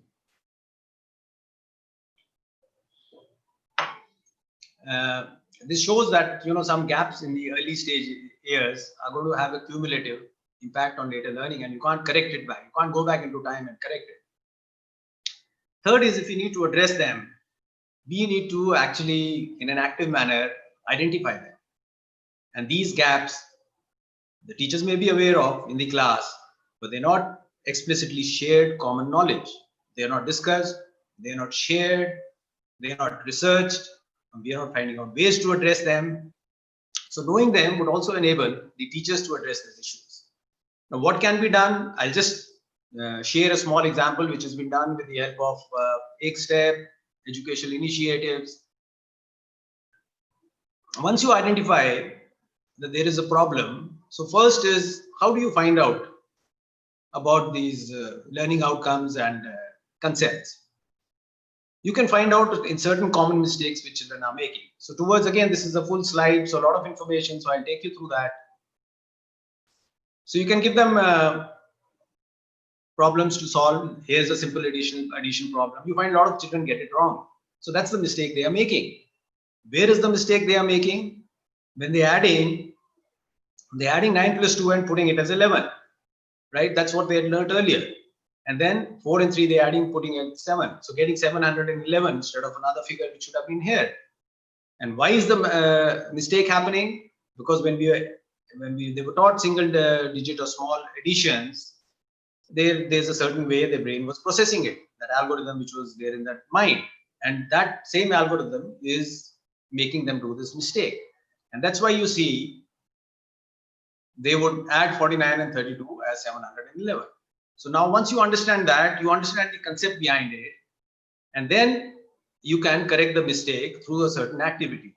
And this is a small poster which was made to aid a teacher in the classroom to know where the misconceptions lie and how to address them. And he or she, a teacher, can correct this mistake using these posters. There are these posters are being made for nearly 190 concepts across grades 1 to 10. And these are universally available to ensure inclusivity. They're open source. Any school, any person, any child, any teacher can use it. The advantage is the teacher knows about these issues upfront. He's prepared for it. And therefore, even while teaching, he'll be teaching in a manner which students understand these things, knowing that these are difficult concepts for a student to understand. And it also helps us provide equipment and enables the teacher to use this material to address these misconceptions. So I think the narrative I am following is that we're talking about competency-based education or learning. and I said why it's fundamental or critical for the 21st century skills. Then I talked about why it's important to have a learning outcome approach tagged to it. And third, it helps us, how it helps us in understanding where should we focus on in the education sector, how do we enable everybody to work on it. And if I put all of this together, you would see that it has 4 basic items written on it. The first thing is, when we talk about competency-based education or competency-based learning, we need to understand what it means. And thus, there is a need for demystifying it, for explaining and discussing and having a shared understanding of what it means. That's first and foremost. And it's still work in progress. We need to work together on it for everybody to come on board, have the same understanding of the issue. Second is focusing on the learning component. Now, that's where quality learning material, content, in the way a child can learn, and it allows him to learn in his own personalized, creative manner rather than a structured way, is very fundamental and important. And then we have to ensure that all those who can help a child to learn, which means a teacher, a mentor, a parent, the community, and all other stakeholders, they are equipped with the material, the pedagogy, the information, which would help them provide or create that environment where a child can learn. And finally, there's a need for having a sense or an assessment of how the child is doing, and by which I don't mean tests and assessments in that manner, but even a parent or even a teacher in school through other activities would be able to gauge the achievements in these learning outcomes, and which needs to be integrated in our assessment system. So that's what the broad loop, which I would call it, is understanding, focusing on learning. That's the second pillar. Those who are helping in learning, focusing on them. And third, having a robust mechanism to sense, assess, and therefore, based on that, make further moves or take steps on that. So what is the strategy broadly which we are looking at, which all of us would be working on, or request you to work on it, is, and which I mentioned earlier in the last slide, is having a shared understood meaning of the terms, of the language, of the semantics of education, so that everybody is on the same footing. And it needs a massive meeting of minds, discussions, collaborations, deconstructing meaning to understand what each term actually means. Second is, I think any strategy, we have to ensure that the incentives for the stakeholders are compatible, both stakeholders who are endogenous to the system, which could be within the education system, policymakers, teachers, parents, students, all should have similar incentives, and also exogenous. For example, one of the fundamental problems which could arise is that the testing systems or the assessment systems used for higher education, getting into higher colleges or going into grades, need to be compatible with the teaching we are doing. Otherwise, that is going to influence learning and people may not respond fully well. Third is the system as a whole is a complex system, and a piecemeal approach is not going to work. It has to be integrative and it has to be collaborative. I think I was in the talk Nandanji was giving, he mentioned about also about DIKSHA and the government efforts being made in this direction, and said everybody is on board and working together, collaborating. I think that's the way we need to move forward, and we would be moving forward in that way. It's a huge task, and we can't fail our children by either in terms of taking too much time of doing it, or not doing it in a correct manner as we intend to do it. And linked to it is a fact that it's a complex system, and the changes we make are going to be incremental. It's still learning as we are doing, and there are going to be many iterations. So we learn, maybe we'll have to change things, but it's going to be iterative. So I thought broadly on a macro level, these would be some of the strategic issues which would impinge on the efforts which are being made for bringing about a bringing about competency-based education. This is a small slide, and it's just saying that CBSE has been taking some efforts like on content, pedagogy, capacity building, assessment. And since these are small steps which have been taken under this window, and I won't go in detail over them. And with that, I'll just summarize what I had said. So broadly, when we came out with the circular, it actually marks a paradigm shift. A paradigm shift in terms of the direction education is going to take, K-12 education based on competency-based learning, which entails that we should have very detailed, measurable, and observable learning outcomes mapped out to each learning, and then have use whatever information is available, data which is available to work on them, and go at it in a very organized manner. For example, what I showed in those maps, that yellow and black chart which I showed, understanding the concepts, how they map to each other, where teachers are to focus on, where students need to be, you need to explain it in a longer time, and how the classroom needs to be structured, how teaching is to be done, classroom, outside, the role of parents, the role of community, other stakeholders. Will also require a change in policy, good quality content which is relevant to this, enabling teachers to do it, and having good systems of continuous assessment, which will help, which will give us feedback to improving things. So it's a huge journey, and but one feels comfortable because if you would have seen in this conference, the whole approach has been very collaborative. The people across different sectors coming from very different backgrounds, but I think the intentions are the same. And I feel that if our intentions are the same, there shouldn't be any hurdles in our way to improve or to work towards a education system which enables our children to learn and acquire competencies which are required for the 21st century, and then achieve their dreams, be able to exercise their choices, and be able to achieve their potential in the ways they like. So with that, Richa-ji, thank you so much. I'll stop my presentation now, and it's over to you.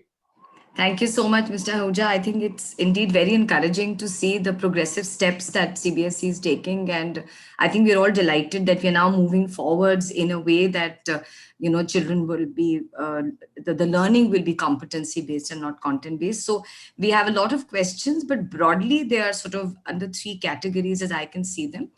And so they're under curriculum and syllabus, on assessment practices, and finally enabling teachers and students. So I'll start. The first one is that if you're looking at this big shift, this paradigm shift that you spoke about of moving from content-based to competency-based, then do you foresee what are the curriculum reforms? What are the syllabus changes that we can expect in the coming months or years? So I think that's a great question, and I think related to what I talked about. And so as I told you, these changes are going to be incremental. One way we are doing it is working on, rightly, as you said, we are finalizing the learning outcomes in a very detailed manner, which is going to be done soon. And Secretary Ms. Anita Karwal is involved, and that will get finalized very fast. Simultaneously, we are moving along as to what does it entail in terms of change in curriculum, pedagogy, content, teachers training. In fact, the theme, as I told you, for this area is competency-based education. A lot of training programs through DIKSHA have been launched, and a large number of teachers have been trained in it. So these activities are going on parallelly. And as I said, we would not like to be disruptive. We can't put sudden changes into an education system. There's a lot of legacy to it, and we would not want to unnecessarily create too much of uncertainty. So it's incremental and gradual. Last year, we just had 10% of case-based or critical questions in class 10 board exam. This year, we said it's going to be 20% there and 10% in class 12. And similarly, like I said, we also are building up our assessment system that where schools themselves can assess some of these competencies.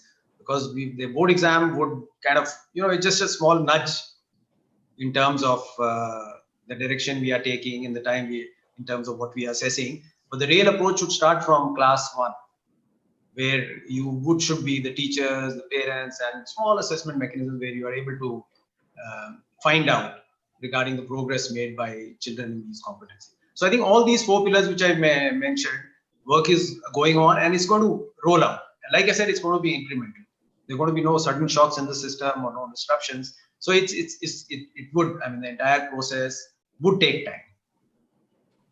I think one of the questions which I think is bothering everybody is about the syllabus change, because, if we move towards this competency-based learning, it will require more time to enable students to be, to think in a certain way and for us to be able to skill them and then assess them. So are we looking at a reduced syllabus? I know the curriculum reforms are in place with the learning outcomes, but any syllabus changes as well, reduction? Yeah, Richa, this year because of COVID itself and some lost time, we are working on rationalization of the syllabus. So what that would entail broadly is, we retain the core elements, which are very necessary in terms of learning outcomes and in terms of concepts to be learned. And something which is, let's say, being duplicated somewhere, or it's just working extra on that same concept, we'll attempt to kind of shave it off, reduce it. And thirdly, there could be something which could be done either in a practical manner or in a very, could be simple concepts for this year, which could be learned by the students themselves. So that's what we are planning. We should be able to finalize it within a month's time. But the broader reforms which you're talking about would be more fundamental in nature, which slowly, year after year, would be rolled out. So the other concern that seems to come up is again assessment, and you've briefly spoken about assessment when you've said that the 10% and the 20% case study questions that are coming. Other than that, are we expecting to see any other reforms, not just in the board examination papers, but in the assessment pattern that the CBSE expect schools to follow in terms of internals and externals and percentages of internal marks and so on? So right now, for the moment, and that's my knowledge. If there is something else, I would come back to you later. We would enable teachers and schools to build in these and do these assessment on their own. Not in a way for ranking a child, or it's more for understanding how the learning and teaching is going on. What is the child learning? What is he not learning? Giving feedback. So I'm sure a teacher would be empowered if he knows these are the concepts children are not picking up in my class. And these are the common misconceptions, or these are the hard spots. So they can work around them. So it's going to be an enabling factor, and we will try to roll out some of these during this year itself, so that schools are actually able to use them. Because like I think, as I said before, and I think you would agree, is that you need to start from class 1 itself, at the foundational level itself, rather than just approaching from the end board exams from class 10 as well. Okay, so you did briefly talk about the fact that teachers, you have already started training of teachers, and this is going to continue. It's like a cascading effect. What kind of training sessions are you holding, and how can schools support and enable their teachers to follow and to understand the competency-based education? So right, what we are doing now is there's certain modules based on it, and that's being offered on DIKSHA, which is the online platform for teachers. But there's a need to broad base it, and have more content. So it'll be very helpful if people working with teachers training outside the government, from schools itself, because there's a lot of knowledge which is available with people who are actually doing this work, for example, in a school principals and teachers. And based on that feedback, these further training modules could be built up. The idea is that it's iterative. We have started, and it's not very comprehensive in that sense. But another part of training would be that these terminologies, this thought process has to become a part of normal discourse. That's what, when I said we need to have a shared understanding. And that's also some aspect, that's an aspect we need to work on. Parents, community, these even the teachers who are getting trained or who were associated with this topic can interact with people in their own schools, with other teachers, and with other stakeholders, so that this develops and everybody is on a common footing as to what has to be done, what do we need to do, and in agreement. It's not something as a directive of what we are doing. It's it's a shared direction, let me say, which has come out from a lot of discussions with, again, school principals and other stakeholders.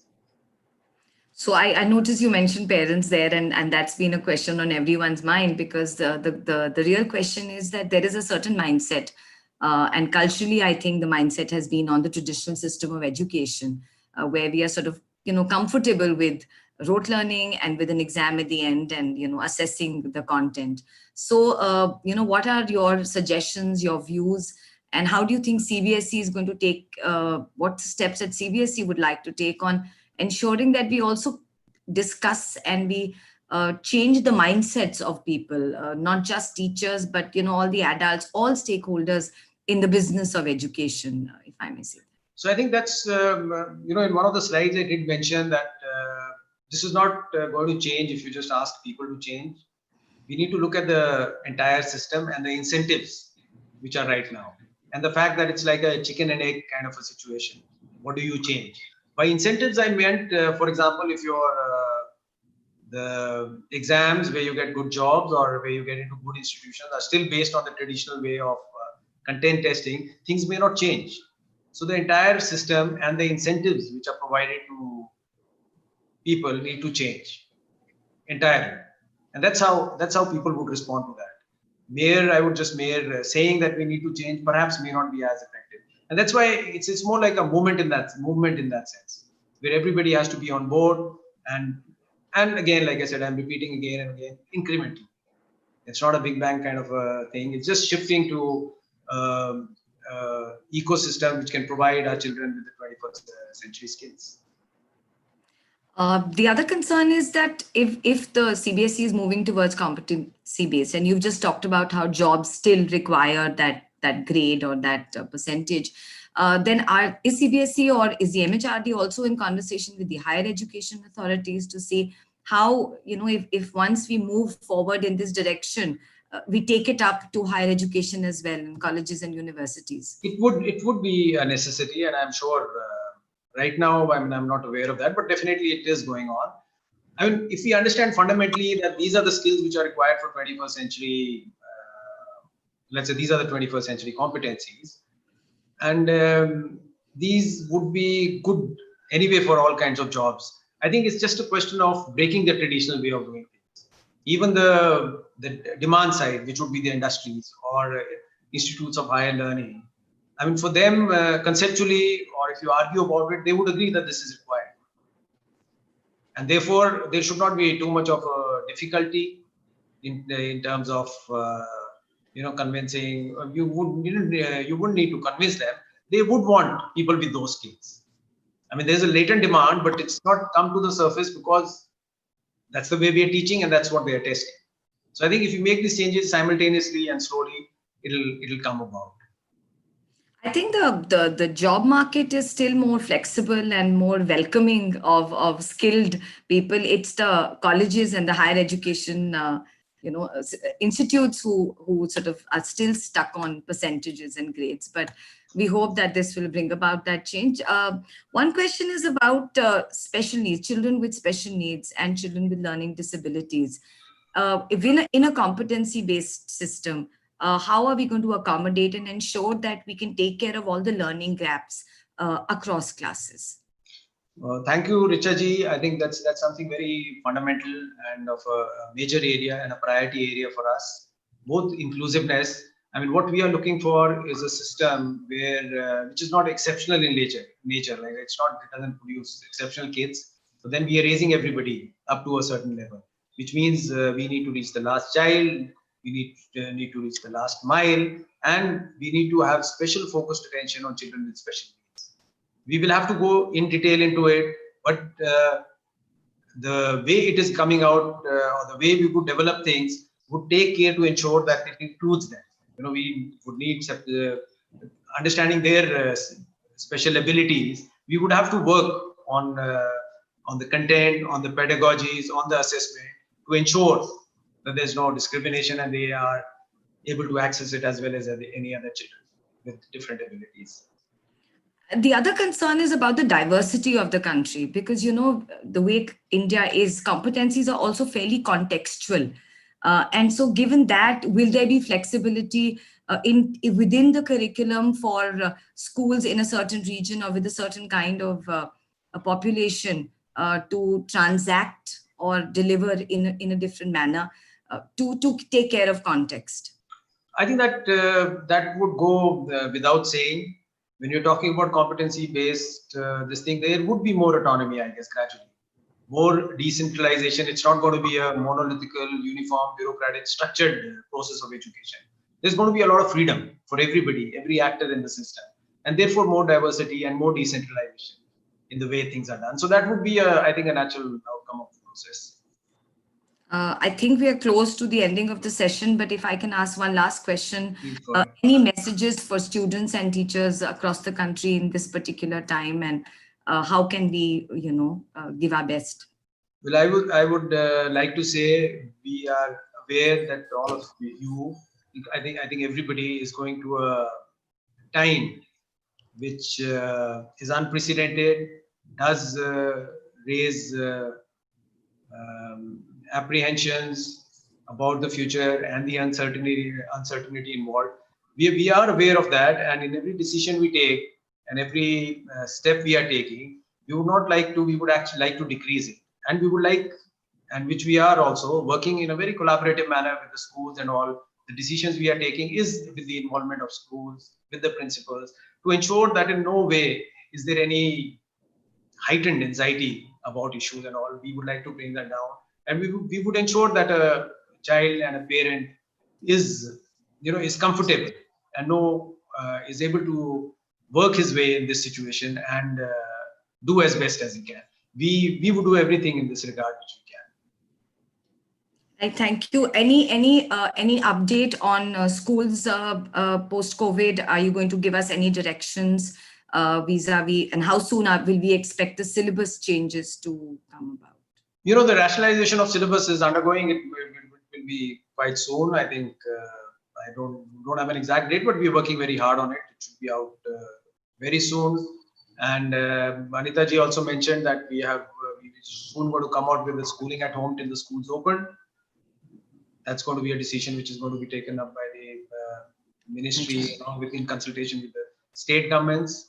So till that time, we have to focus on this approach. And I think additional teachers who've done an exemplary job in this situation would have to continue doing it. And students also would have to, use this approach till the schools open. Right. Okay. So I think just one question which is coming up is that with something like this coming up, again, the concern is about assessment and teachers. So the constant question is about, is there definitely going to be a reduction in the syllabus, and are we expecting that change to come about? So I said I use the word rationalization, and we also understand that there's some loss in time. I mean, you try schooling at home and blended learning, but obviously we've lost some time of the process. So like I said, the concern for the student and the schools is foremost in our mind, and we would be doing that. By rationalization, I did explain that there would be shaving off certain concepts which are duplicated or are superfluous, or we are making work extra on them. So there would be a rationalization, which would mean reducing a little bit of the syllabus. Thank you so much, Mr. Ahuja. I think it's been like I said, it's delightful to know that the CBSE is looking progressively ahead. And like you said, that every crisis can be used as an opportunity. And I'm so glad that, we are being supported by the premier organization of the country and all educators in ensuring that we, move towards a learning system which is meaningful and which is effective for all stakeholders. So thank you so much. It's been absolutely wonderful. And I think I will say on behalf of the Ashoka team, as well as all the educators in the country and outside, that it's been really, really wonderful listening to you, and we wish the very best to you and to feelings are mutual, Richa ji, and thank you so much for moderating this session. Thank you so much. Thank you. All right. Thank you. Thank you, Richa. That was absolutely marvelous session. I think, so I think you're still there. I just want to say that if this is how comprehensive and how logical and how encouraging you are after 14 days, I think some miracles are going to take place very soon. So it is extremely empowering, encouraging for all of us to hear the plan that you just laid out. Thank you, Richa, for translating the questions so well, and all the questions that people have, I think, have been answered by Mr. Ahuja. Thank you very much. Thank you. I think we can now relieve you. Of course, you should stay for the last session. We are now at the last stage of the conference. This is the closing keynote. I just want to say, before we go to the keynote, that it's been an absolutely awesome experience to have all of you as an audience.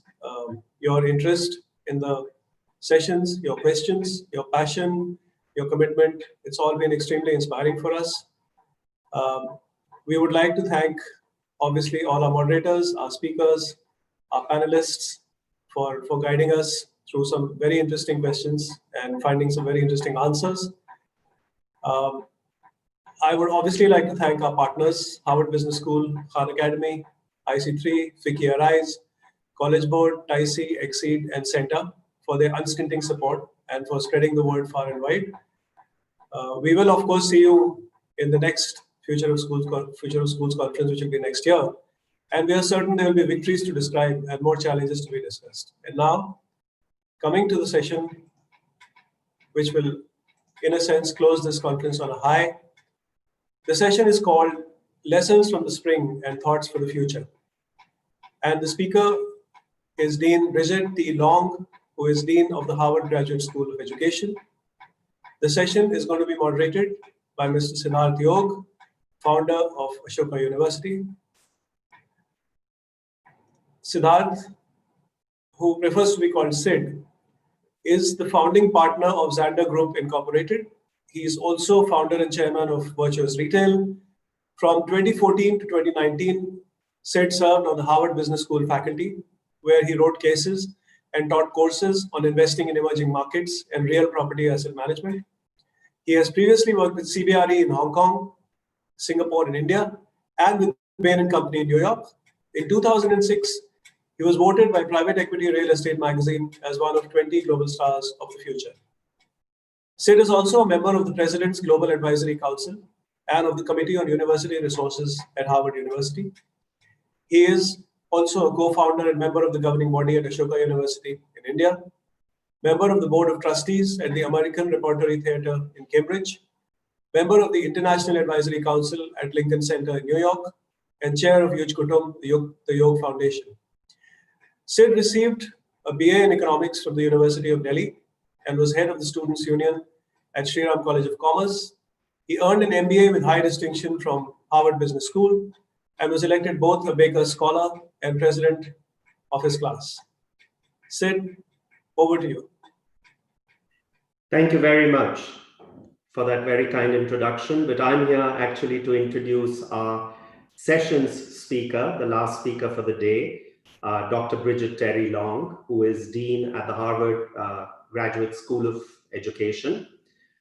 She's been a member of the HGSE faculty since the year 2000.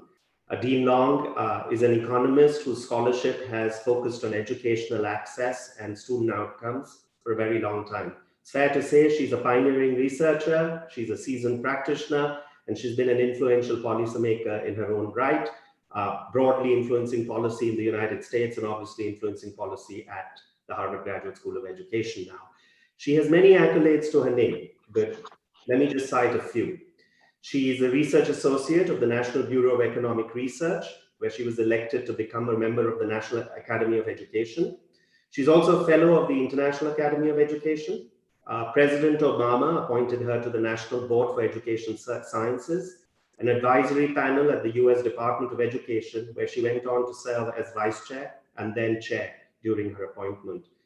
She is a noted researcher and has been called to testify many times before various congressional committees. She's also a visiting fellow at the Federal Reserve Bank of Boston. Bridget, or Dean Long, earned her PhD and her master's from Harvard University's Department of Economics, and earlier she secured her undergraduate degree from Princeton University, where also she read economics. Earlier this month, the Harvard Graduate School of Education became the first graduate school at Harvard University to switch to offering a complete online program for the coming academic year.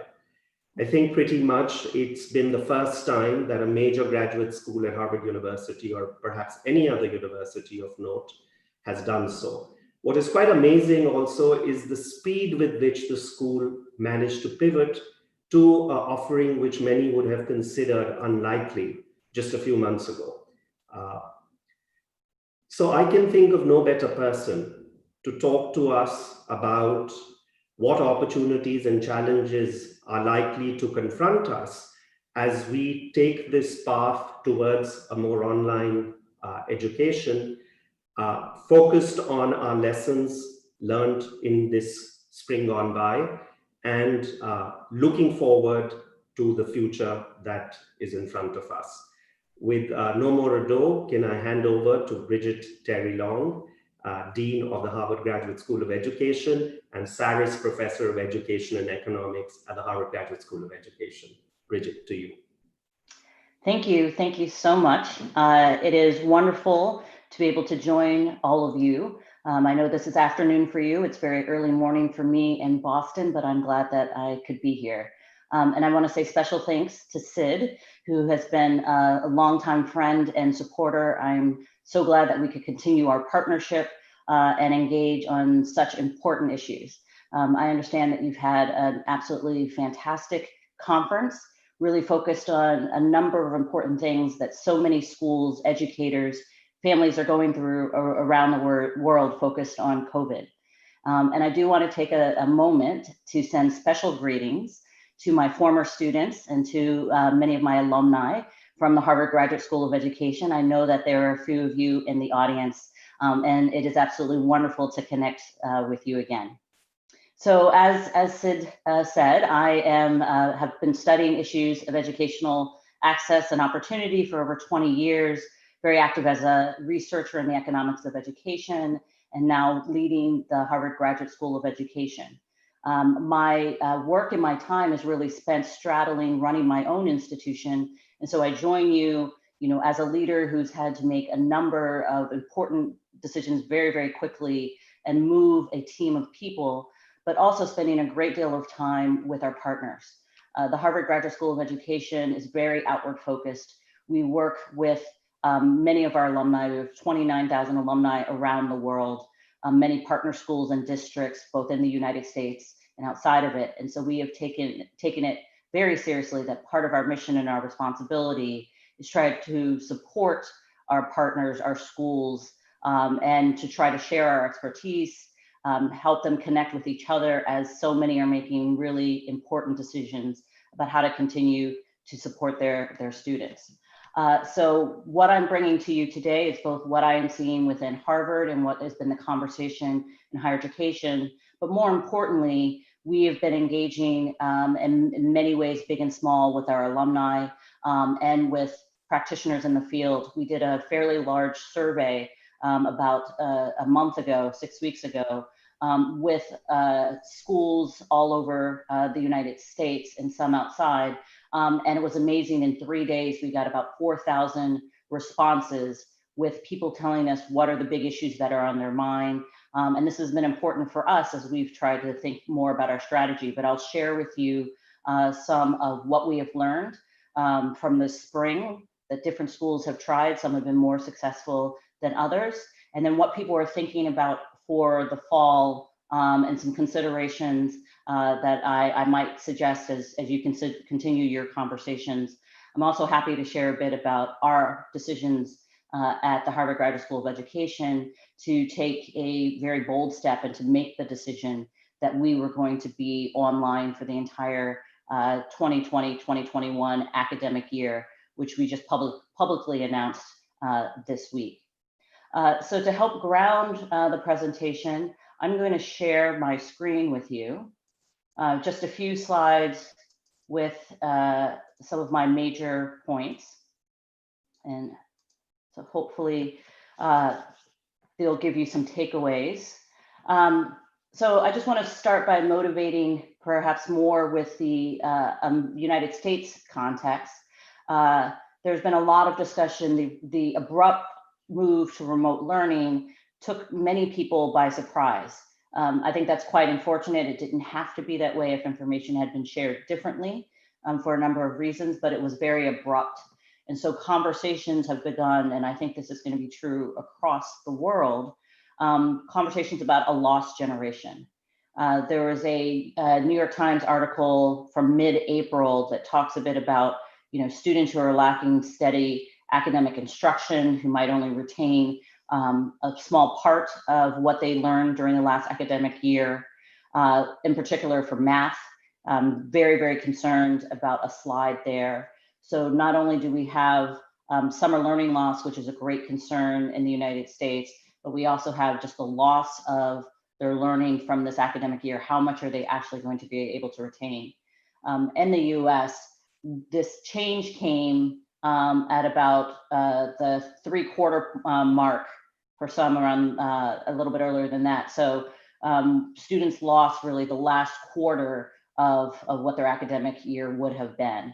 And so this question of how this is going to hobble a generation, and I would expect for years to come, we are going to look at this period of time and notice lots of changes in transcripts and learning, and depending on how we are able to reset going forward is going to determine whether or not we are feeling the effects of this for the next year, 10 years, 20 years, or even beyond.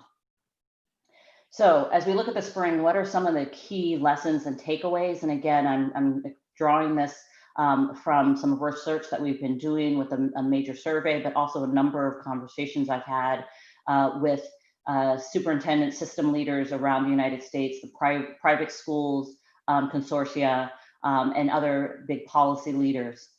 So some of the key takeaways, the difference between who were able to weather the storm a bit better than others was the difference of which leaders in which schools were ready to accept and understand and face the realities of how much was changing. You see two very different groups. The groups that saw the writing that was on the wall, the strong possibility that we were going to have to switch to remote, whether that was just looking at the science or looking what was happening in other countries. The people who saw that, and even the difference of a week of realizing how quickly they were going to have to prepare students, prepare teachers to send materials home, whether that was paper or computers, and who quickly said, we have to throw out all of our assumptions about how we work, about whose responsibility it is for A or B, and just all hands on deck, make sure everyone is focused on the goal of preparing in very short amounts of time, 3 days, maybe up to a week, of making sure students have what they needed at home. I contrast that with other districts, other schools who were waiting for someone else to tell them what to do.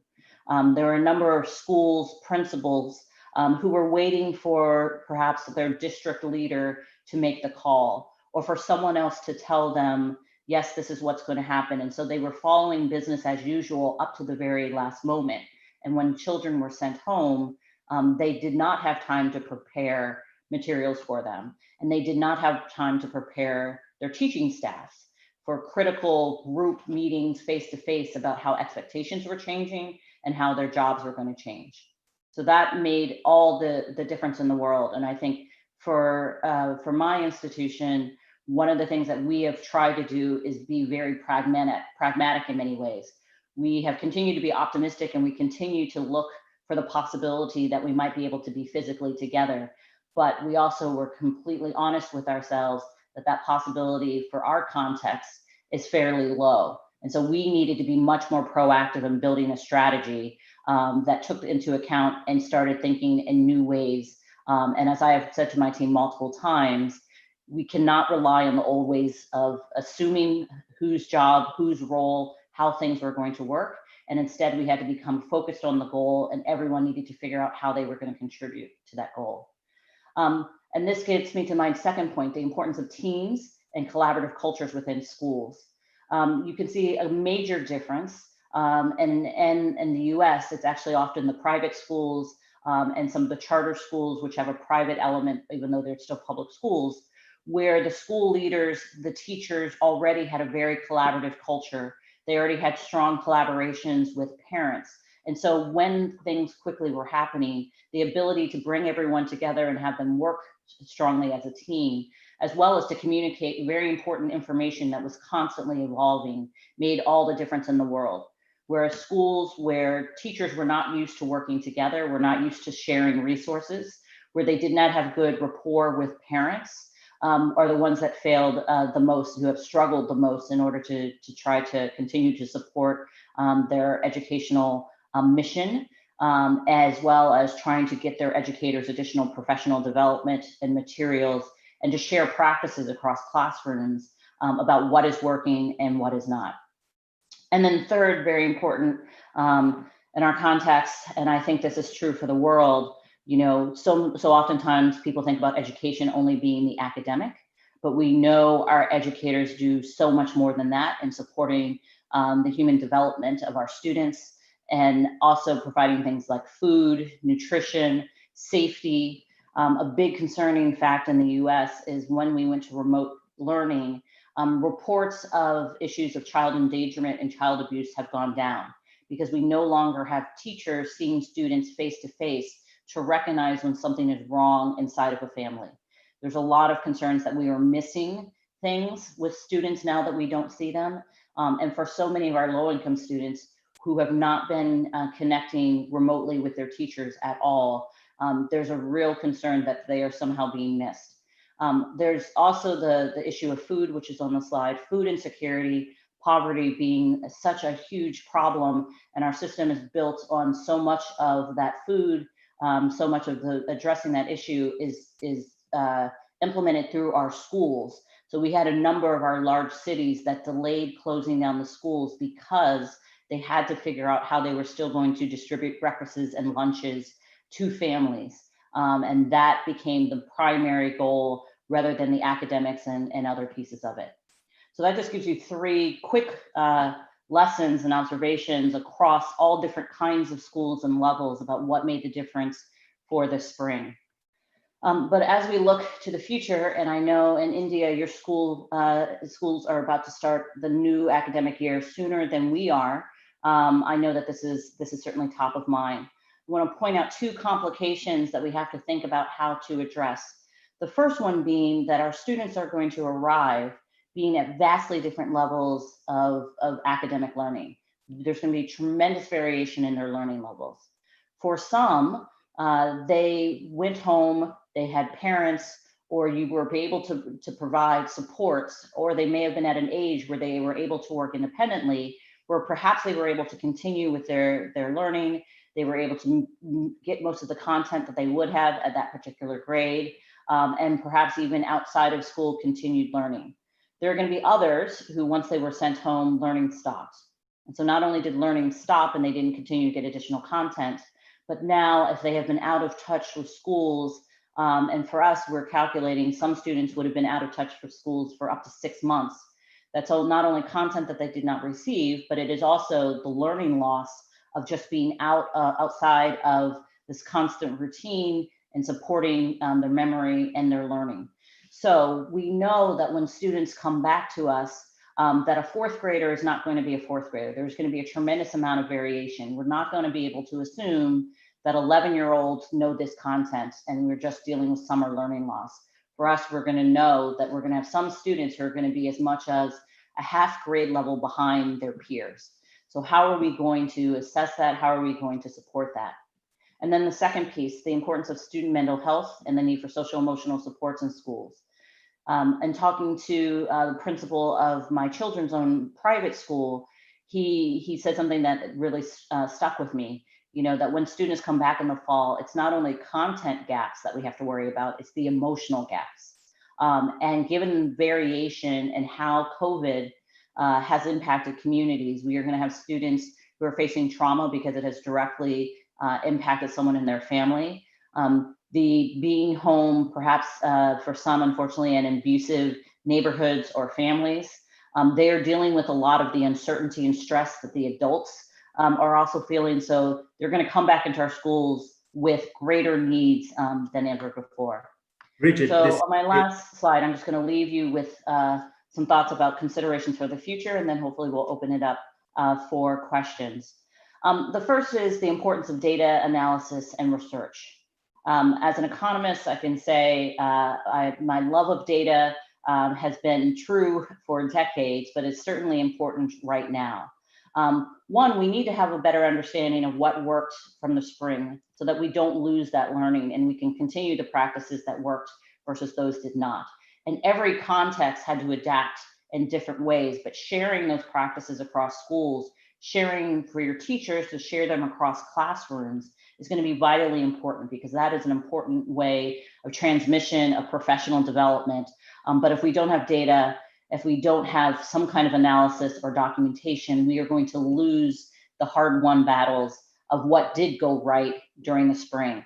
It's also very important to know what went wrong so that we don't repeat those problems.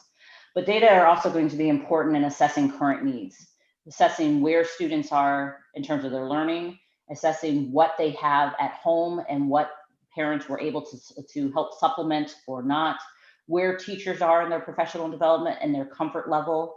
You know, as we looked going back to school, many of us are assuming it's not going to be business as usual in residence, and that we are expecting that we will have some time perhaps in the classroom, sometime when we're remote.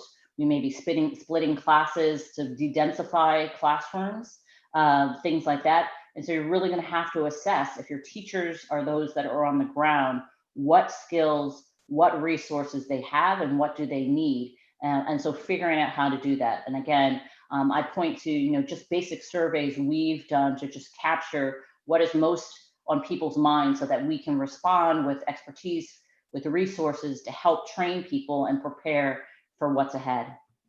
The second thing is we're going to have to adapt our systems to match the learning and to the support needs of students.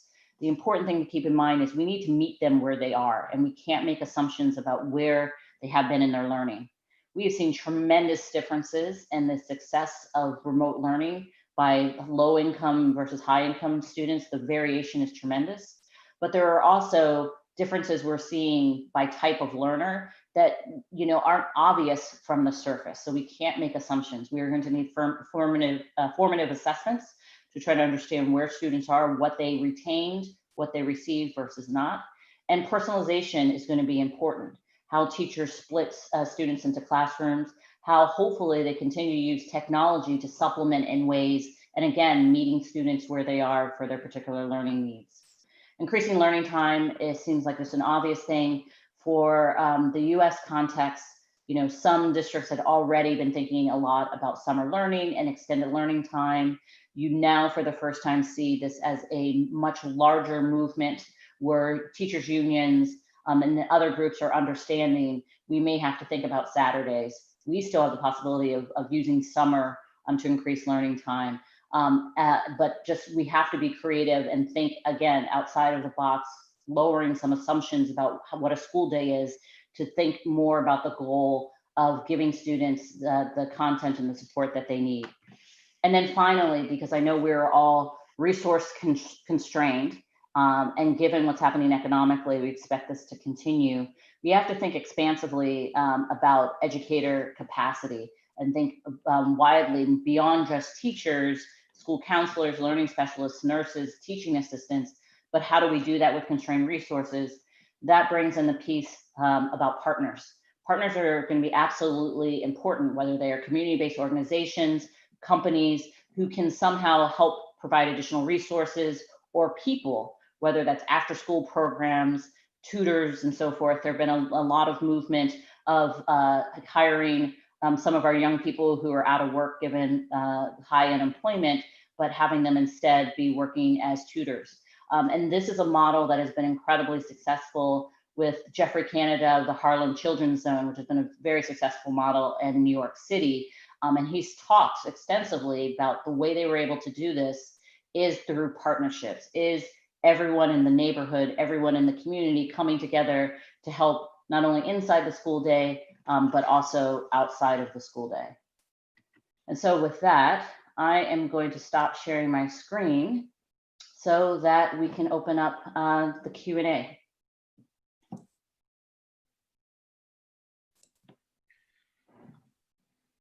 Bridget, thank you for that. That was a wonderful introduction. I did want to mention that at some point your slides stopped moving. So if it's possible for you to share your slides with the Ashoka team later. So some of the, Absolutely. So very so I keen. apologize for that. Absolutely. Although, as I always say, the slides are a distraction because you were there. So we should have been. So I hope that was indeed the case. And we've had a few questions as you were speaking. So maybe I can start with a couple of questions to begin with. The first one really is around assessments, right? And you referred to it in a different manner. You said that outcomes will be different. And this is related to online assessment in terms of purely online programs, mid-term assessments or final year assessments in a grade system. How would that work in a purely online offering? Right. So yes, this is difficult. This is one part of, I think, online and remote teaching that has been behind some of the other innovations in pedagogy and so forth. I think the first thing, though, to remember, whether it's online or face-to-face, it's pedagogy and the approach to learning first.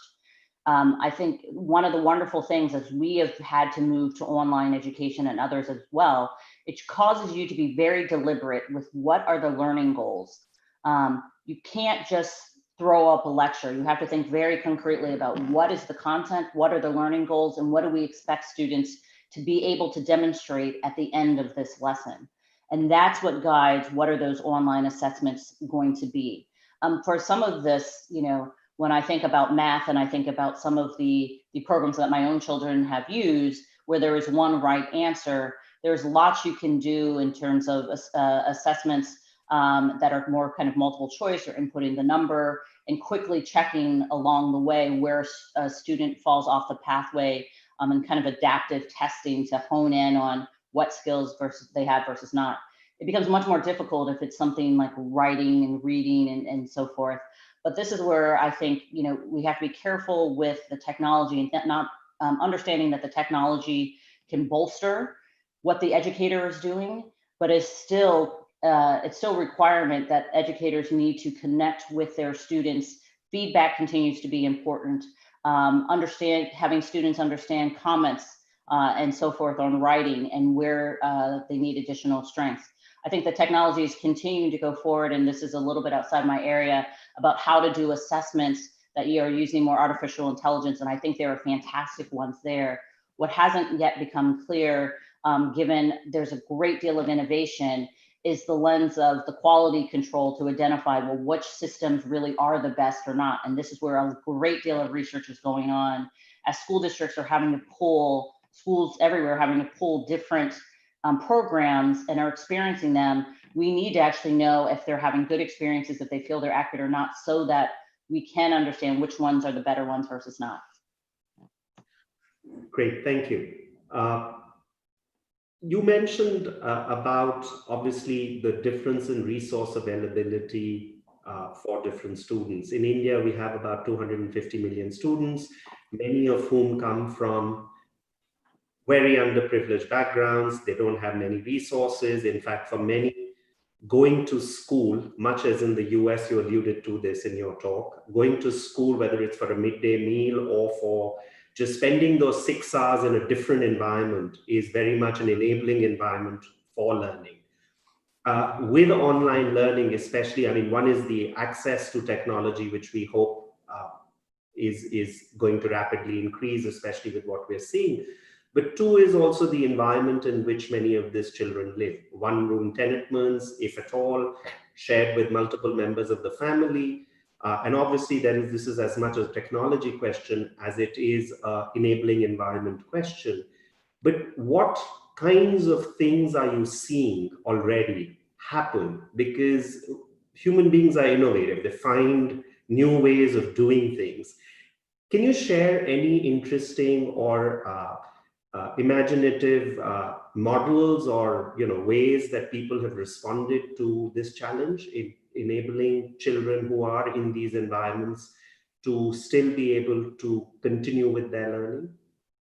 Yes, no, this is a really huge challenge, and one that we worry about continuing, depending on whether or not our schools can open or if they can open, but only with being de-densified with not as many students. Some of the most innovative things that I've seen, I don't know if it's innovation, but it is, getting rid of the old assumptions, is again, thinking about education as beyond the school and thinking of educators as beyond just teachers. It is the community-based organizations. It's everything from other families, neighborhood organizations, businesses, people who you usually don't even think of being part of the educational process. One, they have space. Two, they have people. And if they can coordinate, what I have seen is if the children are going to be out of school and they are in an environment where it's not that they have private space or technology to really be able to focus, thinking more of communities of how are we going to rotate. And so perhaps the students are all with one, come together with one set of families during one day that rotates through the community as parents are trying to figure out how do they keep kids engaged. It is, again, the community-based organizations, which have a very prominent role in many of our communities, who are doing after-school programs, who have gyms and playgrounds and so forth, who have been stepping up and saying, okay, if you're not in school, or some of you are not in school, this is a safe place for you to come. It's been our libraries and other places. And now what you're starting to see is the private sector, the businesses also contributing to this, because they do have the capacity of people who are thinking in creative ways of what can they offer that is still engaging to students, or what spaces can they bring students together. It looks different in every community. It all depends on what assets that particular community happens to have, what capacities or people are able to come together and coordinate. But you have to think beyond just the school building, because schools, given all the limitations and everything that are going on, can't be the only places where we gather students or where support comes from. And the second obviously related question to that is the training of the trainers themselves, whether they be professional trainers, or as you alluded to, that people who are bridging that gap and becoming the sort of official or unofficial trainers, but actually playing that big role in bridging that gap. What kinds of resources are we seeing being developed for those trainers, especially at the Harvard Graduate School of Education itself, or others around the world? How do we help train these new trainers, not just old trainers, but the new ones? So there's been this dilemma where we actually do know a great deal about how to have tremendous experiences in remote learning, but how do you get that information out there? It is a simple fact. If you're trying to learn a new skill, the best way to help transmit that, or have trainers train others, is through conversation and sharing concrete ways to actually implement. So bringing together teachers in conversation to say, what did you do today that worked, that didn't work? And having someone serve as a facilitator is amazing, as I've heard across districts, has been the fastest way to do professional development for teachers. The key thing is you need to have leadership and the ability to bring and kind of, again, facilitate these conversations where teachers are figuring this out. They may be figuring out only one aspect, but if they don't have the ability to share, that knowledge stops. So the issue with right now, when we can't be physically together, and something that Harvard has been trying to do, and I know others, is to build those communities online. So one thing that we are just launching right now is something called the Principals Network, with school leaders of all types all around the world. It's a community that can come together, and we are giving our expertise in leadership and remote teaching, but most importantly, perhaps, is the fact that leaders can talk to each other. School leaders are posting questions and having other leaders make suggestions about what they have done to try to address that issue versus not. And we're going to be using that to also facilitate groups around key dilemmas, key issues, where you can have these school leaders talking to each other about what they've tried and what they haven't. But because we physically can't be together, and because, quite frankly, we're spread around the world, you need these kinds of platforms for leaders to be able to connect with each other. And I think this conference also being a great example where you can share what is working versus not, because again, in a very short amount of time, so many different educators have had to try a number of different things. Again, things that have worked and things that haven't, but we need to be able to connect and share those stories. And we are trying to take the role, and I know of others, to inject actually what we do know from the research about what works and what doesn't. But it's going to land and be used much more readily if one teacher is teaching another teacher. Thanks, Bridget.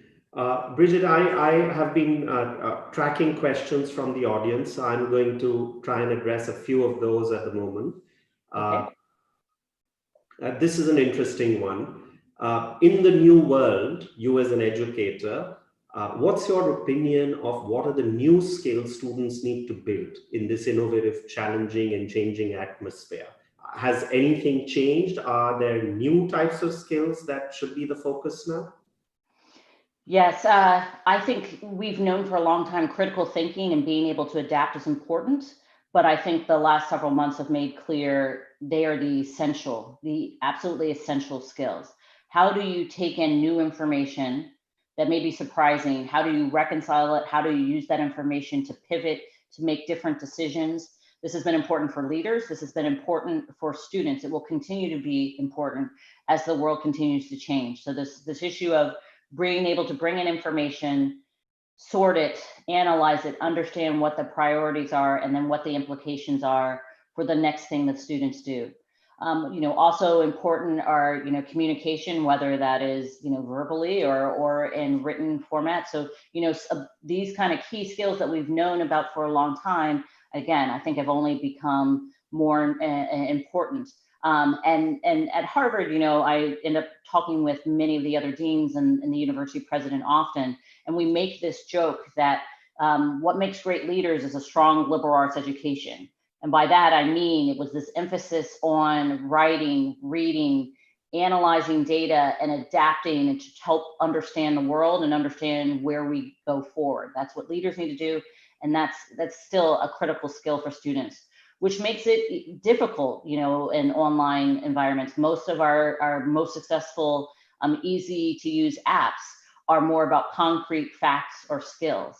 But it is that interaction with how do you take in this new piece of information, form a different opinion or a different action. And so that's why I think even with many of our platforms, it'll be important to still have the personal touch and the interaction with the student, rather than we're not, I don't think, quite at the point where AI can, guide a number of those kind of building those critical skills, although that's changing quite rapidly as well. And linked to that, this is another question from a member of the audience, but it's interesting because it kind of links to the sense of belonging. Schools especially are foundational in our sense of belonging. I mean, the physicality of the space, the routine, the fact that you have a peer group, you have a network, you have your mentors. So not just other activities that may happen at school, sports, extracurriculars, which are all part of the learning process, but are also very deeply foundational in us becoming who we become. How would that evolve in a virtual or an online world? What would replace that? Yes, very big question. When we transferred to remote this year, we already knew the students. We had already had them for 3/4 of the year. As we look ahead, we are bringing on new students who we haven't met face to face. And so how do we establish those relationships, trust, and belonging, in the peer group? Thankfully, with younger generations, they're already somewhat used to using technology to connect with each other. But we have had to think expansively. So what can the technology support and perhaps even do better? Even though, yes, it's not going to be the same thing as residential. So several observations. One, for some students who may be on the shyer side, more anxiety, particularly our low-income students, first-generation students who are not used to or somewhat intimidated by the Harvard environment, the online space actually gives them a bit of safety. It allows them to enter into discussions and meeting other people in a way that feels less frightening. And so giving lots of opportunities for small group and larger group, you were finding for some students, it's actually feeling more comfortable. But how do we move that into deeper conversations? I think that's very dependent on what is the content that you are talking about. So we are doing some experiments right now. If you're aware of what's going on in the US, there is a tremendous amount of upheaval and unrest because of the racism and the racial injustice that's going on. And we're hearing it from our students, even though they haven't officially started the school year. And so we've been experimenting with bringing them together to have conversations about how they're feeling and seeing if they are bringing forth and being honest and bringing forth the emotion that so many people are feeling. And we're seeing that. And I think that's actually those exchanges, even though they're just by Zoom, it's building connections because people are sharing themselves, they're building trust. And we're doing this before, you know, the academic content is going to begin in earnest this fall. So, you know, we are still pushing on one-on-one connections, small group connections. We are seeing what we can do with that. And then there are lots of other social things. We had everything from birthday parties to dance parties to fun trivia and jokes with my faculty, a faculty meeting. I mean, we're trying all different kinds of things, and we're going to have to continue to do that because it's not going to be one size fits all. Right. Here's a question that has been asked multiple times in different ways by different members of the audience, and I'm going to add my little layer on top of it as the moderator. You're an economist. Your research is based on data, a lot of data, a lot of scientific analysis of that data, a lot of qualitative and quantitative analysis. I think the question that is being asked is, how do we make students of various age groups across sort of, and especially in primary and secondary grades, aware of the importance of data analysis, and how do we introduce this topic in class? Yes, in class with students or with the teachers and leaders? I guess both. Okay, yes. So I think it's important. So when you think about the adoption of new information or new technologies, it's important to have an early win or to show the value of that very, very quickly. And so even for my faculty, we have been adopting new technologies because we are now working remote. And of course, there are some who are somewhat reluctant or worried that, you know, why do we have to do this? And so the key thing of doing, the key part is to show the value. So for us, it has been everything with our engagement, and immediately afterwards said, look, this is what we learned from the data, and this is how it's going to help you serve students better. So we have couched everything with our data, and the data are going to help you do your job better. It is, and we are being very mission focused, wanting to be very student centric. And I know for so many of my faculty and staff, if I can frame it in a way that is about the students will be better off because we have better information and how to meet their needs. And so that's how you always couch it. The second way to couch it, and this is where in my own research and working with primary and secondary schools where they're not sure, is the point of, I'm trying to make your job easier. I'm trying to use this technology or use these data so that you're not wasting time on things that actually aren't going to help you towards your goal. I'm going to help you be able to prioritize and know that how you're focusing your time is actually going to have benefits. So, I mean, these data can, you know, I would start with something that seems very real and to the ground. So depending on the audience that you're speaking with, if it's students and it's very young children, you know, just understanding and knowing the basics of, are they paying attention or do they have books at home, and how that might influence what you do in the classroom or what you send home to them. You know, again, on a very, very basic level, if their concern is small children, then you need to be showing data that it very much ties to, you know, helping them do a better job with small children. If it's with students, you know, again, you have to think about what is the element that they care about and what kind of data will help them think differently about the world or know or change their behavior in some way. So it's very much, you know, I am an economist and I love data, but I think the best economists, the best researchers are ones who actually think very carefully about audience and think very carefully about who they're in conversation with and what that person cares about, because you need to match that regardless of kind of what data and so forth. If it's too disconnected, people won't see the value. You earlier talked about personalization of learning in one of you know, the answers that you gave. A member of the audience is keen perhaps for you to be able to suggest, if you could, 3 simple ways in which teachers, and I think this is coming from a teacher, could personalize the learning experiences for their students. I think this is as true in an online world as it may be in an offline world.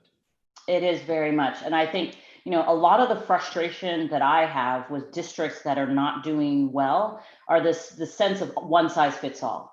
Our children are not one size fits all. Their families, their communities, the way that they learn, they are not one size fits all. And I've seen too many districts where the learning happens one way. If you don't conform to that or you don't learn in that direction, then we blame the child, particularly for boys. And so that is a huge frustration. If we can change that mindset, and I'm very thankful for that question, the teacher who's asking this doesn't have that mindset. How do you get out of that one size fits all? So it can be from low tech to high tech.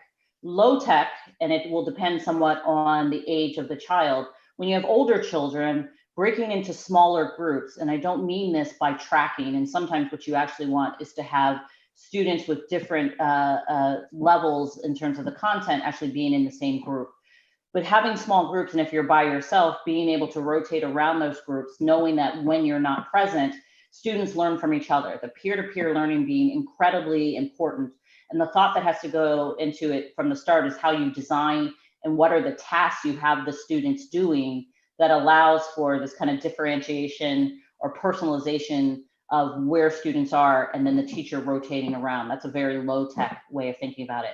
Another way to think about it, though, is if you are by yourself, you don't have teachers, aides, and others who can come in, although do think about how can you use parents, how can you use partners who can come into classrooms, who can be additional capacity so that you can break out and meet students where they are. Don't forget about that possibility. But if you are by yourself, it is part of the technology. Personalization means, again, lots of small group work, but if you are working with this group of students and this other group of students can be working on some particular program, and there is a huge range of programs out there. I think it would be fantastic for educators to compare notes and say, for this particular skill competency, here's a really great program that you could be using. For this other subject, you might want to use this. But again, knowing where your students are academically, being able to split them into groups and match them, whether it's with a person, with peers, or with some program or technology, really for short periods of time, are ways to think about personalization. And just to take that point a little further, since you talked about peer-to-peer learning, and it's so important, any ideas on how one could promote and strengthen peer-to-peer learning in a virtual learning model, Bridget? Yes, so we're learning about what the different technologies offer us. For us, we've been using Zoom a lot. We're using it now, but breakout rooms, being smart about breakout rooms has been essential. So one, you have to think whether you're face-to-face or in a remote setting, which peers should be together. It's always helpful if you know a bit about the personalities and how they will gel or complement each other. And I know a lot of thought goes into that. But then those breakout rooms, when you put students in those rooms, and if you give them clear kind of direction, that's where you can see peer-to-peer learning. And if it's a small group, the videos, you're still able to hold lots of kinds of conversations. But you can also think about this asynchronously. And this is how we are building some of our online courses, the models, where students are responding to some prompts, and the discussion is happening by people typing in a chat that may be happening, again, in an asynchronous kind of way, but they're building off of each other and they are in conversation with each other. And so obviously this lends itself much more to older students, but there are multiple ways to do this. And again, the chat we're finding for some of our students who are a little bit shyer, on the shyer side, or a little bit more unsure, gives them more time to be thoughtful. And so you actually see, relative to just verbal discussion, these online discussion chats where people are writing, you're actually seeing them push the material much further because they're able to be a bit more thoughtful, and it isn't just a rush in the moment, but the learning is still happening peer-to-peer. It's a question which has been presented by multiple people in different ways. I'll try and synthesize it for you, Bridget. And you admit students from around the world at the HGSE, obviously as a graduate school, but the university, the broader Harvard University, has the undergraduate, the college program. And I think one of the things that everybody is struggling with a little bit. Students who are coming out of school and colleges that are accepting students who are coming out of school is, what is the admission process and how will grades be assessed? So I think people have asked the question in different ways, ranging from how will Harvard assess this year, in how will those grades, which are sort of the last semester or which is online grades or grades that are just being given as a flat grading system, affect people's admissions that they may already have been granted or otherwise. And at the other end is, how should, given this may continue for the next few months or maybe into the next academic year, is definitely in the fall semester in most places, even in schools, how should students be thinking about it for next year? So yeah, I think this is one where there is a great deal of variation even within Harvard. We at the Harvard Graduate School of Education personally decided not to make students be automatic pass-fail, meaning, you know, basically flattening what the grades were. We gave them choice. And we also asked our faculty to be very flexible, but we knew, again, given the fact we switched to remote 75% into the semester, some students wanted the grades, they had done the work, they were still demonstrating it. And so if they needed it for future applications, doctoral applications, jobs and so forth, we want to give them that choice. That differed for other parts of the university. And I think a lot of it just was everything switched so quickly, and there was a great deal of stress and uncertainty, which we also knew was impacting students. So we wanted to be as generous with them as possible. As we look to the fall, you know, it's not a sustainable process not to be able to have grades, not to be able to judge, you know, the quality of work, to have some assessment of whether or not students have the skills and how well they did. And you really want to be able to both recognize and congratulate those who achieve at a very high level, as well as identify those who really aren't getting the content. I think a number of districts, particularly primary and secondary schools that went to no grades, are now starting to worry a great deal that maybe that wasn't the way that it happened, maybe that wasn't actually the best thing to do, which it's making it harder for when students return next fall to know what anybody knows at all, which is again why I made the recommendation about the need for formative assessments. So, you know, longer term, the Harvards of the world, for those who are thinking about that, you know, for admissions, I actually don't think that we have to worry too much about Harvard. So Harvard's admissions for all of our schools is holistic review, which means one grade, one GPA, one test score doesn't decide whether or not you're in. We have very large staffs. We have faculty that are very involved in our admissions processes, where we're looking at multiple indicators. You know, for the Graduate School of Education, we're much more concerned about your classes, your writing classes, your narratives, than we are about the GRE. In fact, we have been considering going a GRE, which is the big test in the US, going optional for years, because it doesn't actually give us very much value. What we're really paying attention to is the transcript and the narrative. And this is, I think, generally speaking for Harvard, they're looking at lots of different indicators and looking for evidence that the student is academically prepared. And so many of the other pieces that make a difference are about leadership and are about service, and not something that's going to be captured in a grade anyways. What I do worry about is for schools where admission is just by a test score, a simple test score or a simple GPA, without all that other rich information that gives you some indication about the student, because that's where we start not to trust, you know, the GPAs.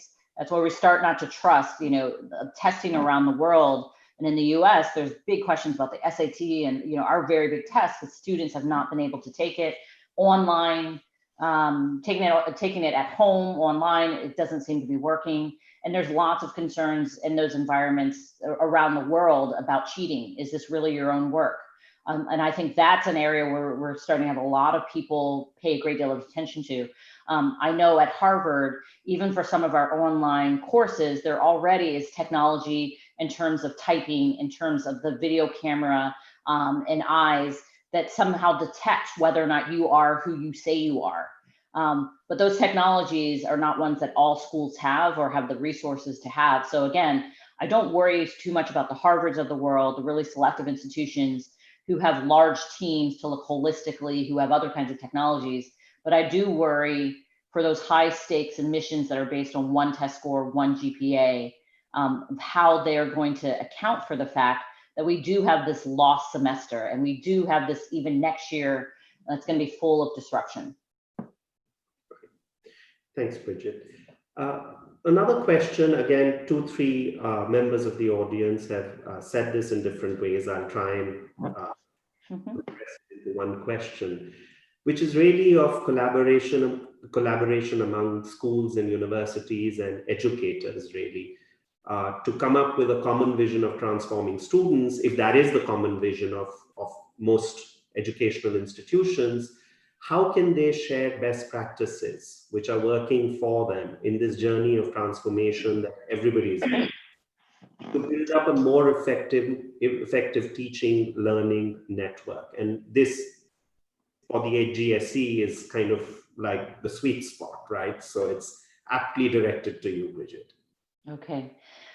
So the thing that I take away some optimism is, unlike almost any other time that I've seen in American education policy, is there's much more focus on understanding we want children to learn and we want them to be supported in terms of their mental health, social emotional learning and development. And what the crisis did is it boiled it down to those two things very quickly. And I haven't seen a lot of disagreement about that. The second reason I have optimism is we finally now are having conversations, really realizing, and this is a completely obvious point, but context matters.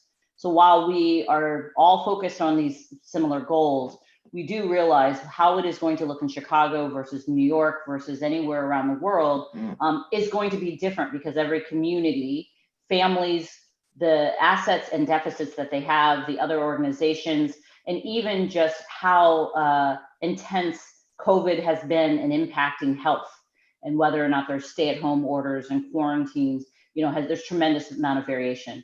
So I have seen this renewed discussion of saying, yes, these are our goals, but we do realize that different schools are going to get to that goal in different ways, which again, makes the importance of sharing practices.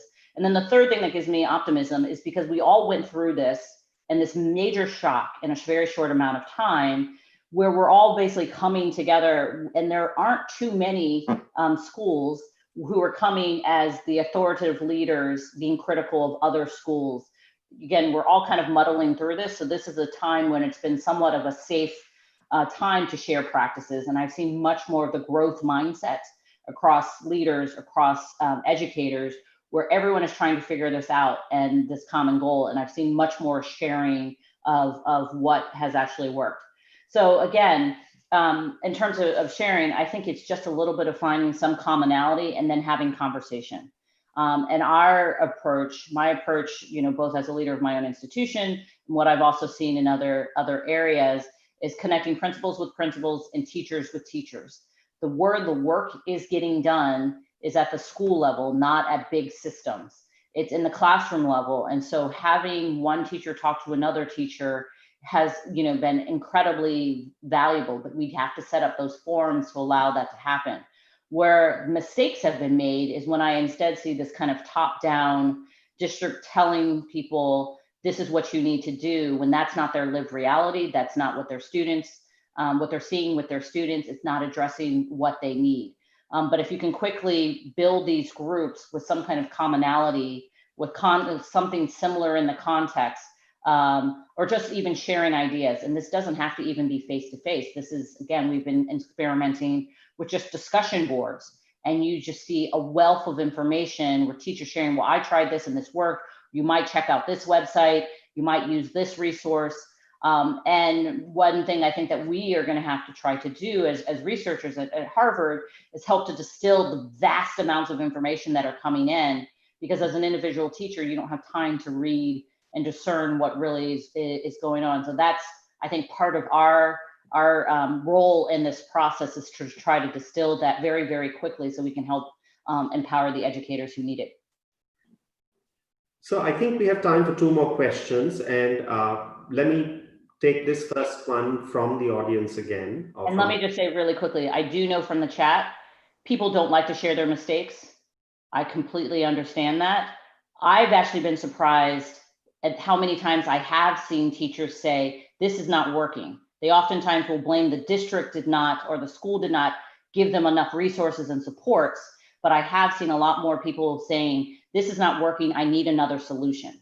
And that I feel, again, this is something that gives me optimism, is completely different than anything we have seen in the last 20 years where no, you would never admit things are not working. But now you have something external to be able to blame, which I think is opening up conversations more. So I think this goes to the question of the other people in that virtual environment, which is for a large part of the middle class and for the salaried class, especially in white collar jobs, they're having to work from home, the parents. So in many double income homes, which is a vast majority of the working population in many countries, especially in India, you have this challenge of the parents trying to work from home virtually and having to be on Zoom calls and video calls and audio calls, and the children going through half of that day on virtual calls, needing a lot of parental support to get through that process, where schools also, for concerns of security concerns, for what content might be shared online with the child, need supervision, because the child is online and you don't necessarily know whether they're accessing the school's protocol, syllabus, or they're accessing something else. And oftentimes parents, even the most well-meaning parents, are getting frustrated because it almost seems like a tension between their work and being able to supervise their child. And you see children almost being forced back to school for that reason, where it may not be safe for them. So how does one think about it? What are the things one could do to handle that kind of situation? Any sort of thoughts on that, Bridget? Yes, absolutely. You've completely described the major problems, and it varies tremendously by age. The younger kids are the ones where we've had the most difficulty, where it is, they're not old enough to really be able to sit machines. They may not know how to use the machines. Their parents are busy trying to work. I say this as the parent of a 10 and a 12-year-old, where I'm thankful that they are just old enough. They can read, they can write, they know computers. They have been mostly independent, and I check in more for accountability that they're actually doing what they need to do. And even for high school students, I've heard very good data and information that they can work independently, and that has gone smoothly. But yes, it is the smallest children where it has been the most difficult. And I'm not sure what people have found to really work, but several ideas. One, I think, the technology does matter a lot. For the older kids, we can throw them on Chromebooks, they can use Google Classroom and so forth. For the younger kids, I think the technologies that they best interact with are more iPads, is more kind of apps and so forth, but not the whole kind of laptop, because they can't quite handle that themselves. And a lot of the apps, there's a strong set of apps for smaller kids that are engaging, developmentally appropriate, and the technology is just so much easier. But then you have the problem with how do you get iPads in kids' hands? The second thing, though, that there's been a big push on is television. So, we have the tradition of Sesame Street, which the Harvard Graduate School of Education helped found 50 years ago, and we had just celebrated that anniversary in October. But you have public television, and there's been a big push of what, for particularly the smaller kids, we can be putting on television for them to have. And again, that's Sesame Street, that's Electric Company, that's all kinds of other types of things. So again, getting away from the laptops, television might actually be more appropriate. And I don't know that it came together, but with more time and more planning, some districts were in conversation with local public television about what they could put to kind of supplement or kind of replace for those younger kids.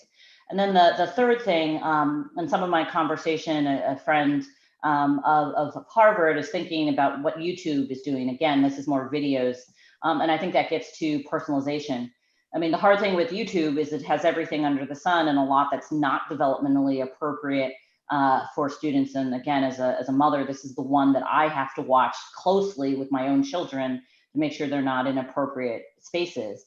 But there is a great deal of educational content on YouTube. And I do know of some friends, parents with smaller kids, whether it's the science videos or animal videos or things like that, if there's a way to somehow designate and figure out which one of those videos and this again gets to personalization, meeting kids where they are. There's a wealth of information there. I think we're in a point in time where we just need to figure out how do we sort through this technology and these resources that are available to us, figure out what is the high quality work, and then how do we match it with particular age groups, particular needs, particular contexts. But that's been another possibility. You know, as we look forward, the most successful families in my reading of the literature is for the younger kids, you have to give asynchronous work, because you have to allow for, parents are going to have to support these students, support their children. So you can't have it all be done at the same time at 8 o'clock, because that may be when this parents have to work. You may have to have something that this parent can do with the child later in the day if they can carve out some time. Because again, yes, we are conflicting, we're going right up against, and you know, I'm speaking as someone where at 8 o'clock you have 4 Zoom sessions going on between my husband, myself, and my 2 kids. It gets to be overwhelming, and we have to think more creatively about schedules. If I can be, you know, a present parent, making sure my child is doing what they need.